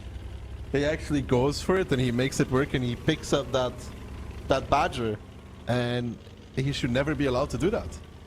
How? Never. How? It's mind-boggling to me what's happening here right now. Splati is going to reverse in that IS-7. They've evacuated from the middle. The 60Ps actually made it out of there. This is not a bad position for W to be in. The 60Ps have evacuated. They've left that position. Splati is now getting pressured by an STRV, but Marcel doesn't have the HP. Hannes gets Ketsai in the 260, and Marcel kind of in no man's land with an STRV. We've seen Invil STRVs do amazing things on this part of the map against IS-7s, but Marcel is not. Who was it? Rexar? I don't think Marcel is Rexar, so, you know, it doesn't really bode well for him, and now Splati could even take the shot, but no, Itox picks it up, and 4 tanks left standing for Invil, and they're looking at match point. Not for them, but for W. Exactly. Now DJ in that STRV is doing something which STRVs normally don't want to do. He has to get close to somehow get anything done against the 6 remaining tanks of W, against the 70 remaining seconds that are still here. He does drive in with the STRV. He doesn't see anyone currently. Now Jackifer does get spotted with the 60 TP, and that is not an engagement that the STRV would like to take.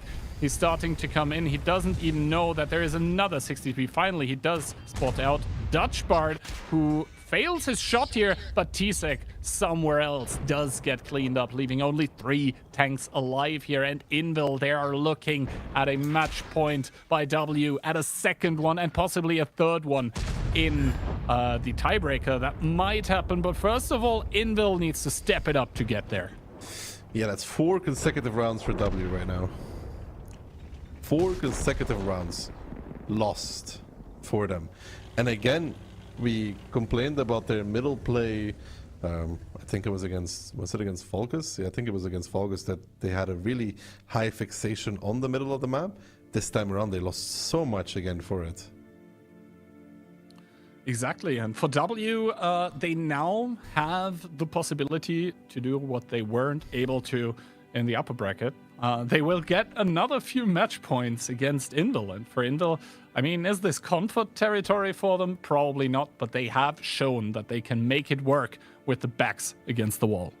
But we have to talk about some of those shots and some of those interactions that went on. Like Monster missing the EBR twice, then the EBR getting blinded, then somehow the Badger dying with the 260 committing to the peak. Like, that K-line was wild. Absolutely wild. Yeah. I mean, the STRV is doing what they're supposed to do. At least that. At least that. I'd have expected more from Monster. I think that's quite fair. He did get unlucky with quite a few shots on the 260 Cupola, but then again, the 260 Cupola isn't the biggest thing in the world. It's also pretty strong, actually, in general. It's not like the E5 Cupola, you know? Yeah. But yeah, W managed to hold on to a round that did look extremely dicey, and they managed to once again flip a map pick of their opponent back, and they do it 2-0, and now this means we're going into Prokhorovka. We are going into back-to-back match points for W if they don't manage to clean it up in the first round. They did look very, very good on Prokhorovka in the match earlier, but, you know, whenever a team looks really bad on Prokhorovka, that means the mistakes normally should be easier to fix. I mean, you'd hope so. There was a lot of them. Like blind pushing 1-2, for example. Yeah, or also losing an EBR in the first minute of the game. Yeah, well, that can happen, though. When you go 9-0 line as an EBR, it's never the greatest story. Who's defending first?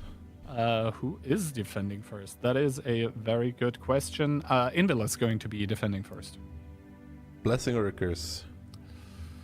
We'll have to wait and see. I mean, their previous defense was essentially the one where one of the EBRs was just getting completely obliterated at the start of the game. So that is something to be easily improved. And then we had this weird IS-7 migration essentially throughout the whole map, trying to transition into 1-2, realizing they're not going to make it, and then essentially just pushing into the open. But yeah, we'll have to wait and see. But, I mean, for Indel, it's do or die now. They lose one more than, you know, making it through the upper bracket and winning the previous tiebreaker against W doesn't even matter. Yeah, and they could have been in the lower bracket there already. And I mean, for W now, it's just the issue of not faltering to the pressure, because sometimes the last point can indeed be the hardest one. Indel coming into this one, that looks like a very, very aggressive lineup. 1 EBR, we have 6 907s, 1 CS63, a mouse, an IS-7, and 5 60TPs. W in return, though, WBR, SCRV, 907, E5, 260, 5 IS-7s, and 4 60TPs. We'll have to wait and see how the splits are actually gonna work out. But Indel on their defense are gonna send that mouse together with some 60 TP back up towards the middle of the map. They're gonna send double 60 plus 907 and IS-7 towards the 1, 2, and 3 line. But the thing is, for W, they do have the spotting advantage. 2 EBRs versus 1. So Mentos needs to be extra careful here as soon as he shows himself. Ooh, good shots by Mentos and YOLO both. Let's see if something connects from the back of the map. Doesn't seem to be the case, as the 907s on that 6-7 line are starting their journey down towards the south. Invil, I think they're looking for a clean knockout punch here. Invil looks to be pushing middle from 2 sides, Kihand, and pushing middle from 2 sides is always hard. Mentos is screening, pushing the EBR away, spots out Darks, but here comes Invil's do or die moment. It's crunch time, it's hammer time even. They are jumping the rails yet again, unspotted however this time, which is a smart adjustment. What you should probably see them do right now is they will move towards the area where Marcel, Rexer, and Jacob are, and then jump from there into the middle dip, reducing their exposure time to to the guns from W. And here they actually go with those 907s from all angles on towards Ali, on towards Jakefa. Conrad not having a good time, but somebody has to pay the price for being the first one in. Ali getting focused down now by these 907s. Piotr Tisek on towards the 3 line as well. And here comes W though in return. The repush, Barbarian, external Itox, and I think Gotchi Baby are coming, but these Invil tanks, they are bypassing that repush. They are going for the next dip. They're going for Bart. They're going for Splatty. They want to hit the STRV next. Mentos is just waiting for it to go there, and so far so good for Invil. Crunch time is working, and they're gonna jump one more time back into the middle on towards Jakefa, who they left alive as a dessert for the cleanup crew of Invil. Invil here just sweeping up and over the W tanks that are just left stranded in the middle of Prokhorovka. 6,000 HP advantage, and up and over into once again the next dip, the Barbarian and External, the next ones on the menu. However, the Invil task force here slowly starting to run out of steam. Piotr down towards a one-shot, but Barbarian getting cleaned up here. Mentos gets the spot on to fly into the background here. The STRV actually spotted, but Mentos down towards a one-shot. We need to be very, very careful to see what's actually going to happen here. Fly not looking for the pickup onto Mentos, but I think the guns for W simply are not there anymore. Invil creating such a target-rich environment that the W tanks did not have enough DPM. Yeah, they weren't ready for this push. They were actually in the worst possible position because they were playing on the 3 line and the 4 line. And they were spotted, which gave Invil the opportunity to jump over the rails unspotted this time and make a really good close push, which is of course way less dangerous than having to drive for 200 meters. Exactly, and now Invil with a very, very stylish defense here are going to make it work. YOLO, the last one to the grave here. Mentos jumping over and does crash against the tree, but little is it going to matter. Invil, they have taken the first step that is needed to securing the tiebreaker at least. First hurdle, but an important hurdle to begin with. Defense on Proko. Again, some people would say the less favorite side, but what a fashion. They're not backing down from the challenge, knowing that they can crunch the middle in a really good fashion. The timings were there for all of their tanks. 2 line 60 DPs, the 3 line overcommitments from IS7 and 907s jumping over, seeing the repush and just going like, okay, we'll go clean up the tanks in the 3 line instead, whatever. We'll get 2 more 60 DPs and we'll be happy with that. Yeah, now the HP dealt, obviously Fly there was trying to farm his heart out, but the fact that not a single tank by W, apart from the STRV, was able to cross the 3k damage line says it all. The focus fire just extremely good by the team of Invil, and I mean, yeah, they were just so proactive with creating those multiple tanks on like 1 or 2 or 3 engagements, whereas the team of W just didn't know how to essentially respond with that pressure. And yeah, you know, Conrad doing 0 damage, but you know, he was the first one in. Yeah, he was the first one in, and sometimes it just do be like that. He enabled his team to win. High impact gameplay from Conrad as well. Yes, unlike other people that do high impact plays. But yeah, good stuff from Invil. Or really solid rounds showing that the middle crunch is still possible if done effectively. But I think that also had to do with W's positions not being ideal against it.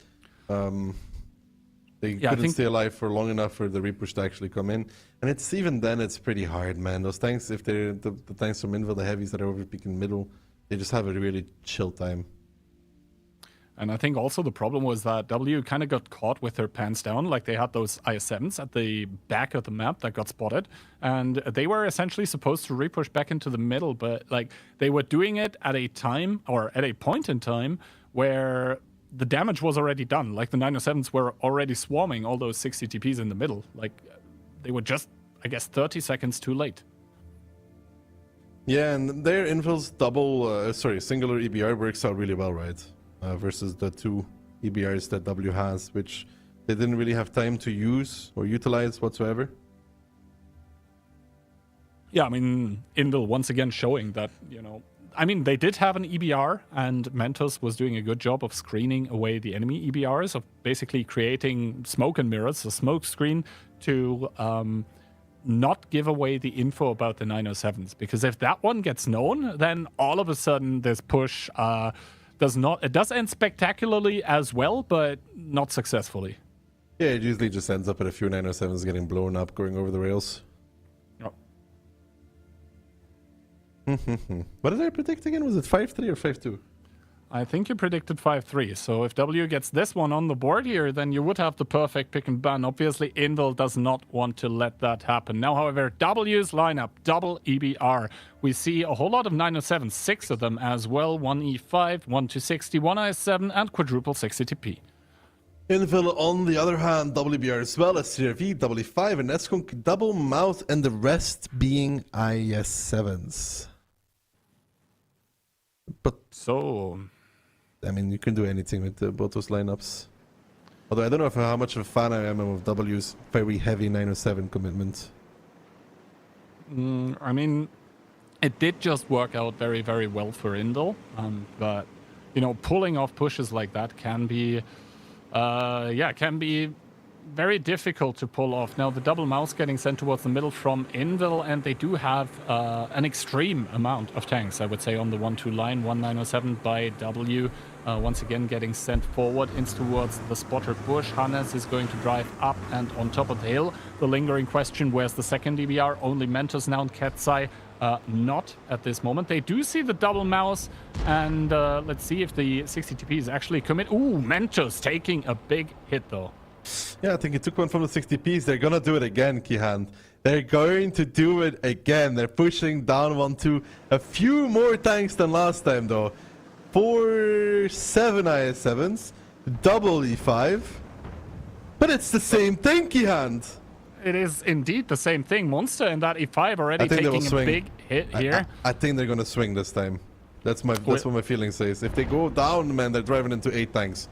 Let's see. I mean, double 907 getting rotated over by W, and it doesn't look like Invil wants to swing here at the HP, having been equalized by the shots of W. And now the 60TPs there in the middle, busy with the mouses as the EBR just gets completely blown up.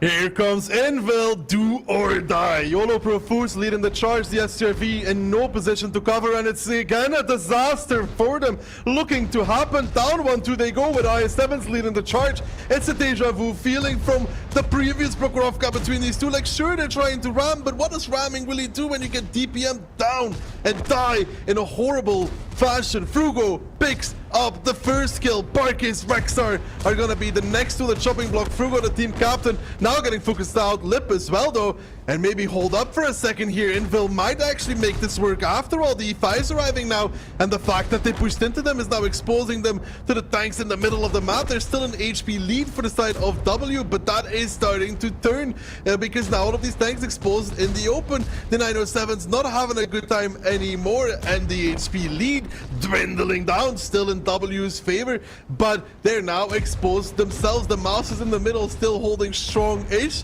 as well. Lip, Fly, and company now forced back, and Invil has taken over the hold down.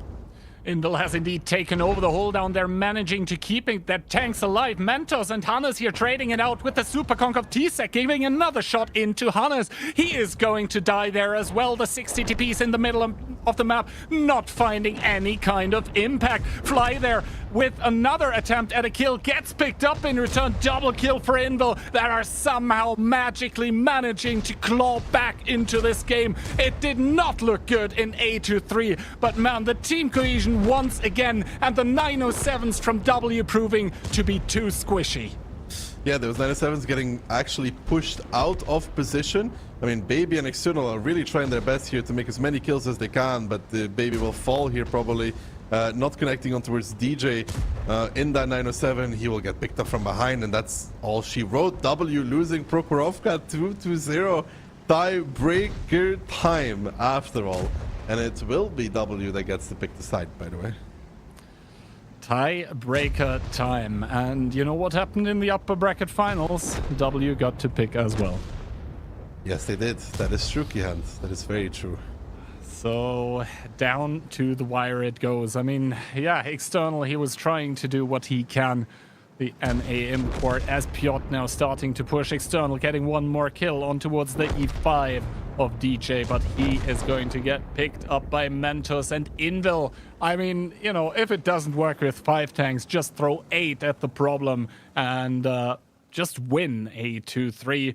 W, they had the HP lead for the longest time, but once again, the story continues. Invil, faced with double match points against them, once again managed to go into tiebreaker, and must be brutal if you're W. You probably every single one of those W players feeling an Invil guy breathing down their neck.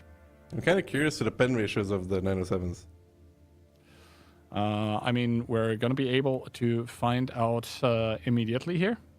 Let's see. So both of those EBRs of W without an impact, 0 damage by both of them. I mean, the 60 TPs in the middle of the map, but yeah, 666 by Frugo, 1087, and then we'll have to see 10-10-9, 13-11-10. I don't think the pen rate was the issue on the 907s, honestly. It looks okay. Yeah. I feel like getting pushed out back was an issue for them, and they probably should have re-pushed back in themselves. Yeah, because Invil once again was able to keep some people alive that realistically should have been dead, and then they do 1 or 2 more shots that they realistically shouldn't. But yeah, Invil, man, backs against the wall, coming into Prokhorovka, quick 1-2 punch knockout combination. Now it's tiebreaker time. It is tiebreaker time. Can't believe they ruined my prediction. Asshole. I mean, Himmelsdorf is once again going to be the tiebreaker in between W and Invil. And now it remains to be seen if the team of W is going to be able to mentally reset, or if it's going to be yet another heartbreak against Invil yet again for them. The entire tournament rests on the coming round. It's going to be Himmelsdorf here. The past time that those two teams met on a Himmelsdorf tiebreaker was not too long ago, with the better end for Invil. Yeah. I still can't believe they actually lost A2. It was looking so good for them for a while. I think they could have won it if they stayed and fought and brought the EBRs in as well. I think the biggest problem was that basically Invil managed to bunch them up so tightly that the 907s couldn't freely pick up the one-shots anymore, and that is actually what turned the tide. Also, the EBRs both doing 0. I think if both of those EBRs do like 3-4 shots each into that brawl, then all of a sudden... if they just jump behind, basically, and contribute their HP and pick up some one-shots, would be huge. Yeah. But... yeah, so it was actually Invil picking, and they picked defense. So it's going to be the same story once again. It's going to be W attacking on Himmelsdorf. Okay, so the players do get like an extra minute or 2 to prepare for this match. Obviously for them, high stakes as well. Because essentially both teams ask for a minute more. No. And you should let me admin the tourney. I think we would have a very, very swift tournament with the reputation of brutal admins after that. We would keep the entire prize pool, though. Think about it. We could put it 50,000 euro prize pool, right? And after sanctions and penalties, would pay out like 500. I like where you're going with this. Please do continue. Who gets to keep the money, though? I mean, you don't need one. You already have a Lambo from last holiday, but...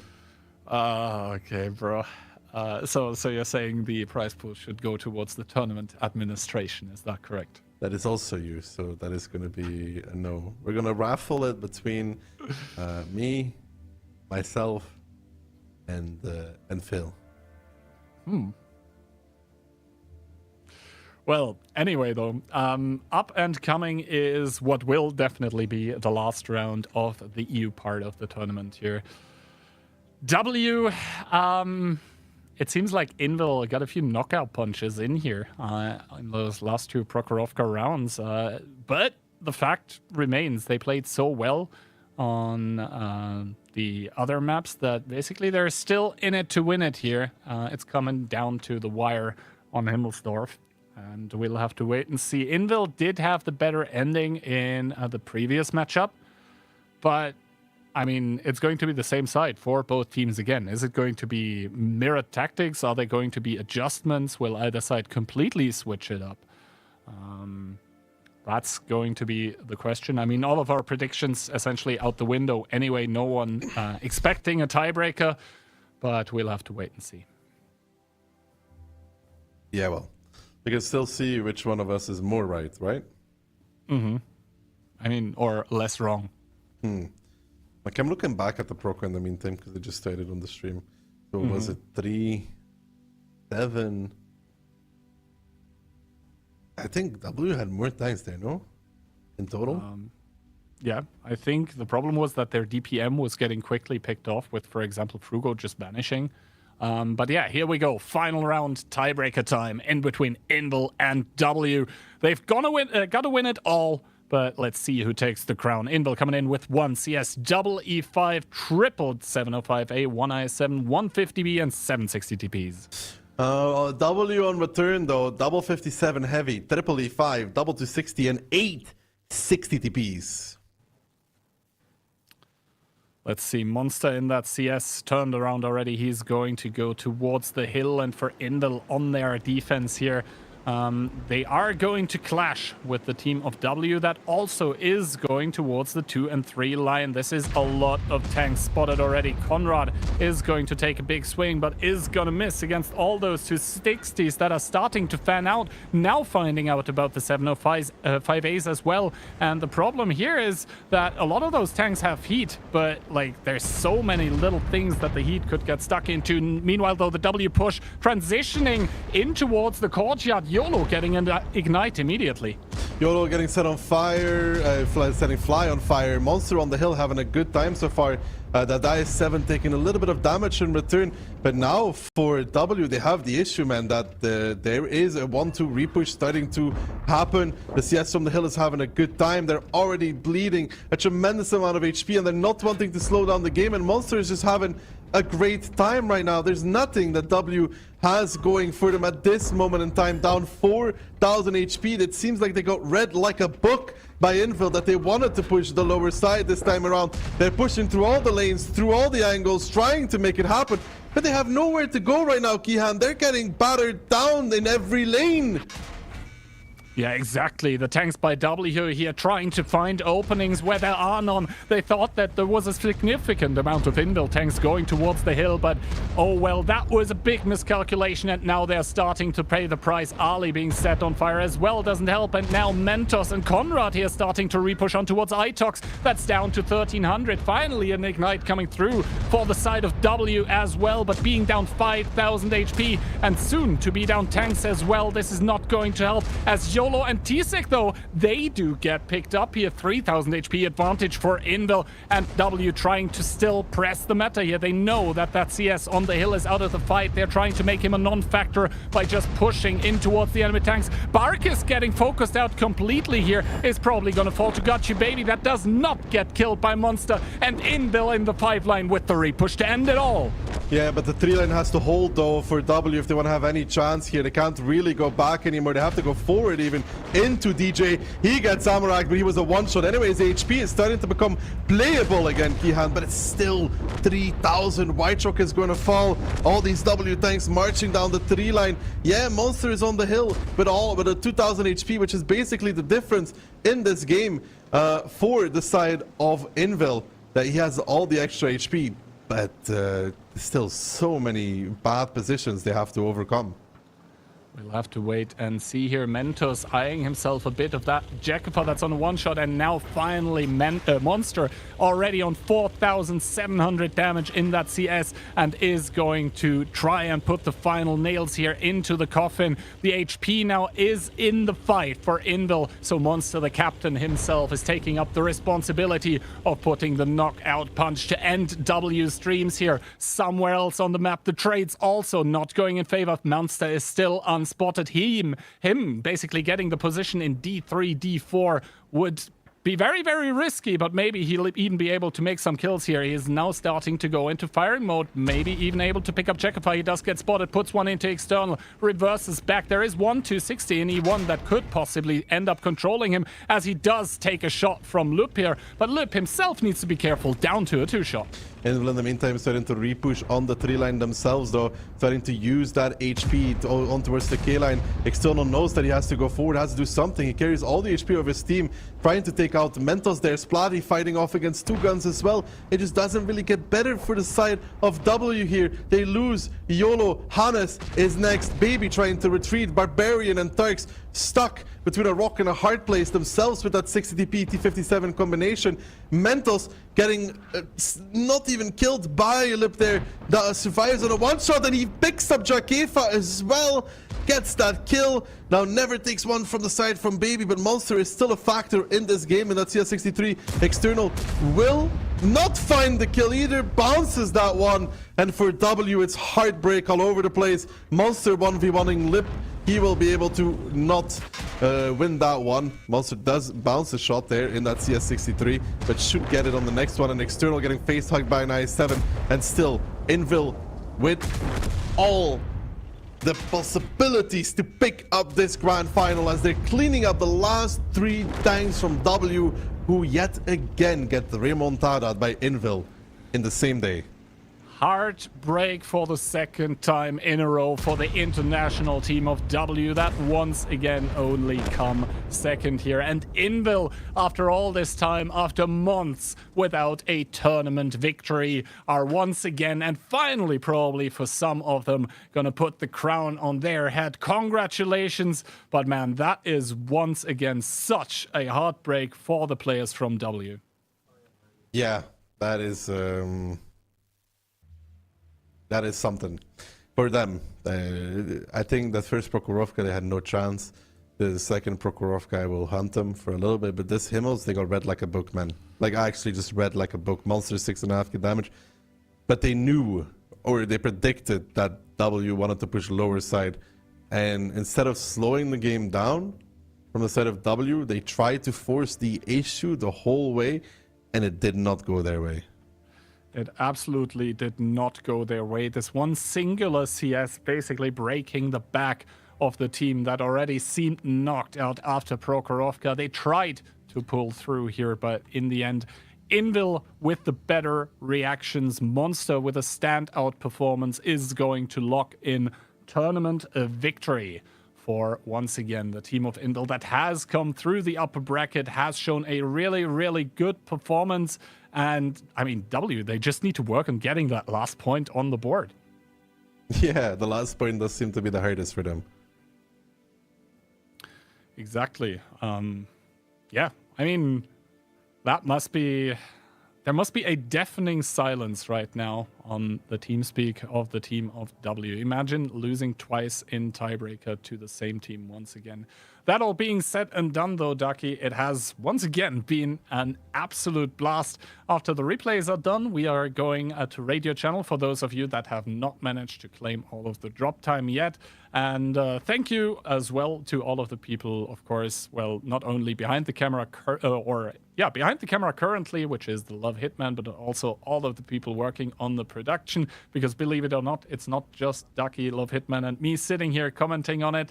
But yeah, gigantic thanks to all of you, also to Ducky once again. And as always, the last words belong to you.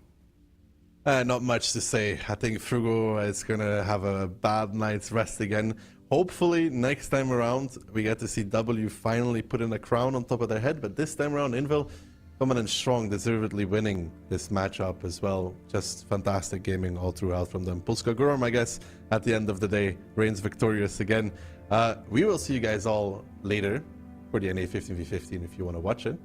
Or we'll see you guys all for the Onslaught Legend Cup. It was my pleasure to be co-hosting together with Keyhand for you. And we'll see you guys all on the very next one.